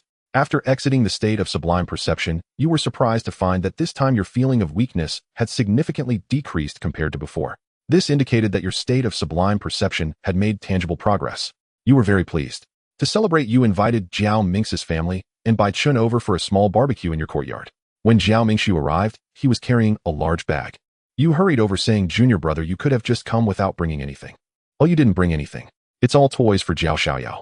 You guys are quite bold. Hurry up and come in." When Bai Chun arrived, he brought along a young and beautiful girl. You asked, "Is this a new junior sister?" Bai Chun grinned, "Yes, a brand new one." You nodded and warmly asked the girl, "May I ask which brothel you are from?" "Senior brother. Ayu is a proper girl." Bai Chun quickly explained. You were surprised, saying, "How has your taste changed?" Bai Chun gave you a meaningful look and said through clenched teeth, "My taste has never changed, senior brother." You immediately understood, giving Bai Chun an okay gesture. Then you said to the girl, "Ayu, rest assured, Bai Chun has never been to a brothel, nor has he spent all his money from selling pills on rewarding the courtesan to be the top one, much less." "Senior brother." Bai Chun quickly interrupted you. He casually grabbed a roasted chicken leg from the side and said, "Senior brother, quickly have a bite of this chicken leg." He stuffed the chicken leg into your mouth and hurriedly took Ayu aside. You took a bite of the chicken leg and sniffed, saying, "Continue with the music, continue with the dance." "Senior brother," he the sect master insists you attend to 2 guests immediately. You frown in quiet bewilderment. What kind of visitors could possibly elude Elder Deng Ruzin's authority demanding your personal presence? "What do they look like?" you ask. The junior disciple casts you a peculiar glance. "Senior brother," they appear to be mother and daughter. Mother and daughter. You rack your memory. You're certain you've never indulged in such reckless entanglements. Then, like lightning cleaving the fog, realization strikes. Wan Qingluan and Yan Jixue. A furrow deepens between your brows. Why have they come, and why must they see me? Puzzled, you proceed to the Danxia sect's guest hall, and there they stand, Wan Qingluan and Yan Jixue. Wan Qingluan wears a flowing white gown, her gaze cool and detached, yet brimming with quiet curiosity. You offer a subtle, respectful nod to this most familiar stranger.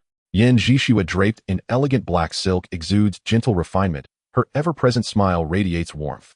She bears no trace of the fanatical zeal one might expect from the sovereign of the annihilation sect. Rather, she resembles a cultivated noblewoman, poised and ageless.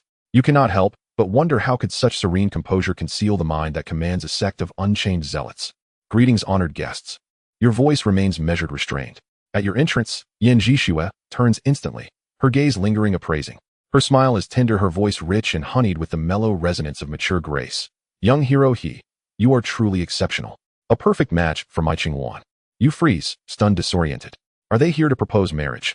Hastily you interject, Honorable Sect Master Yin. Surely you misunderstand the nature of my relationship with Senior Sister Wan. Yin Jishua lifts a delicate hand to her lips, laughing softly. Does young hero He feel unworthy of my Qingwan? Your brow arches, indignant, defiant. Unworthy? I'd outlive her before I'd fall short. You, a master of celestial loopholes, could claim any peer, but entanglement with the annihilation sect. That is a path you deliberately avoid. Honorable Sect Master, you continue smoothly. I hold no authority here. My elders are absent. Where is your master? Yin Jishua asks. Beneath the soil. Pardon. Elder Deng Ruzhen's eyes flare wide. You. Cease this nonsense at once. Deng Ruzhen quickly regains composure, offering a courteous bow. Honorable Sect Master Yin. Yu's master, my younger brother Xia Huida, passed over a year ago. Yin Jishua nods thoughtfully. Since young hero He's master has departed, may Sect Master Deng speak on his behalf. You interject swiftly. Honorable Sect Master Yin. This matter warrants careful deliberation. I am observing a 3-year mourning period for my master. What is a 3-year mourning period? Wan Qingwan tilts her head. It means maintaining solemnity. No smiles permitted for 3 years. And if one slips, then it does not count. Wan Qingwan blinks, then beams with sudden childlike admiration. You know so much. Indeed. Exasperated Deng Ruzhen cuts in. You escort Senior Sister Wan on a tour of the... You seethe inwardly. That coward. Unable to face Yin Jishua, he sends me to trade charm for survival. Sect Master. Huh. As you hesitate, a slender warm hand slips gently into yours. Let us go, Wan Qingwan says, calm, effortless, her voice like frost-kissed jade. Your pupils contract sharply. Wait, what does this mean? Her luminous eyes glint with innocent confusion. Did we not walk just like this last time? But Senior Sister, last time was because you... Your voice dies mid-sentence. Yin Jishua watches you both with a knowing, indulgent smile. The very picture of an affectionate aunt. Even Deng Ruzhen wears the same smug paternal grin. You groan inwardly. 2 relentless shippers have materialized out of thin air. Reasoning with them is futile, like arguing with mist. You are already mired in absurdity, mud in the trousers. Whether dung or not, the stain remains. So you grasp Wan Qingwan's hand firmly and declare, come, I'll show you the Danxia sect's magnificent mountains and rivers. As you stroll through the vast verdant grounds of the Danxia sect, your fingers still entwined with hers, you murmur, Senior Sister Wan. What quality of mine do you admire? I'll change it if you wish. She glances sideways, unruffled. I never said I admired you. Your sect master came all this way to propose. Don't pretend otherwise. She came to visit Sect Master Deng. She enjoys matchmaking, and merely mentioned our names in passing. Hey, you raise an eyebrow. May I remind you, you're an ancient cultivator. Just now you used 2 English letters. Details are irrelevant. You pivot the subject. Is she here to commission pills? Wan Qingwan replies deadpan. She's here to court our sect master. Excuse me, what? Her willow leaf brows lift slightly. You truly don't know. How would I? She recounts the truth. Decades ago, Deng Ruzhen and Yin Jishua loved deeply, but her status as holy maiden of the annihilation sect provoked fierce opposition from his father. Heartbroken, Deng Ruzhen buried his feelings and remained unwed. Only recently did fate grant him release, his father's passing. Freed at last, he rekindled their bond. Yin Jishua, a grandmaster of the supreme path, remains uncorrupted by her sect's doctrines, and thus their old flame reignited. You sigh awestruck your own ambiguous ties with Wan Qingwan, Deng Ruzhen's clandestine romance with Yin Jishua. The Danxia sect's men, young and old, possess remarkable talent for entanglement. No wonder you sent me away. Clearly we were obstructing their reunion. Wan Qingwan gives a faint approving nod. You offer sincere praise. Truly, Sect Master Deng embodies the art of timeless audacity. You and Wan Qingwan wander further, until you reach the grave of Xia Huida. You burn spirit paper offerings. She quietly tears several sheets beside you. Later, returning to the guest hall, you find Deng Ruzhen lowering Yin Jishua from his waist and wiping a trace of saliva from his lip. You've returned sooner than expected. You bow deeply. My apologies, Sect Master. My presence delayed the conception of the Danxia sect's next heir. Ahem. No harm done, no harm done. The serene Yin Jishua approaches. Qingwan, we depart. Yes, mother.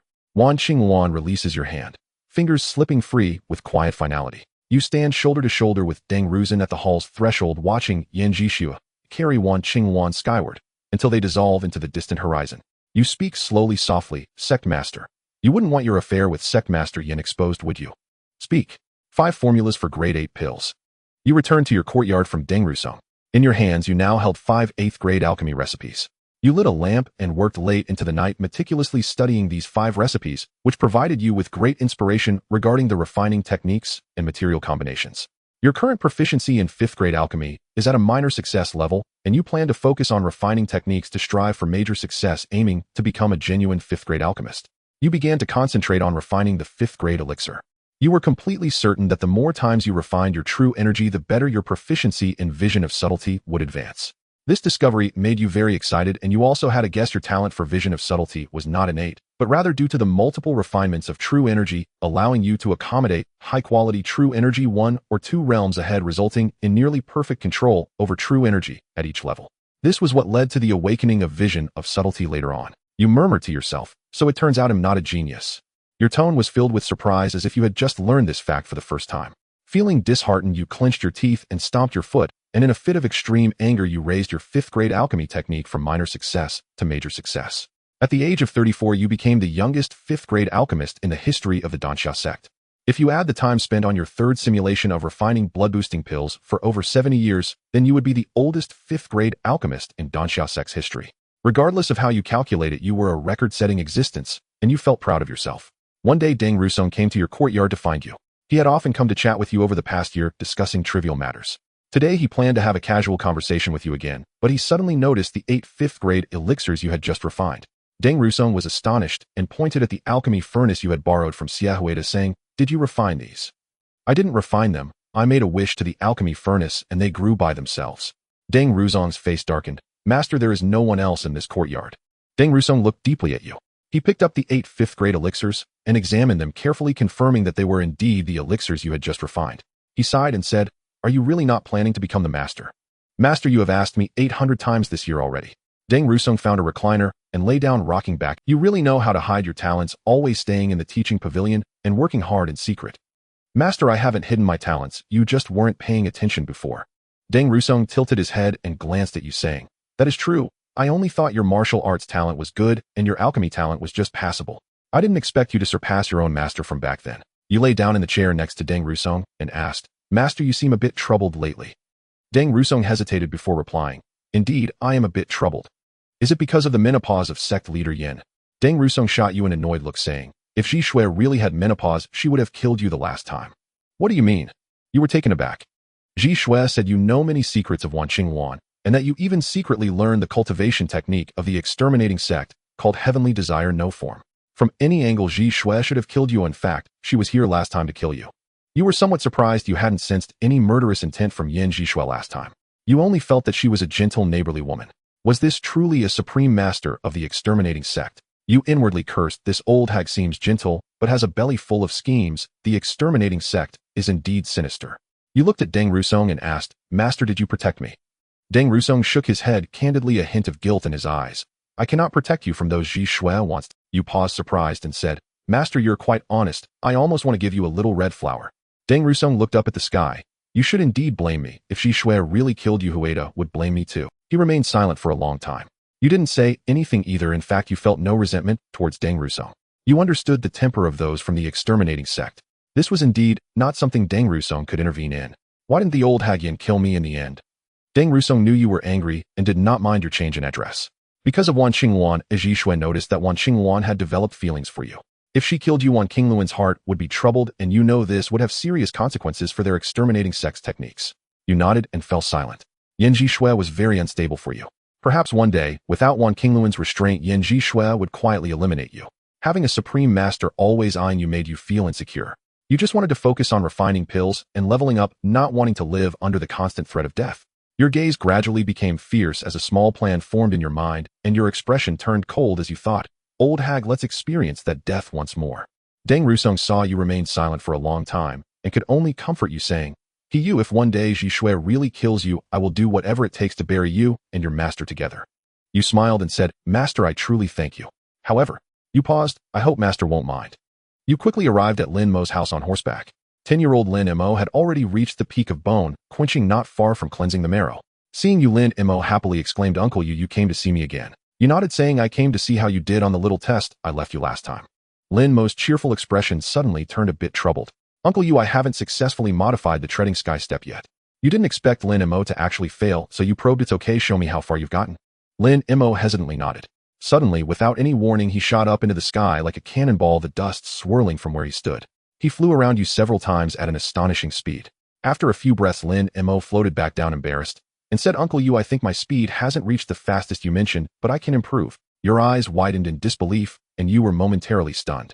Inside you were screaming, is this what you call a failed modification? If this is what a failure looks like, then everyone else might as well not live. After a while, you finally calmed your emotions.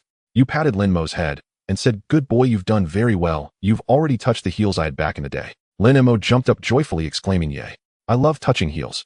You asked Lin Mo to give you the modified treading sky step and encouraged him to continue optimizing it.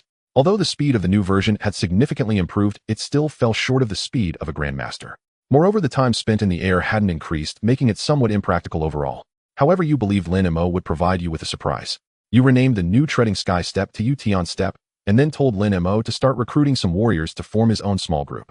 Once the number reached a certain scale, he could establish a sect. You explained to him that more people meant more strength, making everything easier. However, what you didn't tell Lin Mo was that you mainly wanted to make things easier for yourself. For your future operations regarding Yanji Shui, you couldn't take direct action and had to manipulate things from behind the scenes. You left Lin Mo a large number of blood essence pills and inner spirit pills along with Vario. In the 20th year, you directly cultivated the Yution step to great success. You ran to a bamboo forest deep in the back mountain of Danxia sect, crazily darting around and flying close to the ground. Standing in the air, you looked down at the bamboo forest, which resembled green waves, and let out a joyful howl, startling a flock of birds. You could still only fly for 18 breaths at a time, but with a short rest, you could continue flying, making the Yution step viable for short-distance travel. After exhausting your excitement, you returned to Danxia sect to continue your training. At this point, the competition for the sect leader position within Danxia sect had intensified. Elder Shin Dingyuan's disciples even drew blood from Elder Yu Yun's disciples. This incident brought even Deng Rusong into the fray. The disciple who injured others was stripped of his martial arts and expelled from Danxia sect. However, Deng Rusong did not explicitly stop the fighting on both sides. As long as the conflict remained within reason, Deng Rusong actually encouraged their strife. After all, that was how he had fought his way up in the past. Without experiencing some trials and tribulations, one could not lead as a sect master. Although Deng Rusong was a bit conflicted about the next sect leader candidate and was already 97 years old, he was not in a hurry. Previous sect leaders had generally lived beyond 110 years, with some even reaching over 120. This was all thanks to their daily consumption of medicinal pills to maintain their health. You were indifferent to who would ultimately become the sect leader. The brawls between the two sides. Upon seeing him, you realized that Hu Zhongshuan had actually arrived. Hu Zhongshuan had been stationed at Yajianku for years and rarely left. His visit to the Danxia sect must be for a significant reason. You smiled and said, Uncle Master, what a rare guest. You've grown so much in the years since we last met. Hu Zhongshuan gave a wry smile and pointed at you, saying, You brat, you never change your ways. You asked with a smile, You seem to be in a good mood, Uncle Master. Hu Zhongshuan happily told you that having gained the favor of Lian Long, he had been transferred from Yajianku to the capital, where he now served as the left deputy minister of the Ministry of War, becoming the second highest official. Compared to fighting on the front lines, sitting in the high halls and playing with power was clearly more cost-effective. However, for Hu Zhongshuan, official rank and power were secondary. The most important thing was that he now had the means to take care of Deng Wan's comfort, which greatly pleased him. You sincerely congratulated him, realizing that he must have worked hard while at Yajianku to earn such favor from Lian Long. Nevertheless, Deng Rusong only allowed Hu Zhongshuan to visit Deng Wan and did not permit him to take her to the capital. Deng Rusong understood Hu Zongshuan's intentions, but being his own sister, he still wanted to take care of her himself as much as possible. After all, it wouldn't be too late to hand her over to Hu Zhongshuan. During your casual chat, Deng Rusong suddenly noticed 3 6th-grade pills lying in your alchemy furnace. He exclaimed, You've actually completed 6th-grade pills. You laughed and said, It's not that I wanted to show off, it's just that this batch of 6th-grade pills came out right before you arrived. Deng Rusong looked at you mouth agape, and after a moment of silence he finally said in astonishment, You completed 6th-grade pills in just over 3 years. You hesitated for a moment, then nodded. In reality, you had spent the past 3 years honing your 5th-grade alchemy skills, and today was your first attempt at 6th-grade pills. Thus, it wasn't that you had achieved 6th-grade pills in 3 years, rather with the assistance of the insightful view, you had reached the initial proficiency in just 1 attempt. You didn't feel like explaining, so you generously admitted to Deng Rusong's statement. Deng Rusong's gaze towards you shifted continuously before he finally said, You brat are quite talented. Hu Zhongshuan said nothing, but quietly moved closer to the furnace. His voice was low as he muttered 6th-grade pills. Then he raised his head and looked at you asking, Do you have confidence in reaching 7th or even 8th grade? Hu Zhongshuan's eyes were filled with eagerness and desire. If he weren't a man, you'd surely think he was about to confess to you. Upon hearing Hu Zhongshuan's words, Deng Rusong also understood, looking at you with a face full of hope.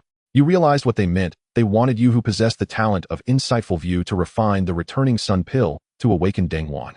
You nodded, saying, I can refine the returning sun pill for Ant, but I lack the earth source. Your relationship with Deng Wan was not yet close enough for you to offer your earth source. Besides, if you suddenly produced an earth source, you wouldn't be able to explain its origin, and there would be risks of exposure. At that point, you might have no choice but to start over, and you weren't willing to take such a risk. Hu Zhongshuan, with a hesitant expression, thought for a moment before resolutely stating, You will find a way to get the earth source. Deng Rusong's eyes narrowed, saying, You can still obtain the earth source. The earth source is not something that can be easily obtained. It represents the pinnacle of martial arts and symbolizes the ultimate dream of all martial artists. Hu Zhongshuan chuckled, Senior brother, don't be too surprised. I can't guarantee that I can get it. Just do my best. Deng Rusong sighed lightly, saying, Don't push yourself too hard. One has already been delayed because of Hueda. I don't want you to. Sigh. You chuckled lightly and said, Sect leader, are you underestimating the extreme path grandmaster? What can be delayed at this level of martial arts? Deng Rusong chuckled, Haha, that's true. I realize that many times it's you who sees things clearly. You said, Sect leader, I won't boast about other things, but you have to acknowledge this point. Deng Rusong laughed helplessly. I see you dare to boast about other things too. Hu Zhongshuan turned to you with a serious expression, saying, if you have any requests, just say it. You replied, No free lunch, Uncle Master. I haven't refined the returning sun pill yet. Although you said that you weren't in a hurry to make requests, having the extreme path grandmaster owe you a huge favor wasn't something to be casually asked for. It required a gradual approach. At least for now, you had no significant needs. As for Yin Jishue, you could still manage the situation, and you suspected that if Hu Zhongshuan were to face her directly, he would struggle against her. Hu Zhongshuan understood your meaning and nodded. Take your time to think. I'll go burn some paper for your master today before returning to the capital. He'll go too, you said. The three of you arrived at Xie Huida grave, burning a lot of yellow paper for him. He now had money to buy alchemy materials underground. Hu Zhongshuan left that day and returned to the capital. After a few days of training at the Danxia sect, you also left. You concealed your whereabouts to find Lin Mo. In 4 years, Lin Mo had advanced from peak bone refining to the late stage of marrow washing, soaring like a rocket, which left you astonished. Moreover, although Lin Mo had not joined any sect, he somehow acquired 2 sect-level martial arts manuals and was practicing vigorously. The fortuitous encounters of this child of destiny left you dumbfounded.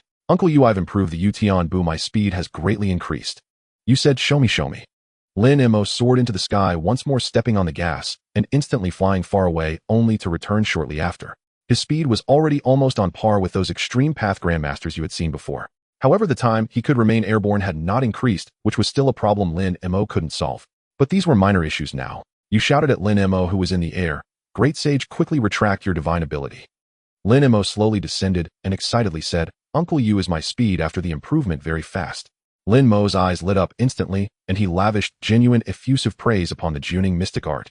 You merely smiled faintly at his admiration. Standing with hands clasped behind your back, you gazed toward the distant horizon and murmured, The Juning mystic art is among all my creations the most unimpressive one. Lin Mo immediately saw stars, his reverence for you now bordering on prostration. Uncle Yu, you are truly extraordinary.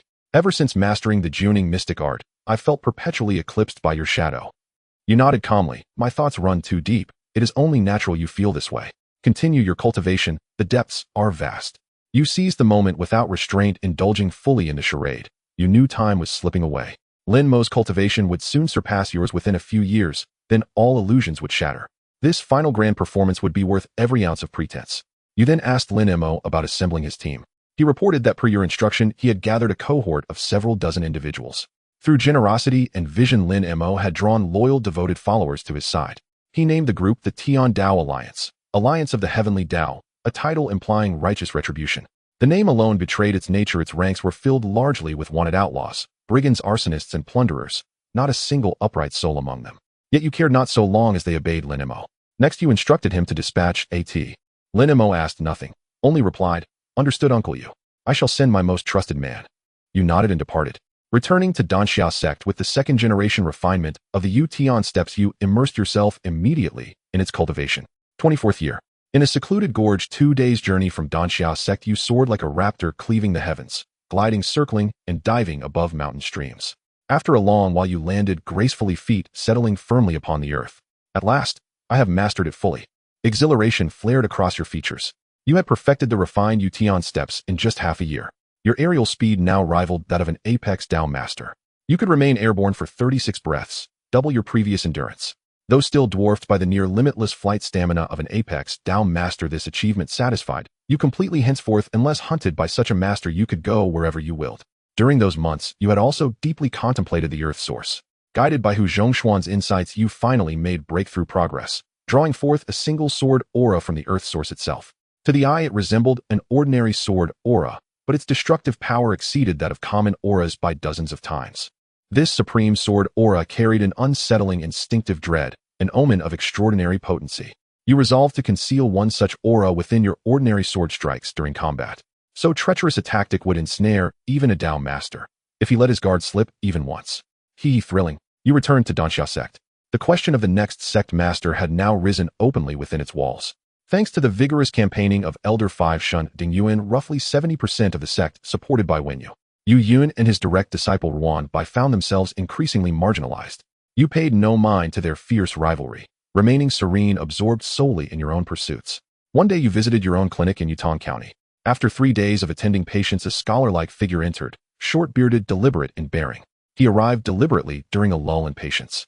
Seating himself, he glanced at you and whispered, "Heavenly King subdues earthly tiger." Your gaze sharpened instantly. "Chicken stewed with mushrooms." The scholar cast a wary glance around before murmuring, "Pagoda suppresses river demon." You responded, "Mushrooms with chili peppers." The scholar breathed, "Comrade." You echoed, "Comrade." The rendezvous succeeded. The scholar slipped away quietly. The next day, the clinic's peak hours, crowds thronged the waiting room. He returned. As he sat down, the two of you launched into flawless theatrical performance. He feigned destitution, dumping everything he owned onto your counter, begging for 5 blood-and-chi pills in exchange. With practiced disdain, you sifted through the pile, discreetly selecting the Miexing cult token, the bounty key, and a few trivial items, while declaring his possessions worthless and agreeing to the trade at a loss. He thanked you profusely, grinning, and departed. You resumed treating patients. 2 days later, you traveled to the Longmen and nestled deep within the Tsangwang Desert. There you found the innkeeper, a woman of captivating charm and poise, and left her a message. Asked Wan Qingwan to visit Danxia sect at her earliest convenience. You had urgent matters to discuss with her. Having completed these tasks, you returned to Danxia sect to resume. How then could such a prodigal ever truly return home? Jiao Mingxiu, by contrast, moved with steady resolve. Though lacking in alchemical aptitude, his martial cultivation flourished. He had reached the peak of bone tempering. Thus, he opened a martial arts academy in Yutong County, teaching boxing daily to earn his livelihood. He also shared that his daughter Jiao Xiao Yao would marry next month, a young scholar who had just earned the rank of Shoukai. Jiao Mingxiu wholeheartedly endorsed the match. Only then did you recall Jiao Xiao Yao had turned 15, no longer the tender, tear-prone girl you once teased. Time flows like a swift white steed passing through a crevice. How swiftly it slips away. You had been so absorbed in cultivation that you scarcely noticed how swiftly the years had passed. Lifting your wine cup, you declared, "Brothers, tonight we drink until dawn." Until dawn. Until dawn. The 3 of you drank until utterly insensible. In the end, He Yushan came to fetch Jiao Mingxiu. Bai Chun was escorted home by his newest companion, leaving you alone.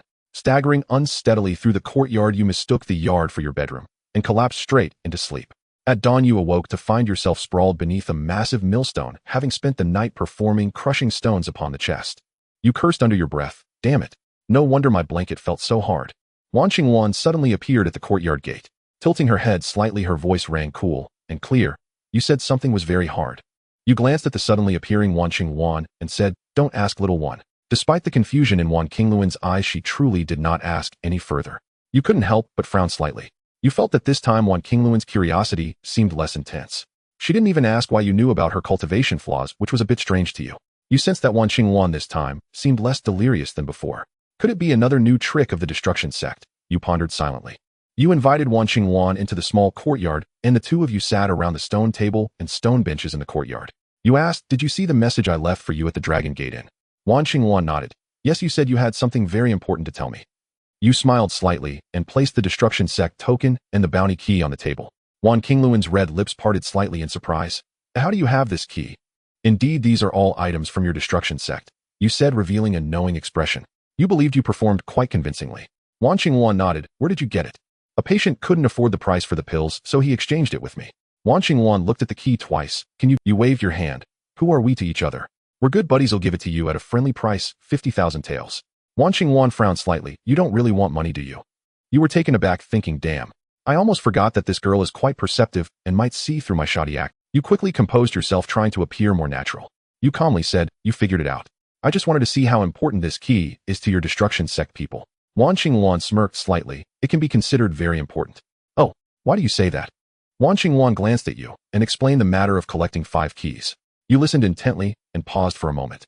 You began to ask, as long as I collect 5 keys, can I have mastery and help me with anything? Anything is possible. Wan Qingluan's tone was exactly the same as during the 3rd simulation. You tried to align yourself with the mindset at that time. What if I wanted her to commit suicide on the spot? That is also possible. You responded 6 and completed the NPC-like fixed dialogue with Wan Qingwan. You refrained from saying more on this matter as it would seem too deliberate. You handed the key to Wan Qingwan and asked her to trade something interesting with you.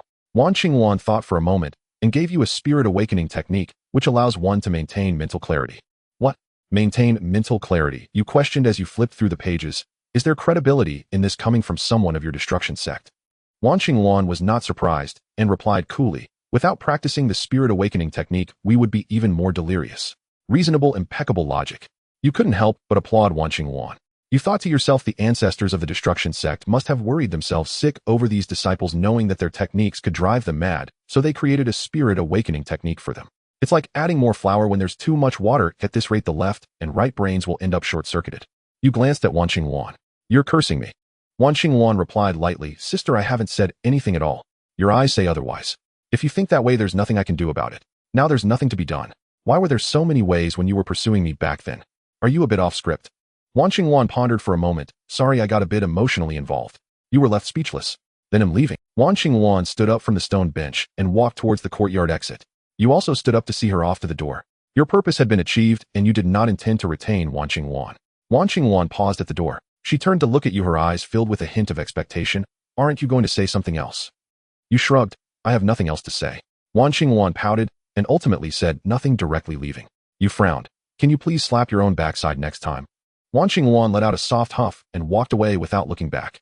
Watching Wan Qingluan's gradually disappearing figure, the calm in your eyes turned into excitement. Go ahead, collect the keys well and make good wishes. A month later, you had cultivated the spirit awakening technique to a small mastery. Your martial arts talent was already quite sufficient to handle top-tier martial techniques. The spirit awakening technique allowed your spirit to focus more and your mind became clearer. Most importantly, the spirit awakening technique enabled you to remain clear-headed when faced with disruptive mental attacks, such as being more composed in the face of sound wave attacks. You suddenly had a brilliant idea practicing the micro-perception technique while operating the spirit awakening technique. This time you received an unexpected delight, directly advancing the micro-perception technique from initial mastery to small mastery. Zhao Mingxiu earned a considerable amount of silver by running a martial arts school and selling medicinal pills, no longer the impoverished youth of his past. Zhao Ziweo's husband, who only had a mother and no father, had just passed the scholar examination, and in truth, he seemed more like a son-in-law residing with Zhao Mingxiu. For this wedding banquet, Zhao Mingxiu hired an external catering team from a very expensive restaurant in Yutong County. That very restaurant was where you, Zhao Mingxiu, and Bai Chun first dined together. Back then, Bai Chun had invited you for a meal, but was too stingy to spend money, making the three of you leave despite already being seated. At this moment, the courtyard was filled with distinguished guests, bustling with excitement. Zhao Mingxiu and He Yushan were busy greeting guests, hardly able to catch their breath. You and Bai Chun were seated at the main table. Bai Chun glanced at the dishes on the table and said, Senior brother, do you remember the... You placed the wine cup you had just lifted back down and replied, of course I remember. You said you would treat me to that meal, and I still haven't had it. Bai Chun chuckled, Senior brother, if it were to treat you to a brothel, I wouldn't blink, and I no matter how much it cost. But for that overpriced meal, I still wouldn't be willing to spend that unjust money. You clinked cups with Bai Chun and exclaimed, good. You old rascal truly haven't forgotten your original aspirations. At that moment, Zhao Mingxiu approached you and said, Senior brother, come with me to the main hall. The two newlyweds are about to bow to each other. You asked in surprise, is there any business for me in the bowing ceremony? You are the officiant. According to tradition, the newlyweds must bow to you. Typically, the officiant is usually a respected person like the father or grandfather of the groom. However, due to the special circumstances of Zhao Xiaoyao and her husband, they called upon you to take the position of the officiant. You followed Zhao Mingxiu to the main hall and accepted the bow from the newlyweds Zhao Xiaoyao and her husband. After participating in Zhao Ziweo's wedding banquet, night had fallen. You returned to the Danxia sect, planning to begin your insights into the earth source. To maintain the state of the visionary insight, you first completed the 9th refinement of the 9 condensation mystic art. After completing the 9 refinements, your visionary insight entered more smoothly. Upon activating the visionary insight, your consciousness entered the spatial realm. This time you had 2 hours to use, and your mindset was much more stable. After some exploration, you finally grasped the essence of the Earth Source long sword. You discovered that there were a total of 24 primary sword energies surrounding the Earth Source. The other seemingly chaotic sword energies all derived from these 24 primary sword energies. Gradually, you realized that understanding these 24 primary sword energies would allow you to glimpse the ultimate secret of the Earth Source. You recalled that you had already comprehended one sword energy before. This meant you still needed to comprehend 23 sword energies. Without delay, you began your comprehension of the Earth Source sword energies. Hu Zhongshuan's notes on the Earth Source were of great help to you. You struggled to explore advancing step by step. In the 26th year after a year of hard work, you had comprehended 3 more Earth Source sword energies in addition to the previous one totaling 4. These 4 sword energies were immensely powerful, and it was already quite difficult for you to wield them all. Your combat power had already reached the peak of the transformation dragon stage. You couldn't imagine the kind of power you would possess after comprehending 20 sword energies. After pondering for a moment, you had a startling thought. Could it be that after comprehending 24 sword energies, I could contend with a grandmaster of the ultimate path?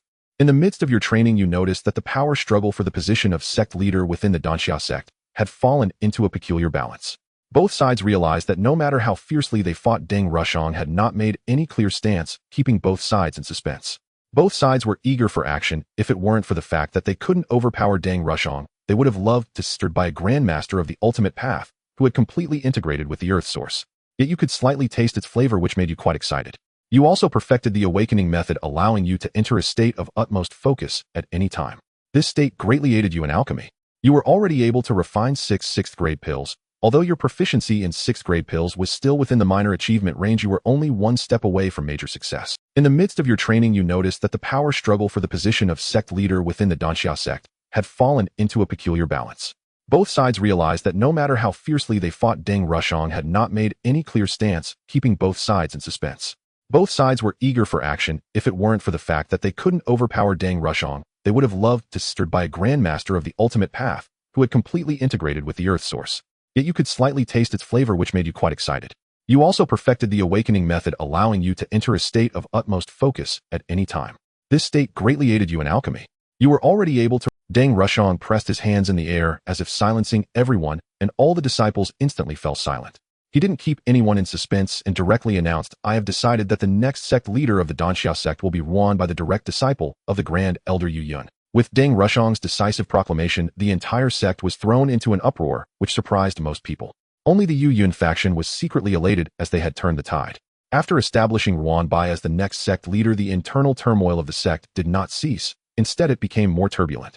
The 5th Elder Shin Dingyuan's faction was quite unhappy and was openly and covertly creating obstacles for Ruan Bai.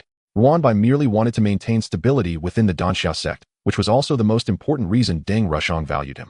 However, this led Shin Dingyuan's faction to become increasingly outrageous.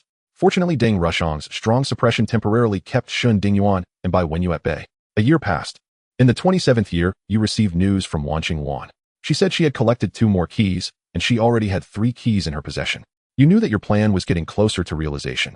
This feeling of controlling the development of events through the advantage of foresight made you somewhat addicted. The feeling of taking the general's head from 1,000 miles away is indeed nice. At this time within the Danxia sect, it appeared that under Deng Rushang's guidance, Ruan Bai gradually took control of various affairs of the sect, and his succession work was on the right track. However, in reality, Shin Dingyuan's faction had not given up. One day, Deng Rushang came to your courtyard. He said nothing upon arrival, heading straight for the rocking chair to lie down. After rocking for a while, feeling uncomfortable, he stood up and walked around, appearing somewhat restless. You could tell he wanted to discuss the matter of the next sect leader with you, as you were now the only person within the sect who could openly talk to him about this. You quietly observed him for a moment and smiled, saying, Sect leader, why worry about a decision that has already been made? Deng Rushang sighed softly, while I am here, I can keep the 5th Elder's faction in check, but after I am gone, the Danxia sect will likely be thrown into turmoil. You calculated that Deng Rushang was already 104 years old this year, and indeed had little time left to oversee Ruan Bai. Sect leader, if you had directly chosen Bai Wenyu last year, we wouldn't have this trouble. You focused on your cultivation for half a month. Without any mishaps, you directly broke through to the peak of the Divine Heart Realm. The true qi within your body flowed like a waterfall, providing assurance for your formidable combat strength. After perfecting your Divine Heart, your 5 organs became one, reinforcing the last weak aspect of a martial artist. From this moment on, your physical body was enhanced comprehensively from the outer flesh to the internal organs. With your peak Divine Heart Realm, combined with the 9 times of true qi refinement completed in the 9 heavens mystic art, your true combat power could already overpower a peak transformation dragon martial artist. However, you still cannot contend head-on against a master in the early stage. Yet if a master in the early stage truly provokes you, you are not incapable of killing them. You could resort to using the Sky Wandering Step in conjunction with the Four-Source Sword Chi to conduct indiscriminate firepower coverage from air to ground. They would still have to lie down before me. However, this method is rather violent. You are a kind person and wouldn't use it lightly. Well, actually, the release of the Four-Source Sword Chi would drain most of your true Chi, and if your opponent survives, you would surely perish. Nevertheless, regardless of using such unorthodox methods, your current stable combat strength, which spans across 2 major realms, is indeed astonishing and has already become an object for research. That afternoon, Hu Zhongshuan, after chatting with Deng Rusong, came to see you. The two of you sat around a stone table sipping tea. The sect leader told me about the situation of the Danxia sect. What do you think? You smiled and said, with you master uncle as the supreme Taoist master shielding me, I can just lie back and watch. Hu Zhongshuan chuckled wryly. You really are, as the sect leader said, uninterested in these power struggles. Did the sect leader mention anything else to you? Hu Zhongshuan fell silent for a moment before saying, the sect leader's condition is already quite poor. You furrowed your brows, understanding why Deng Rusong had called Hu Zhongshuan back to the Danxia sect today. It was undoubtedly to have Hu Zhongshuan assist Wan Bai in smoothly taking over as sect leader after Deng Rusong's passing. In the twilight of his life, Deng Rusong's control over the Danxia sect had gradually loosened, and he could only invite the eminent Hu Zhongshuan back to maintain order. After you verified your thoughts with Hu Zhongshuan, you indeed received confirmation. Hu Zhongshuan then mentioned Deng Wanchu, revealing that Deng Rusong's condition had deteriorated to the point where he could no longer refine the returning yang pill, making you the only one left to shoulder this task. Hu Zhongshuan sighed. I hope you can become an 8th-rank alchemist. I will do my utmost to fulfill any request you have.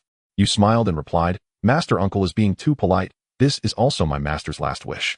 However, I do have something I would like to ask for your assistance with. Hu Zhongshuan looked over seriously and said, speak.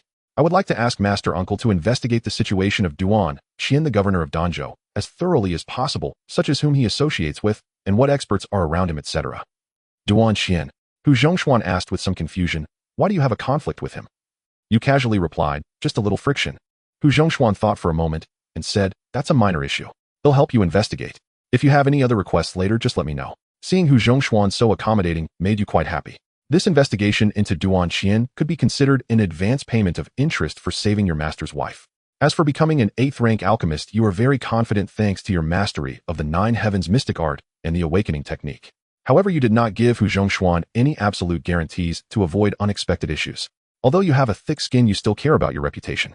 After chatting for a while longer, Hu Zhongshuan left the Danxia sect and returned to the capital. You continued your cultivation, having already practiced the Galaxy Blade technique to the peak of the Divine Heart Realm. You spent another 3 months to bring the Tianyu Wuxiang technique to the peak of the Divine Heart Realm as well. Simultaneously, the Desolate Heaven Blade technique was easily pushed to the peak of the Divine Heart Realm by you. Thus, as the Divine Heart technique, the Desolate Heaven Blade T. Wan Qingwan informed you that she had collected 2 more bounty keys. Now she possessed a total of 4 keys, just one short of making a wish. Excitement surged within you as the final hurdle was nearly crossed, and the metaphorical knife, hanging over Yan Jishua, would soon be lifted. Regrettably, the 3rd bounty key you simulated to inherit was the same as the one you previously gave to Wan Qingwan. Otherwise, you could have arranged a small scheme to hand over the last key directly to her. Nonetheless, it was almost there, just one final key remained. During this period, you also visited Lin Mo a few times. At 20, Lin Mo had already reached the late stage of Divine Vessel, only 1 minor realm below you. Moreover, it seemed he was on the verge of breaking through to the peak of Divine Vessel. Upon hearing this good news, a weight settled in your heart, and you reluctantly complimented Lin Mo for having the same demeanor as you did in your youth. Lin Mo joyfully accepted your. You were somewhat surprised, not expecting Yu Yun to have preceded Deng Rusong, though you were merely reflecting on the objective fact and not wishing ill upon Deng Rusong. Upon hearing the disciple's words, Deng Rusong mustered a little energy. Can you accompany me over there? Deng Rusong slowly stood up. You accompanied him to see Yu Yun, and Deng Rusong expressed his condolences to Wan Bai. He reluctantly presided over Yu Yun's funeral, and Yu Yun was soon buried. With Yu Yun's death, Wan Bai lost her greatest support, and since Deng Rusong had basically lost the ability to manage the Danxia sect, the few remaining supporters of Wan Bai had essentially turned to Shun Dingyuan and Bai Wenyu. Shun Dingyuan and Bai Wenyu no longer pretended, frequently mocking and belittling Wan Bai, the future sect leader, in front of others, showing her no respect. Wan Bai, feeling isolated, could only step back. Now Wan Bai was almost entirely sidelined. One day you were in your courtyard cultivating when Shin Dingyuan found you. He was there to win you over, having somehow heard that the position of sect leader should have been yours. Thus, he took the opportunity to vehemently belittle Wan Bai while praising you. Shin Dingyuan insisted that Wan Bai had seized Shun Dingyuan, in the midst of dragon transformation, felt a jolt in his eyelids at your indifferent gaze. His astonishment surged within, but he strived to maintain an outward calm. Considering your close relationship with Hu Zhongshuan, he patiently kept a calm tone. He continued to persuade you, nephew, he am doing this for your benefit. Although you've lost the position of sect leader, the 7th elder's lineage needs you to carry on. Bang! The courtyard gate closed, automatically trapping Shun Dingyuan outside. His expression changed repeatedly before he finally left with a cold face. You returned to your cultivation. After 8 days of focusing on refining your visionary insight, your proficiency had almost reached its peak. On the 9th day, a sense stirred within you, and you suddenly opened your eyes. The next moment, you automatically entered the state of visionary insight. The world had never been so clear. The bees buzzing around the flower bushes in your courtyard and the ants transporting insect corpses on the ground vividly presented themselves in your sight. Your mastery of visionary insight had reached great perfection, matching the pace of Xiaohueda from back in the day. With this perfected state, you could succeed 7 to 8 times out of 10 in attempts. Moreover, the duration of maintaining this state had expanded from 2 hours to a full 12 hours, which meant a whole day. The cooldown time had also decreased from 2 days to merely 1 day. At this moment in the state of visionary insight, you wasted no time and began to challenge your proficiency in 6th grade alchemy. Setting up the alchemy furnace, you ignited the fire and added the materials. In just half a day's time, your proficiency, which was already at its peak, was pushed to the very limit. A fragrant batch of 6th grade elixirs emerged from the furnace. Lifting the lid, 8 perfect elixirs declared your official status as a 6th grade alchemist. You were overjoyed and rushed to Deng Ruzong's courtyard to share this good news. However, Deng Ruzong struggled to even open his eyes, sleeping soundly all day. The 2 disciples caring for him informed you that he could no longer digest elixirs. You realized that Deng Ruzong's life had officially entered its countdown. In the 30th year, you were 45, while Deng Ruzong was 107. For the past few months, you had been coming to Deng Ruzong's courtyard to cultivate each day. Today, as usual, you arrived at his courtyard. You checked on Deng Ruzong lying in bed, and as usual, you transferred a breath of true energy to help him digest the elixirs. After completing this, just as you turned to head out to cultivate in the courtyard, the long comatose Deng Ruzong unexpectedly reached out and grabbed you. You turned in surprise only to see Deng Ruzong sitting up with a smile. A weight settled in your heart, sect leader. How is the Danxia sect doing? Everything is well with the Danxia sect. That's good. Has Wanshu woken up? She has woken up and is living in Kyoto with her uncle. That's good. Why hasn't your master come? He is breaking through to become a 9th grade alchemist, which is why he hasn't come. That's good. Why haven't I seen Jishua? Does my father still not recognize her? Your father has recognized her, she has gone back to discuss the date with her parents. That's good. I'm a bit tired, I'm going to sleep now. Remember to wake me up tomorrow. Sect leader, sleep well, Phil wake you up tomorrow. Soon Deng Ruzong's long breaths sounded gradually becoming weaker until they finally stopped. Deng Ruzong has died. You stand silently in front of Deng Ruzong's bed for a long time. Yen Zixu's voice suddenly interrupts. You are startled and turn to see Yen Jishue, who has appeared beside you without you noticing. Master Yenyu. Yen Jishue, with her gentle demeanor and elegant smile, says, back then he told me to wait until he became the head of the family before I could find him. Now he says to come find him after he dies. I have always been waiting. You ponder for a moment and respond cautiously. Perhaps the sect leader simply did not want Master Yen to see his miserable state in these last 2 years. But in truth, I have never really waited. Yen Jishue replies with a hint of pride in her eyes. Back then I would go to see him from a distance every day. In these last 2 years I have never left for a single day. Yen Jishue wears a faint smile showing no hint of sadness, leaving you unable to decipher her emotions. After she finishes speaking, she turns to you, her smile unwavering, yet you feel an inexplicable pressure in your heart. Yen Jishue says nothing more, gives a light laugh, and leaves without a hint of nostalgia. The news of Deng Ruzong's death spreads, and the Danxia sect is enveloped in mourning. Many disciples genuinely cry. The next sect leader, Ruanbai, cries the hardest, even more so than when his master Yuyun died. Shen Dingyuan and Bai Wenyu also weep, almost laughing through their tears. On the day of the funeral, Yen Jishue comes again. She stands quietly in front of Deng Ruzong's grave for a while before leaving straight away. She arrives and departs on the same day without shedding a single tear at the funeral. Only when Yen Jishue flies away you see her rubbing her beautiful eyes in the air. Perhaps the wind above captivated her gaze. Hu Zhongshuan rushes over upon wreck. Hu Zhongshuan contemplates for a moment before nodding and leaving. That same day, Hu Zhongshuan departs from the Danxia sect, and Shen Dingyuan and Bai Wenyu begin to stir again. Because Ruanbai considers the overall situation in his actions appearing fair and impartial, seemingly not offending anyone in reality, he has displeased everyone. The disciples feel that following Ruanbai or not makes no difference, so they see no reason to follow him. Therefore, Ruanbai lacks particularly close factions and steadfast supporters. His foundation is shallow. Shen Dingyuan sees this and begins to persuade various factions, perhaps with heavy profits or applying both kindness and coercion, managing to rally over half of the factions in 6 months. Ruan Bei's position again becomes precarious. One morning, just as you rise, Shen Dingyuan comes to your courtyard again. This time he has learned his lesson standing directly inside your yard, so he won't be left outside. Not only Shen Dingyuan and B. Shen Dingyuan is as bothersome as a fly having come to solicit you for the third time. You gave him enough face the first 2 times considering he was one of Ding Ruzan's confidants, yet you didn't expect him to stick to you like this. Your patience has been completely worn down. Today you decide to show them something colorful. Otherwise they might think you're weak if the tiger doesn't roar. You coldly gaze at Shen Dingyuan and slowly rise, saying, "Did I not mention that last time was the final time I would allow you to bother me?" Your direct questioning leaves no room for politeness, causing Shen Dingyuan's face to stiffen as he feels embarrassed in front of those around him. By when you seeing you disrespect his master immediately becomes furious and exclaims, "You don't get too arrogant. Without your support, I can still become the sect leader." Shen Dingyuan, showing more composure, darkens his expression and scolds, "When you get back." By when you feeling dissatisfied is about to say more when Shen Dingyuan shoots him a glare, silencing him.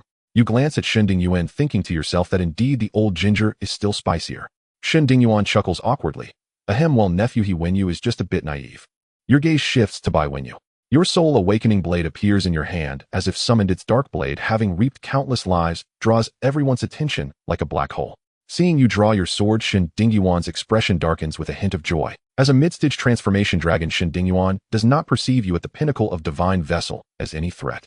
In fact, he hopes you strike first, so he can claim it was in self-defense after killing you, leaving even Hu Zhongshuan with nothing to say. Shen Dingyuan changes his previously polite tone, suddenly shouting sternly, You wretched being. How dare you move? Even your dead master wouldn't dare be this arrogant with me." Your gaze slowly shifts from Bai Wenyu's face to Shen Dingyuan's. Your calm voice carries a chilling aura. You really want to fight for everything, even cutting in line for death. As soon as you finish speaking, your figure suddenly vanishes from the spot, leaving Shen Dingyuan feeling as if the world before him has blurred. Not understanding what has happened, alarm bells ring in his mind. The sense of impending death suffocates him. He disregards the shock within him and instinctively retreats. But the next moment, as if you anticipated Shen Dingyuan's action, you flash behind him with your blade drawn. At this moment you face Shen Dingyuan's back, who is retreating right into you. No. Shen Dingyuan slightly turns his head, catching a glimpse of you from the corner of his eye. Clang, the blade gleams. Shen Dingyuan's terrified words are cut off before he can finish, his voice abruptly silenced. Thud, Shen Dingyuan crashes to the ground. In the pool of blood on the ground, there are 2 pieces of him. One piece is Shen Dingyuan, and the other is also Shen Dingyuan. A dragon transformation cultivator fell before your blade, instantly slain. The entire event unfolded and concluded in the blink of an eye. Ugh. Beside you, Bai Wenyu stood frozen. His face grotesquely contorted by terror, his throat constricted as if gripped by an unseen hand, emitting only hoarse, strangled croaks. The others too were struck speechless, instinctively assuming defensive stances. Yet none among them could match Shen Dingyuan, a mid-stage dragon transformation expert, let alone stand against you. Bai Wenyu and the rest could scarcely believe their ears. For a breathless moment, they exchanged wide-eyed, panicked glances. Then, as if released from a spell, scattered in frantic, disordered flight, tumbling headlong out of your courtyard. Wait! Your voice, calm and detached, cut through the air. Instantly they froze in place, rigid with dread. You stepped forward toward Bai Wenyu and asked, "Did I not tell you to leave?" Yes. A sharp, ringing metallic note, Zhong. And Bai Wenyu's head parted from his neck. A crimson arc of arterial blood surged nearly 3 meters into the air. Your tone held no inflection. "I told you to leave. Why did you run?" Cold sweat broke across the others' brows. Their own legs had already begun to flee. You turned your gaze upon them and asked, "Are you disciples of other elders?" Yes. Senior brother he. We serve elder he, not Shen Dingyuan. My master is the 2nd elder. Mine is the 4th elder. Senior brother. I am the direct disciple of the 3rd elder. Frantically they proclaimed their lineages, invoking their master's names. You nodded once. I see. Very well. I shall inform them that they may take on new disciples. Off. Senior brother, no. Senior brother, he spare. Several condensed slashes of blade light flashed, then silence. All lay dead. You sheathed Chuan blade in the courtyard, gazing eastward where the sun had yet to fully crest the mountain ridge. My morning temper remains far too volatile. This will not do. News of Shen Dingyuan's death, and those who fell beside him, rippled across Danxia sect by days and igniting shockwaves throughout the sect. Its disciples had long seen you as a reclusive figure, buried in cultivation and alchemy, indifferent to sect affairs. After Xiaohuida's death, they assumed you'd simply withdrawn into quiet obscurity, stripped of patronage. None dared imagine that the unassuming cultivator, who never sought attention, could slay a mid-stage dragon transformation expert like Shen Dingyuan. Their disbelief deepened when they beheld the corpses, stark, undeniable proof. The elders who'd lost disciples fell utterly silent, uttering not a word. No matter how masterful their pill-refining death remained absolute, This world, after all, bowed only to martial supremacy. Were Hu Zhongshuan expelled, you would stand unrivaled as Danxia sect's strongest. Re-recruit. Immediately, right now. We'll post recruitment notices this very hour. The elders stammered assent, trembling. Truly I break my heart for this sect. Upon hearing of Shen Dingyuan's and Bai Wenyu's death, sect master Wanbai wept, not from sorrow but overwhelming relief. Before this, he'd paid you little heed, aware only that you shared a cordial rapport with Deng Rusong. When Shen Dingyuan oppressed and marginalized him, he never once considered seeking your aid. He viewed you merely as another direct disciple, powerless to intervene. Today, however, he grasped the staggering truth: your power was nothing short of monumental. You were a pillar, immovable, unshakable. Wanbai yearned almost desperately to cling to that strength forever. In his heart, you were his savior. That very day, he rushed to your courtyard, ordered the corpses removed at once, and had your residence scrubbed spotless, for times over, before approaching you with reverent caution. Savior, no senior brother. Please accept the position of sect master. I have no interest in becoming sect master. You lead well. I trust you. Wanbai's expression stiffened. Uncertain whether your words concealed sincerity or dismissal, he ventured timidly. Then, might senior brother consider assuming the title of Grand Elder? His face wore nothing but deferential humility, terrified that one misstep might cost him his life. I wish to hold no title whatsoever. So long as none disturb my cultivation, all is well. Wanbai faltered, of course, whatever senior brother commands. May I then take my leave? Wait, what further instruction does senior brother have? As sect master, Wanbai had lowered himself to the lowest possible posture, his reverence absolute. After a pause, you replied, like my master before me, I shall serve as the seventh elder. Wanbai's delight was immediate and profound.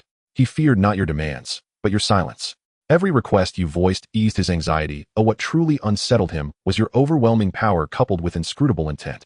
You understood his unease perfectly, and precisely for that reason you accepted the title of seventh elder, to reassure him, to grant him the stability he needed to govern Danxia sect unimpeded. After all, Wanbai had been personally designated by Deng Rusong. You made one condition clear: the title honored Xie Huida's memory alone. You would neither intervene in sect affairs nor accept disciples. Wanbai committed every word to memory. In time, the storm subsided. Danxia sect returned to calm, though Wanbai, disregarding your stipulation, continued bringing major decisions to you for judgment. Whether he tested your resolve or simply honored you with utmost deference mattered little to you. You rebuked him sharply, more than once, until he finally grasped the truth. Yet here lay the irony. You were also an alchemist. Feeling depleted, one inner divine pill restores vitality instantly. In theory, you possessed unlimited firing capacity with Earth origin sword auras. In practice, you could swallow inner divine pills with your left hand while unleashing sword auras with your right. Your body, a relentless roaring Gatling gun. So long as the barrel did not overheat, your firepower was infinite. True, such exertion imposed crushing strain, inflicting irreversible damage upon your foundational essence. But did you care? Clearly you did not. What significance held a mere mortal vessel? If this wretched life proved expendable, so be it. You could always begin anew. Even you murmured, half-amist, truly this cheat code was worth every bite. Having spoken, you shot skyward, vanishing into the horizon like a streak of light. Soon you returned to Danxia sect. A message from Wan Qingluan awaited you. She had gathered all 5 bounty keys and would arrive at Danxia sect next month. Wan Xiao is impressive, finally secured all 5 keys. A flicker of excitement lit your eyes, then vanished as your brow furrowed. Why seek me? Why not petition Yan Jishue for a wish? You pause in thought. Though something feels amiss, you remain unable to fathom Wan Qingluan's true intent. Reluctantly, you set the matter aside and redirect your focus to cultivation and alchemy. For 2 years, you have persistently attempted to refine 7th-grade pills, yet each effort ended in failure. Today, you mount the endeavor once more. A finely crafted pill furnace rests before you. Xie Huida gifted you 2 furnaces, this one, the practical model, you secured through sheer tenacity and guile. The other, a commemorative piece, was left to you on the day of Xie Huida's passing. You cherished that second furnace deeply, never using it for alchemy, reserving it solely as an ashtray. Activating your vision of subtle observation and circulating the spirit-awakening art, you begin adding ingredients into the practical furnace with meticulous precision, guiding their transformation and fusion. Utterly absorbed, you execute every step flawlessly. At last, you lift the furnace lid with solemn. Your mastery of 7th-grade pill refinement has at last taken root. You now stand with one foot firmly within the ranks of elite alchemists. 1 month later, in your secluded courtyard, you truly gathered all the keys, you exclaim, voice edged with genuine excitement. Wan Qingluan stands before you, serene, ethereal, her palms open to reveal 5 exquisitely wrought keys, each distinct in form. A faint, delicate smile plays upon her lips. Deep within her eyes flickers a subtle, intoxicating rapture. Indeed, she murmurs. Instinctively, you respond with unfeigned delight. Then go ahead. Make your wish. Wan Qingluan turns her gaze upon you, her crimson lips lifting in a gentle curve. And you, what is your wish? You arch a brow. I eat well, sleep soundly. No wishes at all. Then, her smile widens, warm and knowing. Do you have an enemy? One you must kill. A quiet ripple stirs within you. This Wan Qingluan feels hauntingly familiar, like the one you encountered during the third simulation. There's a luminous, unsettling beauty to her current state. Perhaps the deeper cultivation has intensified the influence of her cultivation art. You chuckle softly. I've always sought harmony with others. Even when someone steps on my foot, I apologize for the discomfort to them. How could I possibly have an enemy? Wan Qingluan offers a soft, knowing smile. Then I shall make my own wish. Of course, you're free to wish for anything you desire. She gathers the 5 keys into her hands, gives a light, silvery laugh, and glides out of the courtyard. You watch her retreating figure in thoughtful silence. Then call out almost against your will, what will you wish for? She pivots slightly at the waist, glancing back over her shoulder. Her eyes gleam with playful cunning as she replies, guess. You meet her vivid, radiant smile without speaking. She says nothing more and walks straight out of Danxia sect. You frown, murmuring under your breath, damn it. That eerie atmosphere. Feels like things are about to derail. Yet beyond this point, events lie beyond your control. You've already done all that lies within your power. Now your sole imperative is to cultivate relentlessly to ascend in strength. Your divine viscera peak realm has matured over 4 years of steady accumulation. Breakthrough into the refining essence realm draws near. In the interludes between meditation, you visit Lin Mo's family. His celestial Tao alliance has expanded dramatically, absorbing several neighboring minor sects, now boasting over 300 members. Yet its martial cultivators vary wildly in quality. Many linger idly content to draw sustenance, without contribution. Danxia sect numbers only 400. Yet this fledgling alliance already swells to 300 souls, revealing its bloated, unwieldy nature. You caution Lin Mo, excessive size breeds chaos. Mixing worthy and unworthy cultivators invites calamity from unforeseen quarters. He nods gravely. He's recognized the danger himself and has begun discreetly prue. You smile and nod. Good lad. Those words warm me for a full day. Still, I truly have nothing. Uncle you, I speak from the heart. You pause, then say quietly, then let me share something equally sincere with you about the Nine Frost mystic art. Lin Mo leans in, attentive and reverent. Uncle you, please tell me. Regarding the Nine Frost mystic art, I lied. Uncle you, what do you mean? Lin Mo senses the weight of what is to come. I claimed once that I created it, and that it was my weakest art. That was false. Lin Mo's expression grows taut, his breath held in anticipation. You meet his gaze, voice resonant and unshakable. In truth, the Nine Frost mystic art is my creation, and it is without question my finest achievement. It is not merely serviceable, it is exceptional. You stand atop the mountain peak, hands clasped behind your back, gazing toward the horizon where the setting sun bathes you in molten gold. Lin Mo stares at you awestruck, his eyes shimmering with pure, unguarded reverence. You know instinctively that the performance has landed perfectly. And indeed, his voice rises clear and fervent. Uncle you are truly extraordinary. After basking in Lin Mo's admiration, you pay a visit to Wei Xia and Lin Kaifeng at their home. Lin Mo long ago acquired a lavish manor for his family. Wei Xia now embodies the grace of a noble matron. 40-something, yet appearing barely 30, her complexion luminous, her bearing poised. A gentle, approachable warmth radiates from her smile. Seeing you arrive, she and Lin Kaifeng hurry out to greet you. After brief pleasantries, she sends Lin Kaifeng to keep you company over tea, while she herself glides into the kitchen, dismissing the servants to prepare her signature dish with her own hands. Lin Kaifeng has sat for the provincial examination 3 times, yet never passed. Still, he bears no regret. His passion for the civil service has long since faded. Years immersed in his son's extraordinary martial path have opened his eyes to Lin Mo's peerless genius. Naturally easygoing, Lin Kaifeng now spends his days composing poetry, painting, and cultivating refined sensibilities. Living Chu. He hurries over, laughing heartily. Ha! Senior brother, what a coincidence. You finally deign to descend the mountain. You smile wryly. Rarely do I venture down, only to find you squandering spiritual essence like water.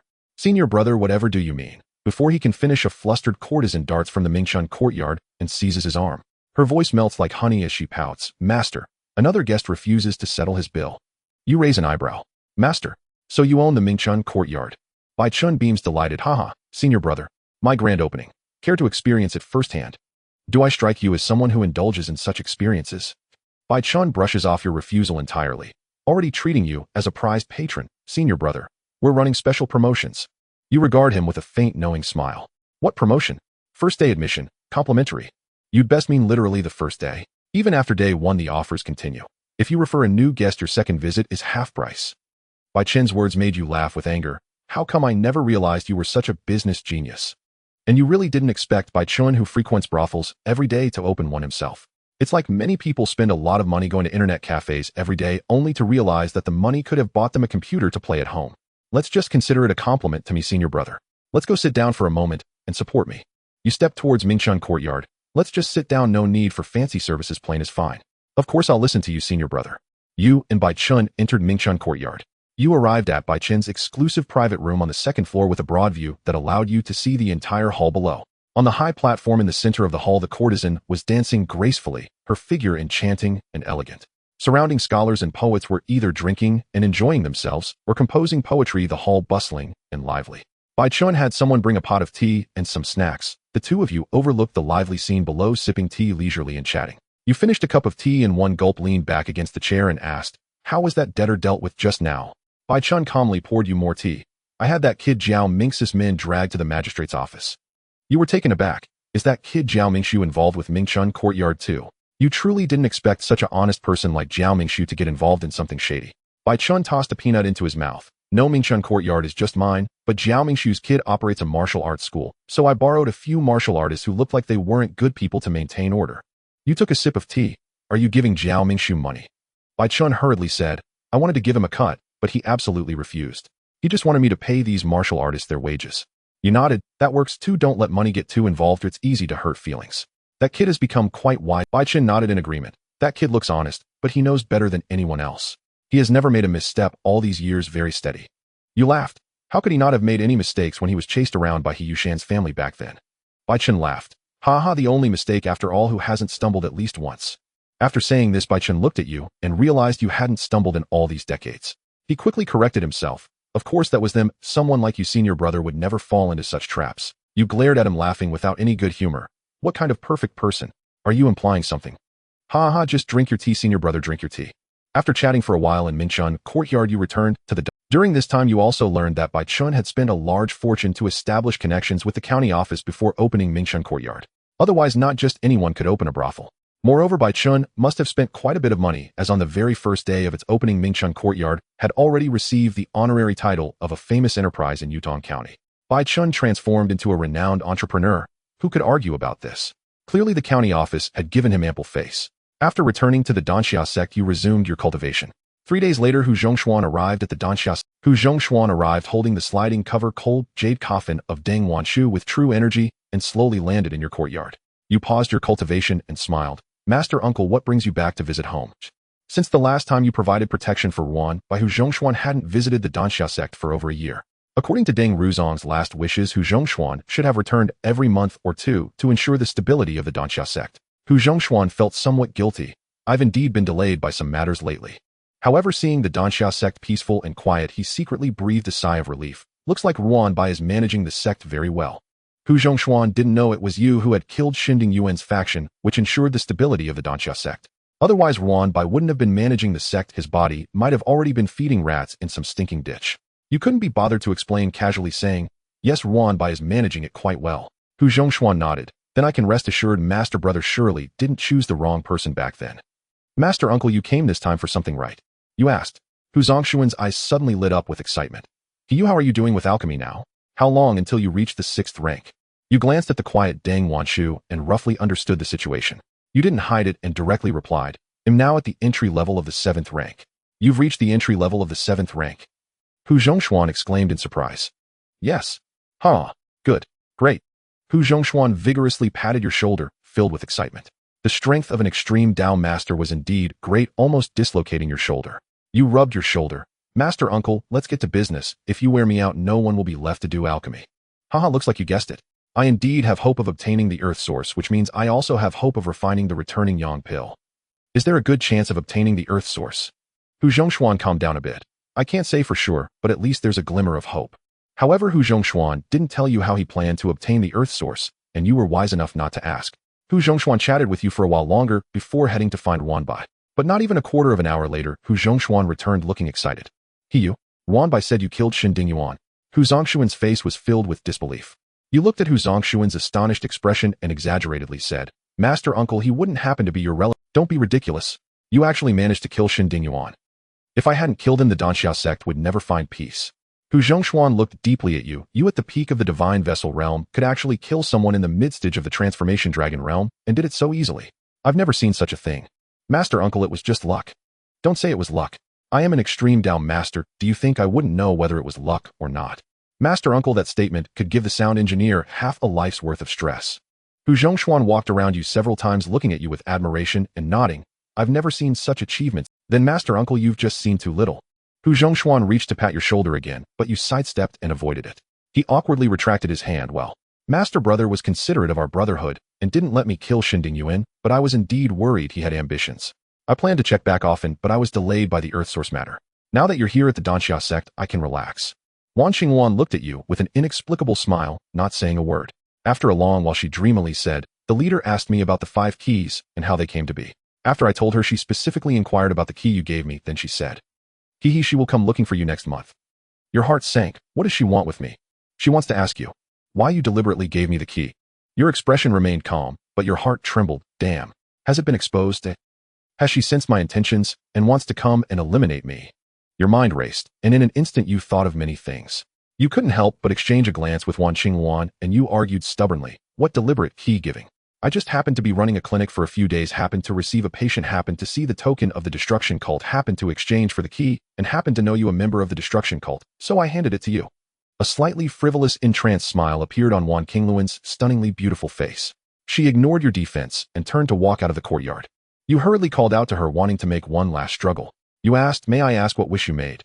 Wan Xingwan paused for a moment, chuckled lightly, but did not answer. You looked at her slender, graceful figure and shouted, sister, do tell. You're keeping the readers on edge. Wan Xingwan paused, then said with a light laugh, I just want to say it concerns you. After Wan Xingwan finished speaking, her white figure quickly disappeared into the mountains. You were momentarily stunned, then angrily exclaimed, as expected of you, crazy woman, you come over here to tease and say nothing just to enjoy yourself, right? You furrowed your brow. Never mind what wish little Wan made. Anyway, I deliberately guided her, and Yen Jishu, I must have guessed a rough idea. Yen Jishue will definitely come to find me for an account. You murmured, but little Wan has feelings for me, so for her sake, Yen Jishue probably won't kill me, but there will definitely be some punishment. What if she uses a seduction tactic on me? Won't I be ruined? You pondered for a moment, your expression somewhat conflicted, then finally gritted your teeth. I need to run away. I must leave immediately. The first time Yen Jishue came to kill you, she definitely won't let you off easily this time, especially since she is the leader of the destruction cult. This identity makes you very wary. You can't afford to fall into her hands.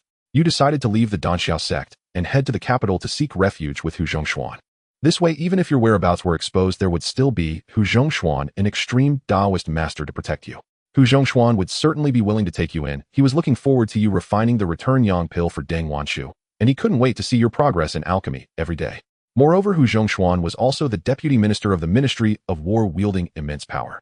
As long as you were willing, you could lead a happy life of raising birds and dominating men and women. You made the decision and immediately began to pack your things, but the important items were all in your spatial storage, so you finished packing in no time. You first went to burn a lot of paper at Xiahui de Grave. Master, I'm burning more for you this time. Strive for financial freedom in the afterlife. You left 2 farewell letters for Bai Chun and Jiao Mingshu, telling them you were going to wander the world and asking them not to look for you.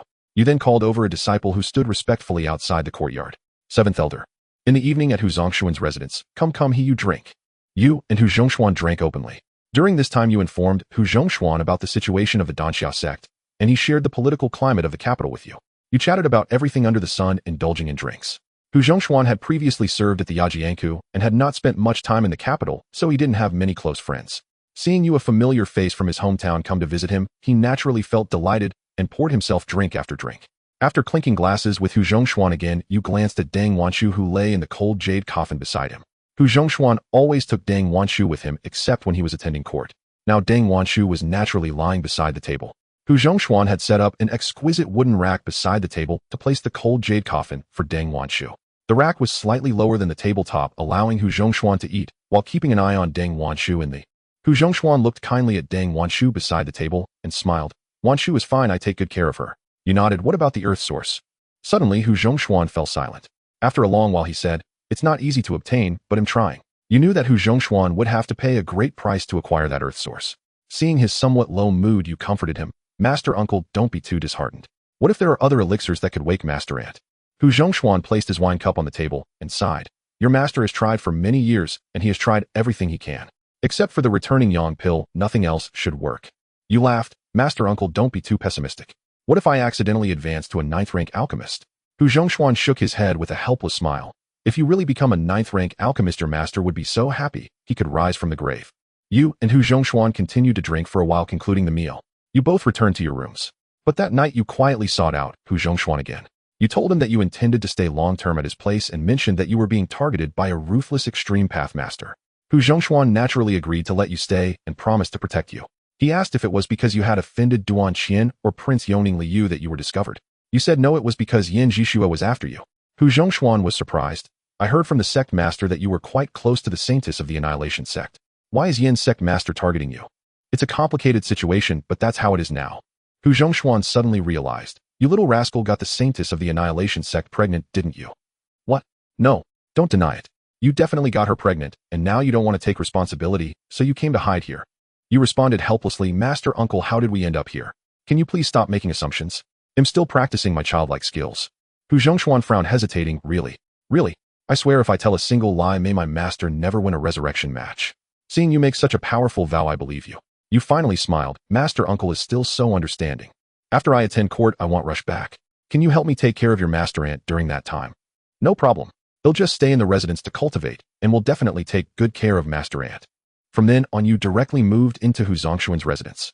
Hu Zhongshuan publicly claimed you were a distant nephew of Deng Wanshu. You rarely went outside, spending your days cultivating and refining pills in Hu Zhongshuan's residence. Life passed peacefully for the next 2 years. In the 34th year, you were 14 years old. During these 2 years, whether Yin Jishua was unable to find you or was deterred by Hu Zhongshuan, she had not sought you out, even once allowing you to cultivate at ease. Your vital energy underwent its second refinement. You also comprehended 2 more Earth Source Sword Qi totaling 24, and you had now grasped 12, marking the halfway point in your understanding of this Earth Source.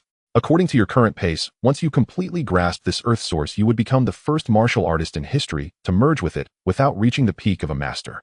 You were unsure if you could succeed in the fusion, you might even explode. Hu Zhongshuan did not tell you but whispered, a storm is coming. You frowned, will it affect us? Hu Zhongshuan thought for a moment. It shouldn't affect us, but you should act low-key for now.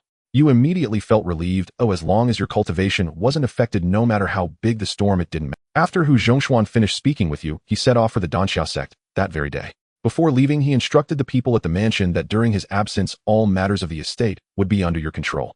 Your daily routine consisted of taking care of your master's wife and cultivating. Every morning you needed to use your true qi to feed a Ro Sheng Dan to Deng Wanshu and assist her in digesting the pill.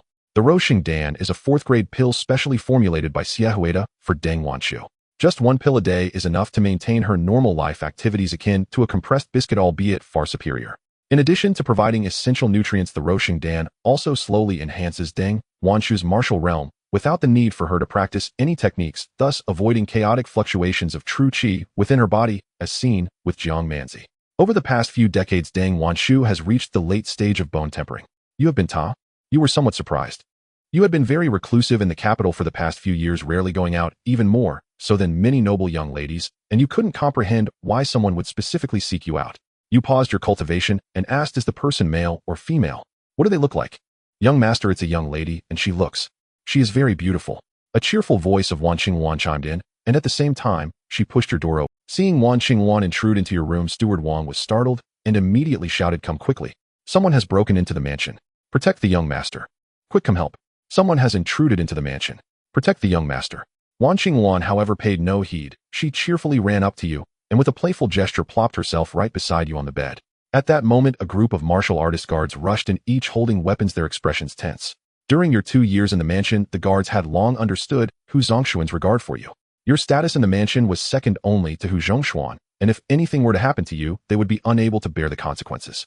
Yet now you were so close to this unknown woman sitting together.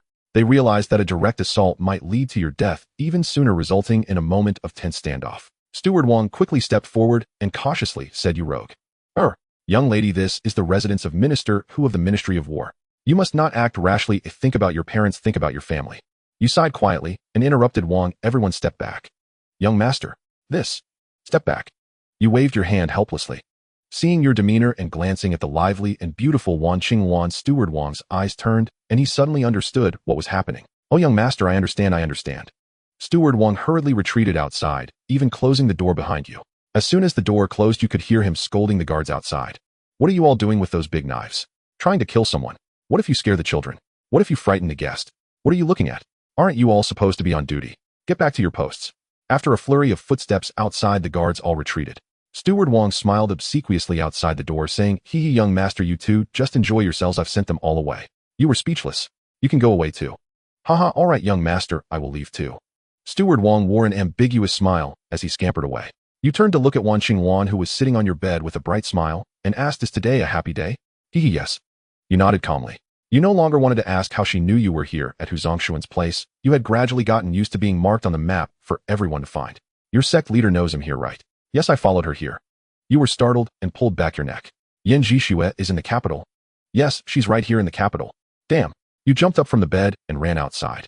With Hu Zongshuan not back yet, if Yan Jishue came to capture you, you wouldn't be able to escape. However, Wan Qingwan grabbed you by the arm. Where are you going? Where am I going? I'm escaping. Wan Qingwan spoke cheerfully. Why are you afraid of the sect leader? She won't come looking for you. Not looking for me.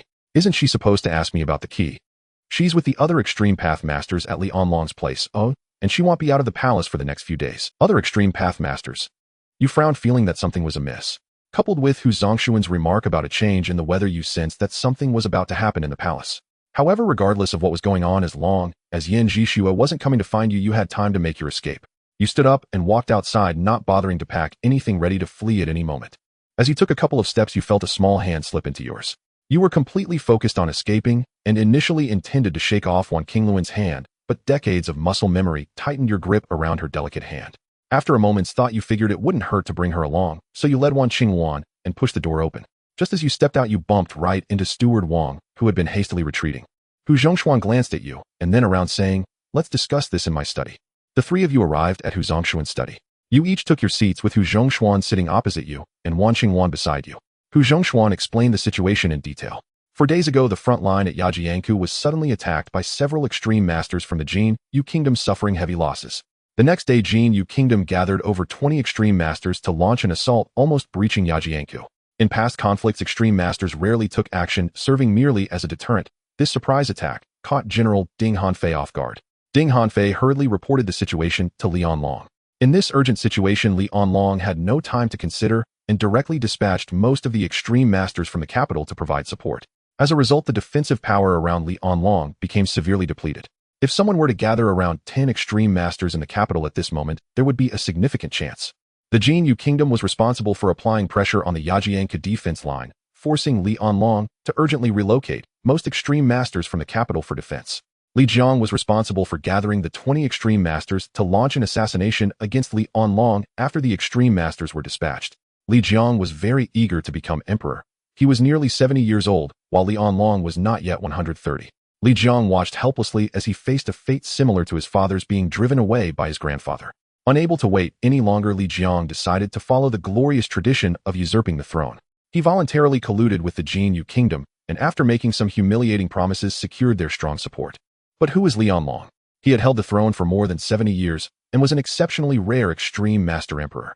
His dominion had long permeated every corner of the Great Qian. How could such a significant move by Li Jiang escape Li Onlong's notice? Li Onlong had thoroughly grasped Li Jiang's plans, even being able to recite their secret codes by heart. The only information Li Onlong did not know was which unfortunate extreme masters Li Jiang had gathered this time. Therefore, Li Onlong decided to play along, sending most of the extreme masters from the Li royal family in the capital to Yajianku for support, to confuse Li Jiang, hoping to expose all the extreme masters Li Jiang had recruited. However, this left Li Onlong's side truly defenseless. To counter this, Li Onlong secretly summoned the extreme masters he could trust from the martial world, planning to surprise Li Jiang with a grand reveal alongside the remaining extreme masters of the Li royal family. This was the reason for the secret arrival of extreme masters like Yan Jishue in the capital today. The Crown Prince Li Jiang planned to act on the night of the 3rd day, needing to confirm that Li Onlong had indeed dispatched the extreme masters to Yajianku before making his move. After listening to Hu Zongshuan, you understood why he had mentioned the impending change. This confrontation between extreme masters was not a mere display, it was a serious conflict. Hu Zongshuan said that Li Onlong had summoned over 50 extreme masters to deal with his good grandson. Hu Zongshuan was one of the few extreme masters among the officials in the capital and would also participate in the battle. Master Uncle, will there be danger, you asked? Hu Zongshuan chuckled and replied, There isn't much danger. The main task is to determine which extreme masters are supporting Li Jiang. I estimate that neither side's extreme masters will fight to the death. Any reckoning will come later. Reckoning, you said, momentarily taken aback. Is Master Uncle returning to Danxia sect because he fears they might indirectly get involved and face repercussions later? Hu Zhongshuan didn't expect you to think of this, and he looked at you with some surprise. Yes, I will check the accounts of the sold elixirs, and have Ruan by strictly regulate the disciples recently. It's always better to be cautious. After Hu Zhongshuan finished explaining, he glanced at you, and Wan Qingluan then cleared his throat. Well, I'll take my... Hu Zhongshuan stood up and left the study. You felt helpless. Can you get off me first? You said to Wan Qingluan, who was sitting in your lap with her arms around your neck. Wan Qingluan looked at you with her big eyes, her lashes fluttering. Why should I get down? You lifted Wan Qingluan down from your lap, looking into her eyes seriously. Because we are just ordinary friends and cannot be this intimate. Do you understand? Wan Qingluan's beautiful brows twitched, and she cheerfully replied, I understand. That's good to hear. You took Wan Qingluan's hand and walked out of the study. On the third day in the morning tonight was the time for Crown Prince Li Jiang to make his move. Hu Zhongshuan returned after the morning court session, but not long after he disguised himself as a servant and left. You suspected he was going to attend the grand gathering of extreme masters tonight. You continued to practice diligently in the residence. At this moment old Wang came to inform you. Young master, the young madam has arrived. You frowned. Which young madam? Old Wang wanted to explain, but you suddenly realized he was referring to Wan Qingluan. You sighed in resignation. Is it that girl from the day before yesterday? Yes, young master, the young madam from the day before yesterday. Old Wang, you are quite stubborn. Didn't you hear me say girl? Yan Zhixue, dressed in a black skirt, exuded an elegant demeanor embodying the essence of a tranquil noble woman. She smiled gently at you and said, if you think of me this way, why are you deliberately avoiding me? As her smile grew warmer, you felt a chill run down your spine, prompting you to lean closer to Hu Zhongshuan. You forced a laugh and said, Mistress Yin, you misunderstand. I was just out for a stroll. Oh, I enjoy wandering around and can't stay in one place. Hu Zhongshuan interjected. You, there's no need to panic. Mistress Yin has told me that she has already forgiven you for taking away Wan Vexia. You felt a twitch in the corner of your eye, realizing that Yin Zhixue had indeed tricked Hu Zhongshuan. Moreover, considering Hu Zhongshuan was unaware of the past connection between Yin Zhixue and Deng Rusong, he was quite unguarded against her. If he were to get angry, he might even call her sister-in-law. Thus, Hu Zhongshuan took the initiative to bring Yin Zhixue to find you, hoping to resolve the conflict between you and her. What Hu Zhongshuan didn't know was that the rift between you and Yin Zhixue was not so easily mended, as it was a matter of deep friendship. You looked at the smiling Yin Zhixue and decided to salvage some goodwill just to avoid any violent outburst. You politely smiled and said, Thank you for your forgiveness, Mistress Yin. May you have blessings as vast as the eastern sea and longevity akin to the southern mountains. In any case, wishing you prosperity. You thought that saying a few auspicious words might help. Yin Zhixue covered her mouth with a light laugh and glanced at you, saying, Thank you for your kind words, hero he. Mistress Yin, please don't linger at the door, come inside the residence. Hu Zhongshuan ushered Yin Zhixue into the mansion. The four of you arrived at the garden where you had just been drinking tea with Wan Qingluan. A few lanterns were lit in the small pavilion as you all sat around sipping tea and discussing the recent events. Earlier, the 20 extreme Dao masters from Lijiang had lost their fighting spirit after realizing they were ambushed. They merely exchanged a couple of tentative blows, the sounds of which were the loud crashes you had heard earlier. Faced with Li Onlong's forces, which were more than double in number, these 20 extreme Dao masters immediately fled. Most of Li Onlong's Dao masters were from various sects, so they merely chased them for a bit before finding a secluded spot to take a nap, intending to return just to collect their appearance fees. They had no intention of engaging in a life-and-death struggle. Their only goal was to ensure Li Onlong's safety. Li Onlong was well aware of their mentality, but didn't mind, as he already The next day, the four of you sat together for lunch. Although you were an impromptu family for the atmosphere remained harmonious. Here, Mistress Yin and Wan Vexia, as you are newly arrived at my humble abode, I apologize for the lack of hospitality and offer you this simple wine as a token of respect. Yin Zhixue and Hu Zhongshuan exchanged pleasantries, engaging in casual conversation. Wan Qingluan, today behaving timidly, silently ate her food, while occasionally glancing around like a little cat. You hadn't slept well the previous night, constantly worried that Yin Zhixue would burst in unexpectedly. At that moment, your dining posture mirrored Wan Qingluan's. You held your bowl, silently, barely daring to take any food, only occasionally passing a couple of chopsticks of food to Wan Qingluan. While you were engrossed in your rice, a pair of chopsticks placed some food into your bowl. You initially thought it was Wan Qingluan serving you. However, when you looked up, you were taken aback to find it was Yin Zhixue with a gentle smile offering you a piece of food. You were startled as the scene felt akin to a mother-in-law offering a cigarette. You hurriedly held your bowl with both hands and said, Mistress Yin, I can serve myself. You haven't taken any food for yourself either, she replied. Yin Zhixue's smile was imbued with the charm of a mature woman. Yet you couldn't appreciate it at all. You felt as though she might next lift your skull to prepare a delicious dish of monkey brain. I don't like vegetables, my family used to farm, and I prefer plain rice. You managed a couple of awkward chuckles. Yin Zhixue smiled enigmatically. That afternoon, Yan Zhixue prepared to leave with Wan Qingwan. Yu and Hu Zhongshuan saw the two off at the residence. The timid Wan Qingwan was no longer the cold personality she normally exhibited. Instead, she looked at Yu with a pitiful expression. Yu approached her and said, "Good friends must return to their respective homes. If you miss me, bring some of your sect's signature techniques to show me." Yan Zhixue laughed and said, "Do you still not think you have learned enough of the Tian Yu Wuxiang Gong?" Yu quickly jumped to Hu Zongshuan's side and said, "That's enough, Mistress Yan. If there's nothing else, please take off quickly, don't be late." Yan Zhixue giggled behind her hand, saying, "You don't need to be so afraid of me. I have already given up on killing you, knowing you pose no threat to Qingwan, and besides." Yan Zhixue looked at Wan Qingwan beside her. "And besides what?" Yu hurriedly asked. Yan Zhixue turned to Yu and said, "And I have indeed promised Qingwan her wish, so I will not kill you." "What wish?" 1 year later. 35 years have passed. You are now 50. This past year has been one of relentless striving. Today you complete your 3rd refinement of true qi. Your 7th grade alchemy has advanced significantly toward minor mastery. Tangible breakthrough is imminent. With Yan Zhixue's lethal threat lifted, you may at last stand tall and act with integrity.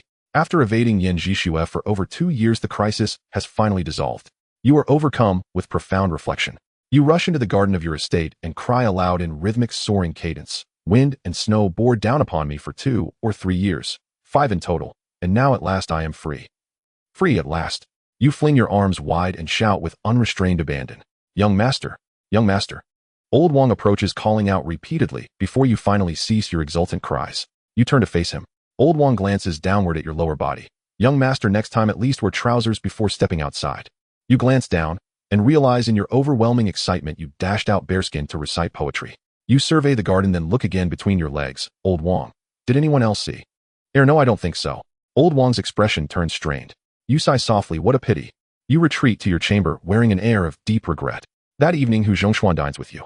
He informs you that Li Anlong has conducted a year-long blood-soaked purge against the blood demon sect, the Donghai Pavilion, and 3 mid-tier sects, all complicit with the deposed crown prince Li Jiang in his failed usurpation. The blood demon sect once boasted 21 supreme Dao masters. 9 were hunted down and slain, while 12 remain fugitives, rumored to have fled to the kingdom of Jinhua. To your astonishment, Zhou Qiyun, the sect's patriarch, also perished, and once again it was Lin Jingji who delivered the fatal blow.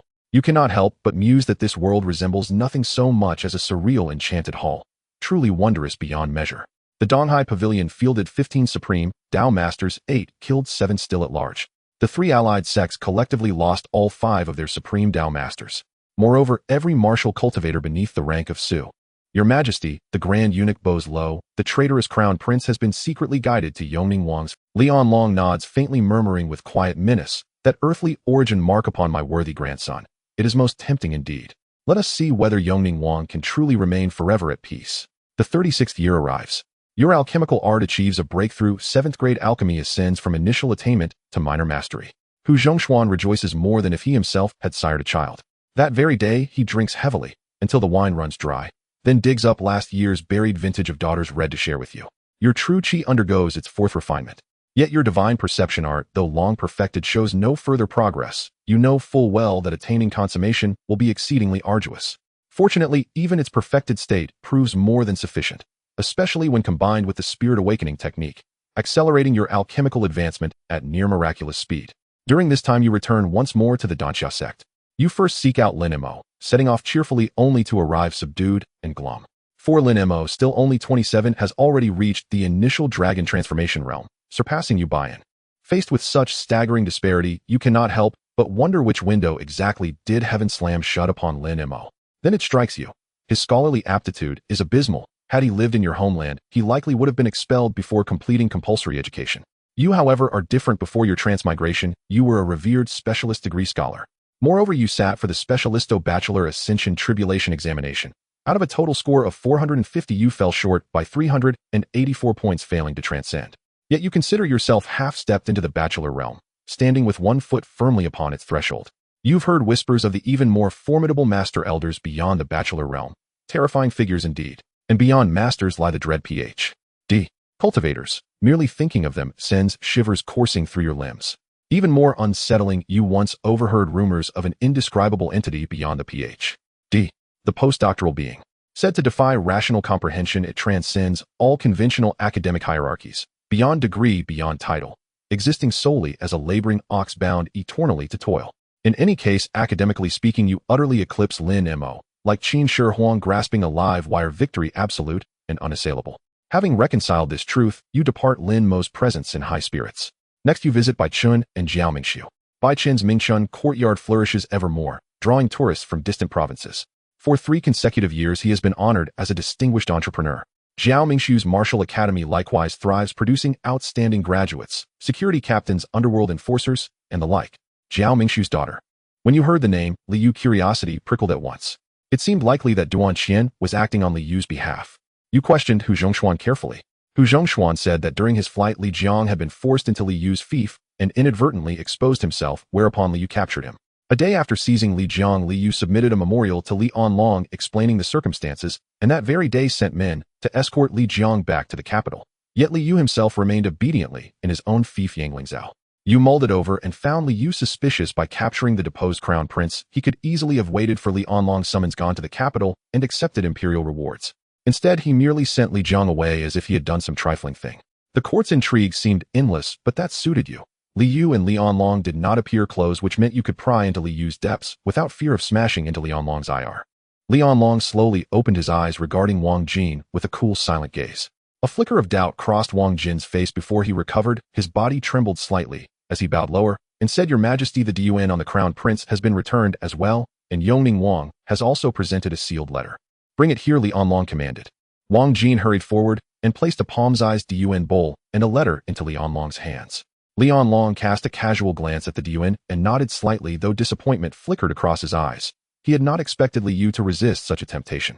He opened the sealed letter only to find it had already been unsealed. Li Onlong stared sharply at Wang Jin.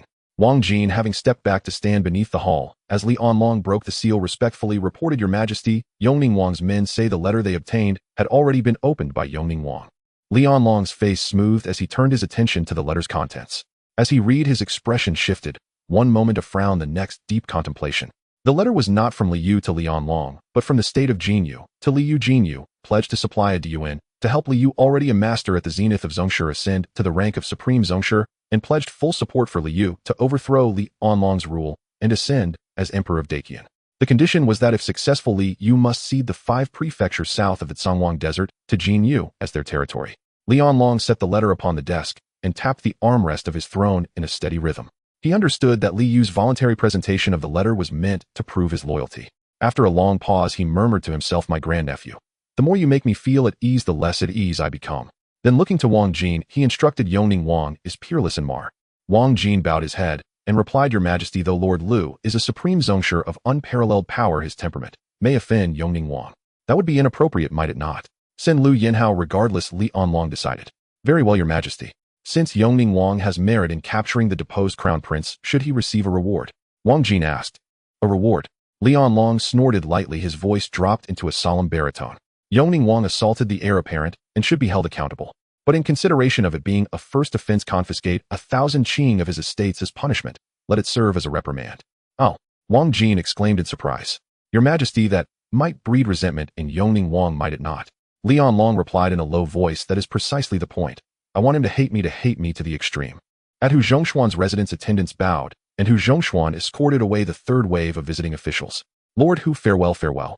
Gentlemen, take care, I shall not see you out." Hu Zhongshuan sent off the visitors who had come calling that day. You happened to step out during a break from cultivation and noticed the recent steady stream of officials arriving at the gate. You approached and asked, "Shu, people have been coming and going without end. Soon your threshold will wear through. Is another change of power afoot?" Hu Zhongshuan laughed and replied, "The change has already happened, now it is only raining. They are merely looking for which." You understood at once. With Li Jiang removed, the post of crown prince lay vacant, and the imperial grandson's ambitions had awakened. Li Onlong's many royal descendants now schemed for a throne to see if it could be won. Given Li Onlong's lifespan, any grandson who secured the crown prince title would likely remain a perpetual heir, yet the station of crown prince outranked ordinary princes, and even if one never became emperor, his line might inherit the throne, an irresistible temptation. Court officials therefore scrambled to choose factions and place their bets. Most ordinary officials would never live to see the prince they backed ascend, but politics breeds parties. Once a faction chose a claimant, its adherents followed suit. An official could feign lone loyalty to Li Onlong, swearing eternal fealty, but such a stance made life difficult. By standing alone, he would gain enemies on both sides. Thus, the recent flurry of officials running about and canvassing support for the emperor. Hu Zhongshuan looked at you, a smile unexpectedly warm and gratifying. You have a clearer perspective than many high-ranking officials entrenched in the situation. You continued, I believe Li Anlong might choose a crown prince from among his great-grandchildren, or even further. Hu Zhongshuan nodded. I think the same, and it is highly likely to be the eldest son of the imperial grandson, Li Zhanji Li Qingping. You knew that Li Qingping had just turned 18 this year. By age, he should be able to take over the throne on the day Li Anlong passes. You found Hu Zhongshuan's speculation quite plausible. After discussing politics for half an hour, you and Hu Zhongshuan went your separate ways. You went to cultivate, while he went to experience the bittersweetness of love. In the 37th year, you completed the 5th refining of your true qi. You also sensed a significant improvement in your mastery of the subtlety of vision, taking another step towards perfection. You comprehended another strand of Earth Source Sword Qi, bringing your total to 24, of which you had grasped 13, just exceeding half. The Earth Source Sword Qi was your trump card, for which you had specially refined a large number of high-quality healing elixirs to keep in your space, ensuring that if unforeseen circumstances arose, you could swallow the elixirs to heal your body, while wildly unleashing the Earth's. Woohoo, you let out a dragon's roar. Your excited voice attracted Hu Zhongshuan, who rushed into your alchemy room. When he saw the 8 7th-grade elixirs, he was so thrilled that he picked you up and spun you around. This reminded you of some not-so-good experiences, and you quickly asked him to put you down first. You could understand Hu Zhongshuan's excitement, because you were just one step away from refining the 8th-grade returning Yang elixir. That day, Hu Zhongshuan went to the secret chamber where Deng Wanshu was located, continuously assuring her that he would definitely awaken her. In the evening, when you saw Hu Zhongshuan come out, his eyes were slightly red. You knew he must be very sad, so you pretended not to notice. This year, Li Anlong finally named an heir, but it was almost equivalent to not naming one at all. He neither named Li Zhanji nor Li Qingping, the eldest son of Li Zhanji, but instead named the grandson of Li Qingping as the crown prince. The entire court was. You finally broke through from the early stage of refining essence to the mid-stage. True Qi surged and a powerful aura swept out, causing the surrounding doors and windows to rattle before settling down. Not only did your realm rise, but your 9 condensation mystic art also completed its 6th refinement. Your true combat power was now sufficient to easily topple a mid-stage master. What surprised you the most was that with the completion of the 6th true Qi refinement, your vision of subtlety, which had not changed for 10 years, finally reached perfection. A perfected vision of subtlety could enter a state of success whenever attempted, eliminating any issues of probability. Maintaining this state for an extended period could be mentally taxing, but you could easily sustain it for 10 days to half a month. If the time in the state exceeded the limit, a rest would be necessary, with the duration of rest depending on individual constitution. Different constitutions required different. Hu Zhongshuan happened to be looking for you, and upon seeing you come out, he approached and asked, so have there been any advancements in your 8th-grade alchemy? You responded with exasperation, Master Uncle, I just became a 7th-grade alchemist 3 months ago. Can you give me a break? Hu Zhongshuan's intensity in pushing you was harsher than any boss you had in your past life. Realizing he had been too impatient, he corrected himself. It's fine, no rush. You have talent, you just need to work harder to make up for it. My talent isn't enough, you exclaimed, eyes wide. I advanced to 7th grade before my master did. How can you say my talent isn't enough? Speak with some integrity, Master Uncle. Hu Zhongshuan noticed your unstable mental state and realized he had provoked you too much. Don't get worked up. If you're upset, who will refine elixirs for me? He chuckled awkwardly and continued, by the way, your good friend came looking for you just now in the front hall. Good friend, you frowned. I've always been a lone wolf, never entangled with anyone. Where did this good friend come from? You. Wan Qingwan stood in the courtyard with her hands behind her back, dressed in a white skirt, a delightful smile illuminating her face. Oh, isn't this my good friend? You walked over, circling around Wan Qingwan to take a good look at her. Good friend, that little dress of yours looks quite beautiful. Wan Qingwan, exhibiting her usual cool demeanor, replied, Is that so? Haven't you seen me wear this before? Your tone suddenly turned calm, and you earnestly said, Little one, I think as ordinary friends we should maintain a proper distance. A hint of playful mischief appeared in Wan Qingluan's eyes as she smiled lightly. We can maintain distance now, but perhaps not later. You asked, what do you mean? Wan Qingluan didn't respond directly, instead changing the topic. Do you know that there's been turmoil in the martial world recently? As a good citizen, I don't mingle in society, so how would I know about the matters of the martial world? Wan Qingluan then shared the situation in the martial world with you. Recently, conflicts among various sects began to occur frequently for unknown reasons, with mutual attacks that were quite chaotic. Old grudges among many sects resurfaced as reasons for the fighting. The smaller sects were battling fiercely, and even the 4 major sects and 2 great demonic teachings started to clash. There were even casualties involving supreme masters. However, each sect insisted that the other side struck first, claiming they were merely seeking revenge. At this point, it no longer mattered who initiated the conflict. Many sects had become sworn enemies, ready to fight on sight, with no one willing to back down. The martial world was in complete disarray, and even neutral sects like the Danxia sect had several groups come looking for trouble. Fortunately, Danxia sect had a good reputation. Master Uncle, can you stay at Danxia sect for a while? You asked. Hu Zhongshuan thought for a moment. That won't be possible. I have matters to attend to in the court. I can only leave for 3 to 5 days at most. Then I should go back. You can stay at Danxia sect for a few days, which would be useful, but if you leave, everything will revert. Hu Zhongshuan frowned. That's not possible either. While it did surprise me that you could kill Xinding Yuan at the mid-transformation stage, if a high-level transformation master, or even a supreme master comes, even you might not make it out unscathed. You chuckled lightly. I don't think there's any problem at all. Hu Zhongshuan raised an eyebrow, scrutinizing you for several moments. He knew that although you usually acted carefree, you would never act recklessly when it mattered. Your diligent training was evident. He realized you must have some confidence to say that, but he couldn't fathom where your assurance came from. He looked momentarily dazed and asked tentatively, "You can handle a supreme master too?" "I should be fine. Let's give it a try," you replied calmly. Hu Zhongshuan was momentarily stunned observing your composed demeanor, and he seemed to be deep in thought. Finally, he said solemnly, "If you encounter someone you can't defeat, prioritize your safety. I can slip away like an eel. Who can catch me?" you said nonchalantly. Your current pure combat power could easily dispatch a mid-stage supreme master. If you combined it with all 16 of your earth source sword chi, even someone at the peak of the supreme master level wouldn't fare well.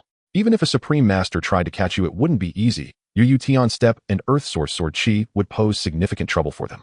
Although you couldn't defeat a supreme master, escaping when the opportunity arose was certainly feasible. You turned to Wan Qingwan. "Good friend, do you want to come back to Danxia sect with me for a couple of days? The sect leader is in the capital, and am following the sect leader." Wan Qingwan said, her tone rejecting, yet laced with a smile. "What is someone trying to kill Lian Long again?" "No, the sect leader and several other sect leaders have come to the capital. I don't know what for.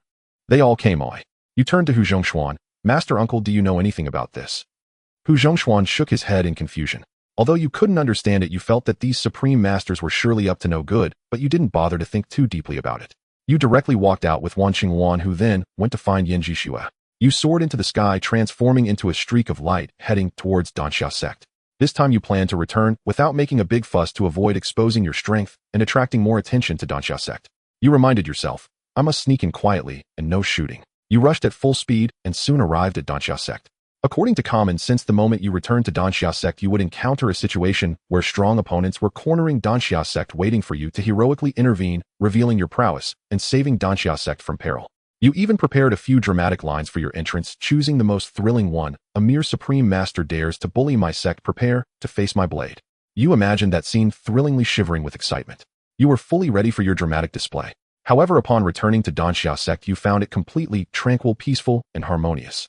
So you went to find Ruanbai. You discovered Ruanbai was sighing heavily. It turned out that yesterday a latest-stage transformation master came insisting that he had purchased 200 essence recovery pills from Danxia sect, but hadn't received them.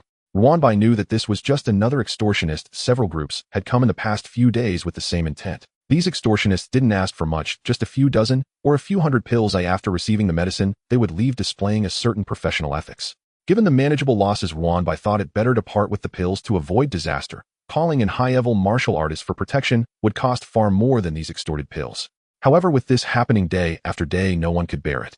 Therefore, Ruanbai had already sent word to you and Hu Zhongshuan a few days ago explaining the situation, but given the distance, the message had yet to reach you.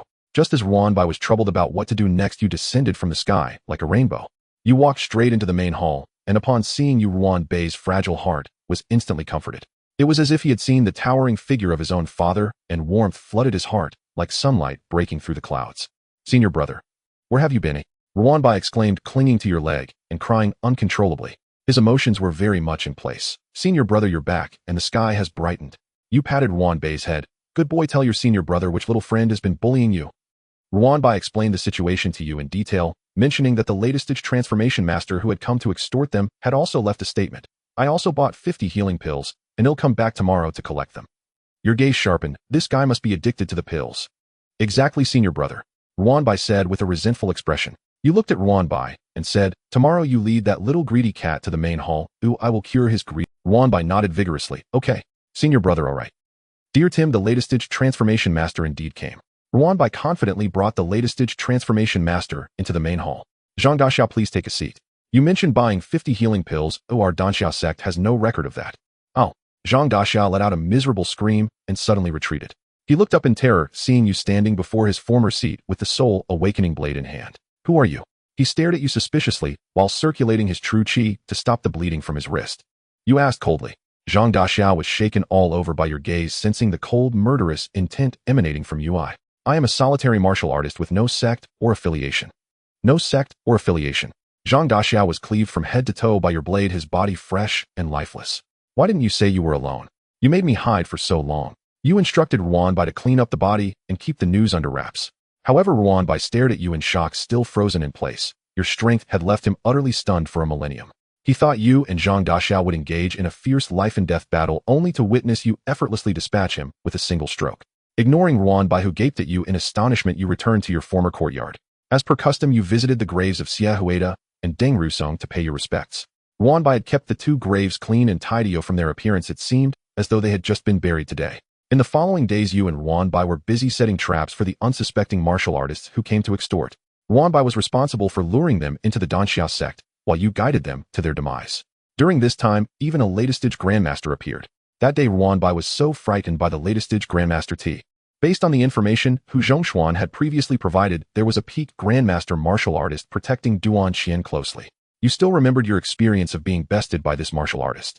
Though he himself was unaware that he had killed you, this grudge needed to be remembered. After all, you were a person with a heart smaller than a needle's eye, and he wasted a moment of your real time, a truly grievous crime. You could not eliminate that peak grandmaster just yet, but it was still possible to blast him to death using all your automated Dao source sword chi if you exerted some effort. This time you wanted to stand before him and show him how much you resembled your former self. However, your intention was not to fight desperately. You merely wanted to investigate whether Duan Qian had given all the people he captured to Li Yu and perhaps even probe a bit into Li Ye's background.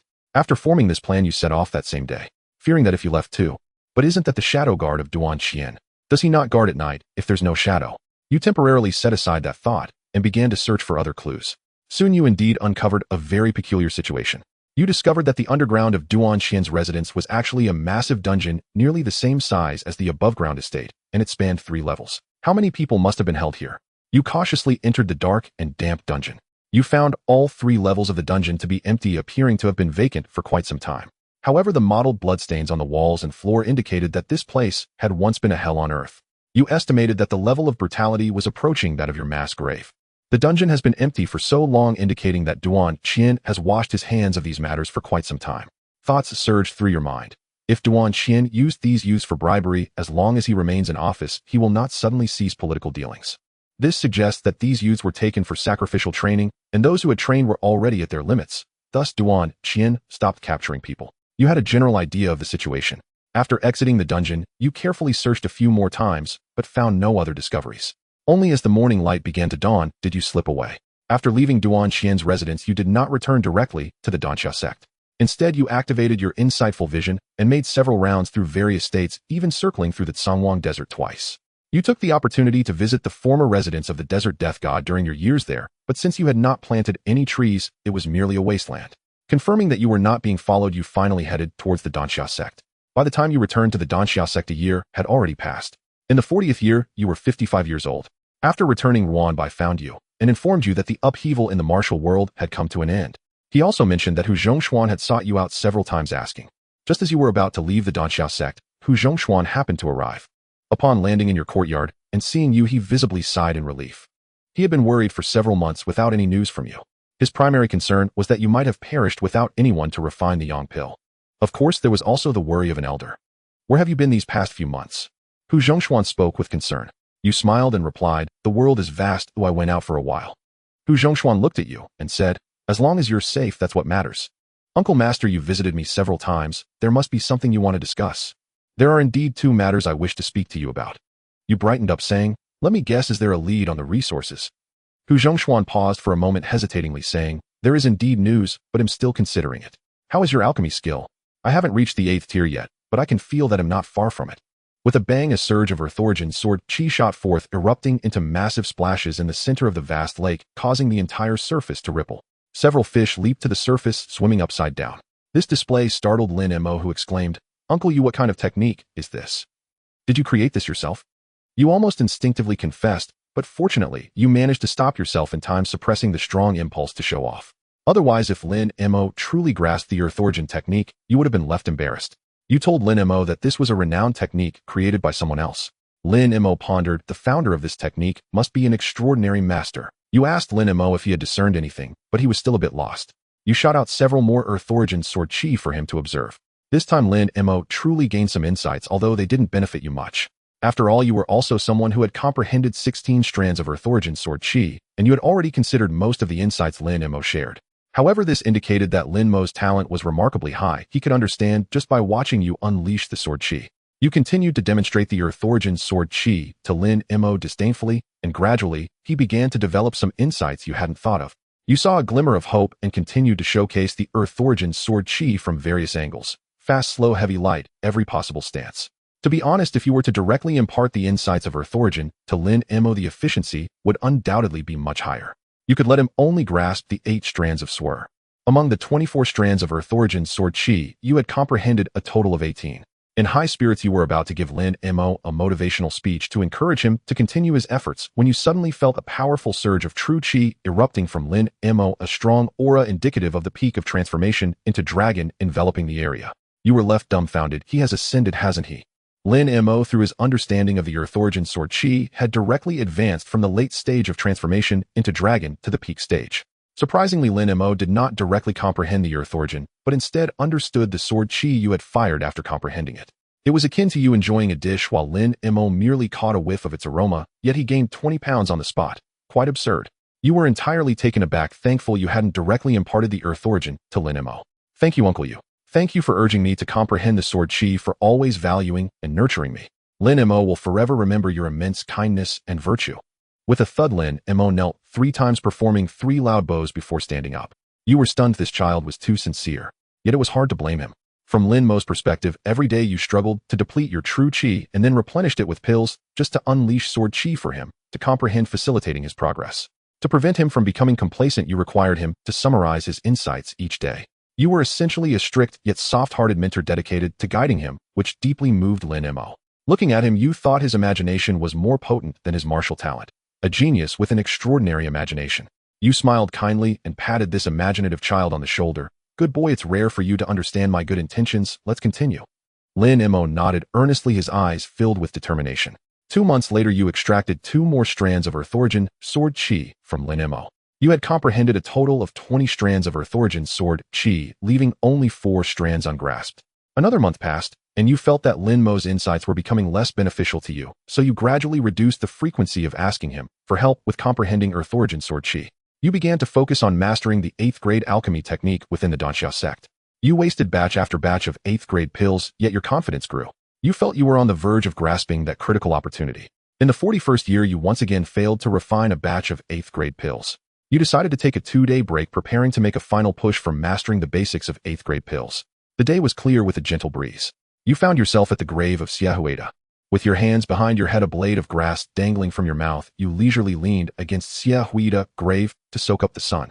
Master, to be honest, my alchemy skills are about to surpass yours. However, don't blame me for one thing. If I successfully refined the reviving yang pill from Master's wife, she might follow Master's uncle. You wouldn't mind, would you? If you really do mind, just say something. You. See, it's you who isn't speaking, so you lingered at Xiahuida's grave until the sun began to set, and then you returned to your courtyard. Just as you arrived, you received a letter from Lin Mo, who proudly announced that he had advanced to the early stage of master. He boasted that he hadn't let you down. You stood frozen in place holding the letter. After a long while, you let out a sharp cry, "Kid, you've disappointed me too much." Lin Mo's rapid advancement after comprehending the Earth Origin sword chi was astounding. He had just reached the peak of transformation into dragon last year, and now he was already in the early stage of master. You exploded with rage. Is this even human? In your fury, you angrily tossed the seeds of a rose into the soil, splashing a bit of water on them. After your rage subsided, you decided to head back inside to refine pills. Hu Zhongshuan excitedly landed in your courtyard. Hu Zhongshuan's face was flushed with excitement. You approached and asked, "Oh, uncle, do you have good news?" Hu Zhongshuan could hardly contain his smile. "I have good news. I can acquire a strand of Earth Origin." You raised an eyebrow. "Really?" "Absolutely. Congratulations, uncle." You genuinely felt happy for Hu Zhongshuan. "By the way, have you made any progress with your 8th grade?" Hu Zhongshuan remained excited. You smiled. "I'm preparing to break through the basics, feeling quite confident." "Great." Hu Zhongshuan's voice trembled a bit. "How long do you think it will take?" "Just a few days, I suppose." Hu Zhongshuan paused, then excitedly said, "Then I'll stay for a few days." Hu Zhongshuan approached quickly, his expression filled with excitement. He immediately took the 2 8th grade pills from your hands, examining them carefully. Feeling the residual warmth from the pills, he laughed heartily towards the sky. "Good, junior nephew, it's not far now, finally not far." Hu Zhongshuan burst into laughter and soared into the sky, flying towards the capital. You looked at your empty hands momentarily stunned, huh? Hey, return my pills, Lao Deng. Those are 8th grade pills. Hu Zhongshuan was too excited to hear anything. Within a few moments he had flown far away, and you could hardly catch up. You were extremely annoyed. I've always been the one pilfering from others, but today I was robbed. What a great humiliation, simply a great humiliation.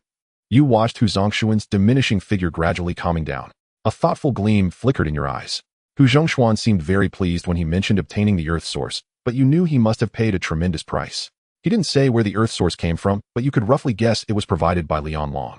Hu Zhongshuan had few connections in the martial world, so he could only seek earth sources from royal relatives and high-ranking officials. Given the preciousness of the earth source, only Lian Long could afford to have excess. You stroked your chin. Lian Long provided the earth source. But what was the price? As a high-ranking official in the court, as long as Lian Long does not ask my uncle to commit suicide on the spot, he can practically ask my uncle to do anything. But Lian Long gave my uncle an additional earth source. What kind of matter required Lian Long to provide my uncle with an extra earth source for him to work diligently?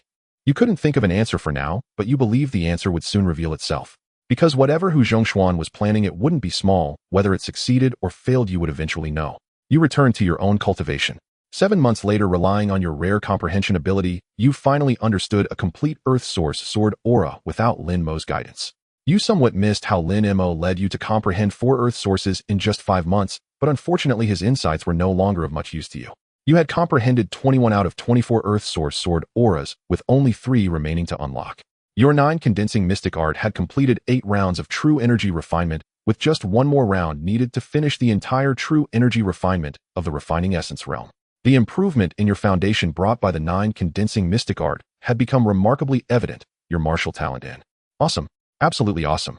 Now, even without activating the earth source sword aura, a latest master could not withstand a single strike from you. You didn't pause advancing your Tian, Yu Wu Xiang Gong, to the late stage of refining essence. At this moment, you were capable of both offense and defense with a deadly trump card, making you formidable in every aspect. You had never felt this confident before. This extraordinary confidence reminded you of the small frictions with Li Yu and Duan Qian. Clenching your fist, you spoke in a low voice. Li Yu of the Yongning Wang Ha. I will make you pay the price. Maybe today, tomorrow, or perhaps the day after. Well, in a few years I will definitely make you pay. You grew increasingly hesitant as you realized that Li Yu was at the peak of mastery and could not be taken down unharmed for the time being.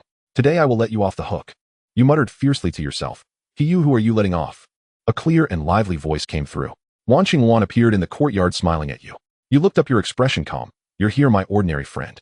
Wan Qingwan smiled slightly, pulling out a book from her bosom, a top-tier martial skill, the Guardian's Body Technique. You were instantly thrilled, walking over quickly with a flattering expression. You're too kind, my good friend. You reached out to take the martial skill and flipped through it excitedly. Your eyes were filled with a longing for the top-tier martial skill devoid of any other emotions. Wan Qingwan's expression was cool, her gaze slightly lifted towards you, sparkling with a dreamy light. After a brief glance, you learned that the Guardian's Body Technique was a body refinement martial skill that relied on collecting the blood of fierce beasts to enhance one's physique. The stronger the beast's physique, the better the strengthening effect for the practitioner. Wan Qingwan told you that there had been martial artists with poor talent who abandoned martial arts and focused solely on collecting blood from various ferocious beasts to integrate into themselves. Eventually, that martial artist's physical strength became second only to the existence of a supreme master. If that martial artist had not lived their life to the fullest, their potential could have risen even higher, perhaps matching the physique. Can it make my physique comparable to that of a supreme master? You asked excitedly. Wan Qingwan chuckled lightly. Yes. You were thrilled. Great. Little one, I declare that from today onwards our friendship has upgraded, and you have become my true friend. Congratulations. Wan Qingwan smiled with intoxication, her voice like the clear stream of a mountain. All right. You also smiled genuinely. You were laughing because the Guardian's Body Technique seemed tailor-made for you. You could simulate endlessly, and you had no worries about aging. Theoretically, you could collect the blood of all the fierce beasts in the world. Moreover, the upper limit of the Guardian's Body Technique was unknown. If its upper limit was a supreme master, you had already profited. If it was even higher, then you had struck gold. You would eventually become a supreme master, and with the Guardian's Body Technique, your physique would be a super enhanced version among the supreme masters. You silently thought, what if I capture fierce beasts and raise them, feeding them pills daily? Their physiques would definitely strengthen, and then I could extract blood from them one by one. Wouldn't that get me super beast blood? The more you thought about it, the more feasible it seemed, and you couldn't help but laugh out loud. Haha, I'm a genius. Wan Qingwan tilted her head in slight confusion. In what way? In every way. Wan Qingwan smiled lightly. Then how come your cultivation realm is lower than mine? You quickly interrupted, shut your fragrant mouth. Don't say such hurtful things. How do you know it's fragrant? I just know. Have you tried? You said it's none of your business. Wan Qingwan fell silent, her tender, rosy lips pressed together, a slight smile at the corners of her mouth. You felt a bit parched. Are you thirsty, you asked. What? It was yet another classic day. The two of you rose from bed feeling refreshed and made your way to the two lounge chairs in the courtyard. Wan Qingwan squinted slightly, gazing at the sky. Don't be afraid, we are still good friends. We have merely done things that good friends can do for each other. How many good friends do you have? Just you. Wan Qingluan's eyes curved into crescent moons, her expression tranquil and serene. You two lay together in a friendly atmosphere for a little over half a day. By the way, Wan Qingwan suddenly recalled something. Did you know your master uncle has been promoted to the Minister of Personnel? You turned your head in surprise and asked, my master uncle has been promoted? Yes. You were instantly taken aback. You couldn't make sense of it. Lian Long had already given Hu Zhongshuan a land source, which was a tremendous favor. How could it be that not only did he not require Hu Zhongshuan to give anything in return, but he also promoted him to the position of Minister of Personnel? The Ministry of Personnel is traditionally the top of the 6 ministries overseeing the appointment and transfer of officials, and the Minister of Personnel is even dubbed Heavenly Official. Hu Zhongshuan was previously the left deputy minister of the Ministry of War, a position of real power, but he was still secondary to the Minister of War above him. Now Lian Long had directly appointed Hu Zhongshuan as the head of the Ministry of Personnel, placing him in a position that even surpassed his previous superior. What is this little crafty Lian Long up to now? You pondered for a moment and decided to visit the capital. You stood up and said, good friend, I'm going to the capital. Wan Qingwan slowly opened her hazy eyes, her face beaming with a smile. Let's go together. Come on. Wan Qingwan stood up and dove into your embrace. You picked her up horizontally, she still wrapped her arms around your neck. With a whoosh, you soared into the sky. Half a month later, you took a break and entered an inn. You sat down and waved your hand. Waiter, bring the menu. Coming right up. The waiter hurried over. What would the guest like to order? You waved your hand grandly. 2 bowls of small beef noodles, extra noodles. The waiter rolled his eyes. So you want 2 bowls of large beef noodles? Oh, indeed, you are quite the seasoned waiter. This doesn't stump you. You expressed your surprise and quickly corrected yourself. Just bring 5 of the signature dishes. You recalled during the 3rd simulation your 80th birthday was celebrated with Wan Qingwan over 5 dishes. You couldn't help but look at Wan Qingwan across from you. She looked back at you, both of you lost in a sweet gaze.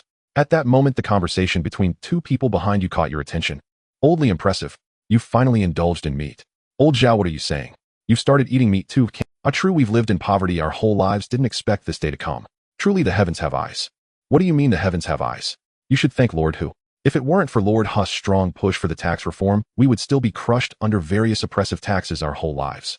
Right, both the Emperor and Lord Hu are like celestial beings descended to save us common folks.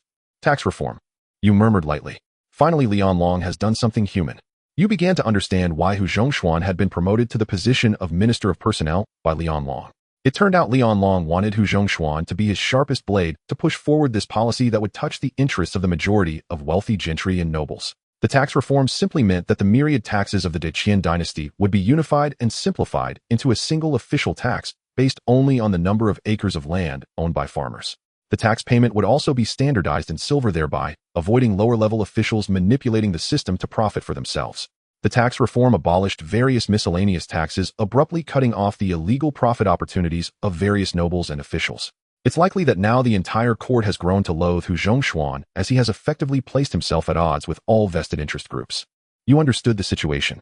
After finishing your meal with Wan Qingwan, you flew to the capital at a faster pace. Soon you arrived in the capital with Wan Qingwan. You landed directly at Hu Zhongshuan's residence. The surrounding guards noticed you and quickly surrounded you. Who dares to intrude upon the Minister Hu's estate? The guards in the estate originally recognized you, but these guards were all unfamiliar faces, each radiating a lethal aura, clearly seasoned warriors. You frowned slightly. Just as tensions rose, Hu Zhongshuan hurried over from his study, saying, "Everyone stand down." Yes. Hu Zhongshuan turned to you, and then looked at Wan Qingwan. You two come with me. You followed him to the study. You noticed Hu Zhongshuan seemed more tense and alert than usual. The cold jade coffin of Deng Wanshu was also in the study, and naturally Deng Wanshu lay within it. However, you noticed that the cold jade coffin had been replaced with a new one. You curiously asked, "Master Uncle, the atmosphere in the residence feels different." Hu Zhongshuan paused for a moment before responding, "Someone wants to kill Wanshu, so I've added some guards." On the day of the Wanshu festival, the main streets of the capital were adorned with numerous colorful pavilions, hanging various auspicious banners and couplets. As night fell, countless exquisitely shaped lanterns lit up the lantern pavilions, towers, and streets of the capital, transforming the night into a scene akin to daylight. Hu Zhongshuan also entered the palace to attend Li Onlong's birthday celebration. During the banquet, various royal relatives and dignitaries came forth to present their congratulatory gifts. Hu Zhongshuan also stepped forward to offer his gift. When Li Onlong noticed Hu Zhongshuan approaching, he publicly praised him for implementing the land tax reform in front of the assembled officials, granting him special recognition.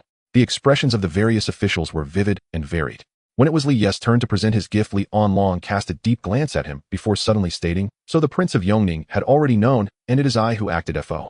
Li Yu was so frightened that he collapsed to the ground, bowing his head vigorously. "Your Majesty, please do not be angry. I son am dull, and do not understand the true meaning of your Majesty's words." Li Onlong chuckled. "Do as you wish." Li Ye's face gleamed with hidden joy. "Thank you, Your Majesty." That night, Hu Zhongshuan returned to his residence. As soon as he arrived, he hurried to visit Deng Wanqiu. Seeing her safely cultivating in the secret chamber, he felt a sigh of relief. "You slowly opened your eyes and smiled. Uncle Master, you've returned from a fine meal." In the depths of the palace, they merely sampled delicacies. Only we as uncle and nephew can truly indulge ourselves. "Come, we shall not return until we are intoxicated." You stood up, declaring, "We shall not return until we are drunk." You and Hu Zhongshuan indulged in a drunken revelry before parting ways. You then immersed yourself back into your cultivation. You practiced both alchemy and martial arts. During this time, you also began preparing for the shook body technique. You acquired numerous fierce beasts, including lions, tigers, and wild boars, all of which you captured. With ample resources at your disposal, you purchased a large plot of land in the suburbs of the capital and constructed a villa to house these wild beasts and birds. You named this villa Zoo. You hired specialists to manage the zoo. Each day you visited the zoo to feed the animals nourishing pills. Initially, you fed them pills designed to enhance human physicality. Later, you innovated and developed pills more suitable for the physical needs of animal cubs, the second-grade blood beast pill. As a reputable 7th-grade alchemist on the path to becoming an 8th-grade one, creating some pills was quite easy for you. The blood beast pill was. In the 43rd year under your meticulous care, the animals in the zoo grew plump and shiny. Because you often fed them blood beast pills, the animals adored you. Every time you arrived, they rushed over to greet you, shaking the ground. A 1,000-pound striped tiger would curl up in your arms, while a Threaten rhinoceros would come over wanting to be lifted high. You had no choice but to oblige each one. One day you visited the zoo again, as the year had come for the bloodletting. You found the strongest individual of each species and collected 16 drops of blood. Despite only having extracted a single drop, it was pure essence blood, which caused these giant beasts to wilt instantly, their gazes toward you losing their friendly warmth. You released them back into the wild. You commenced the fusion of the beast blood. Sitting in the cultivation chamber, you activated the shook body technique, absorbing the beast blood drop by drop for fusion. The fusion process went smoothly. That same year, you learned from Hu Zhongshuan of an important piece of news. Prince Yongning Li Yu had successfully merged with the Earth Source, becoming an extreme Dao master. Shortly after, Li Yu reported to Li Onlong that he had discovered evidence of Duan Qian, the governor of Danzhou, being corrupt and oppressing the common people. Li Yu stated that he intended to submit the evidence to the inspection court, but Duan Qian persistently obstructed him, resulting in Li Yu accidentally blowing Duan Qian's head off. Li Yu requested Li Onlong to punish him. Li Onlong remarked that Prince Yongning had previously captured the rebellious crown prince, and thus this unintentional mistake would not be pursued. He merely imposed a penalty of 3 cups of wine as punishment. Li Yu has actually become an extreme Dao master. This makes him even harder to deal with. You murmured to yourself. You could only cultivate even harder. After your talent had been elevated to a level comparable to the direct disciples of the 5 major sects, your cultivation speed brought you immense joy. Before long, you successfully broke through to the peak of refining essence. With the 9 completions of true Qi refinement, you had already achieved your actual combat strength, suddenly soared to a level that could crush the pinnacle of masters. Besides the extreme Dao masters, no one could pose a threat to you. In your private courtyard, you laughed maniacally, ha ha ha. While the extreme Dao does not emerge, who in this vast world dares to challenge me? Who can dare to confront me? Moreover, after reaching the peak of refining essence, you believed you had attained the realm suitable for merging with the Earth Source. Now you merely awaited the completion of the last 2 sword energies of the Earth Source, and you could begin the fusion. However, recently the comprehension of the Earth Source had been slow. The final 2 sword energies were particularly challenging, making you somewhat anxious. Additionally, not only had your cultivation improved, but your alchemy skills had also taken a significant leap forward. Your 8th grade alchemy had surpassed the basics and reached an initial level of proficiency. You were now able to successfully refine 3 to 4 8th grade pills. Although there was still a considerable distance to full mastery with your current production rate of 8th grade pills, you had become the top alchemist of the entire Danxia sect. As the current top alchemist of the Danxia sect, you did not feel prideful. You merely went to find Hu Zhongshuan, and while chatting with him in the study, you accidentally dropped 4 steaming 8th grade pills from your body. The pills rolled over to Hu Zhongshuan's feet, leaving him momentarily stunned. What is this? You looked down in surprise. Uncle Master, I unintentionally dropped the 4 8th grade pills I just refined at your feet. Could you help me pick them up? My waist suddenly cannot bend. Hu Zhongshuan was startled and immediately grasped with his 5 fingers, causing the 4 pills to fly into his hand. Hu Zongshuan's smile froze as he reluctantly returned the pill to Yu, saying, "You brat, it's all a misunderstanding." Hu Zhongshuan sighed in anguish, shaking his head helplessly. "Yu, I thought you were a kind-hearted and generous child, but I never expected you to." "Did you give it to my master?" Yu interrupted expressionlessly. Hu Zhongshuan pulled Yu to sit down, saying, "How could you think that of your uncle? He is not that kind of person." "Then you must have given it to my master's wife." Hu Zhongshuan hesitated, saying, "Well, it's not impossible." "Did you tell her it was made by me?" Hu Zhongshuan looked somewhat awkward. "Once you can't hear it anyway." Yu frowned.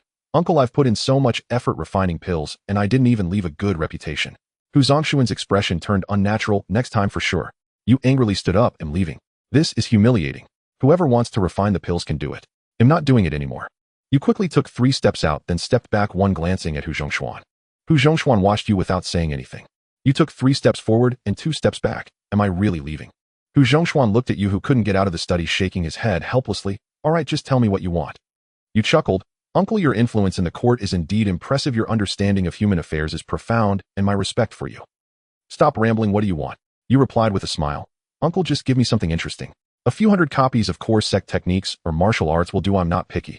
Just after you finished speaking, you felt this situation seemed familiar. You remembered how you had previously taken some good things from Xia Hueda and Deng Rusong, essentially having plundered all 3 old members of the Danxia sect. They all volunteered. You thought quietly without a hint of guilt. Hu Zhongshuan pondered for a moment. "I don't have a few hundred core sect techniques, but there is indeed something interesting." Hu Zhongshuan took out an earth source bowl from the secret chamber behind the study and handed it to you. Having seen much in your travels, you immediately recognized this as a bowl for holding earth source. You asked in surprise, "Uncle, what do you mean?" "You are giving me the earth source." "The earth source cannot be given to you for now. Inside is a trace of my original source power, containing the essence aura of the earth source. After you feel it, you can gain significant insights into the earth source and source power." Hu Zhongshuan smiled and continued, "Although you can't use it now, if you can reach the peak of a master and find the earth source, it will accelerate your understanding of the earth source, which will be greatly beneficial to you." You received it calmly, saying, "Thank you, uncle." Hu Zhongshuan observed your calm expression. "Aren't you satisfied, you brat?"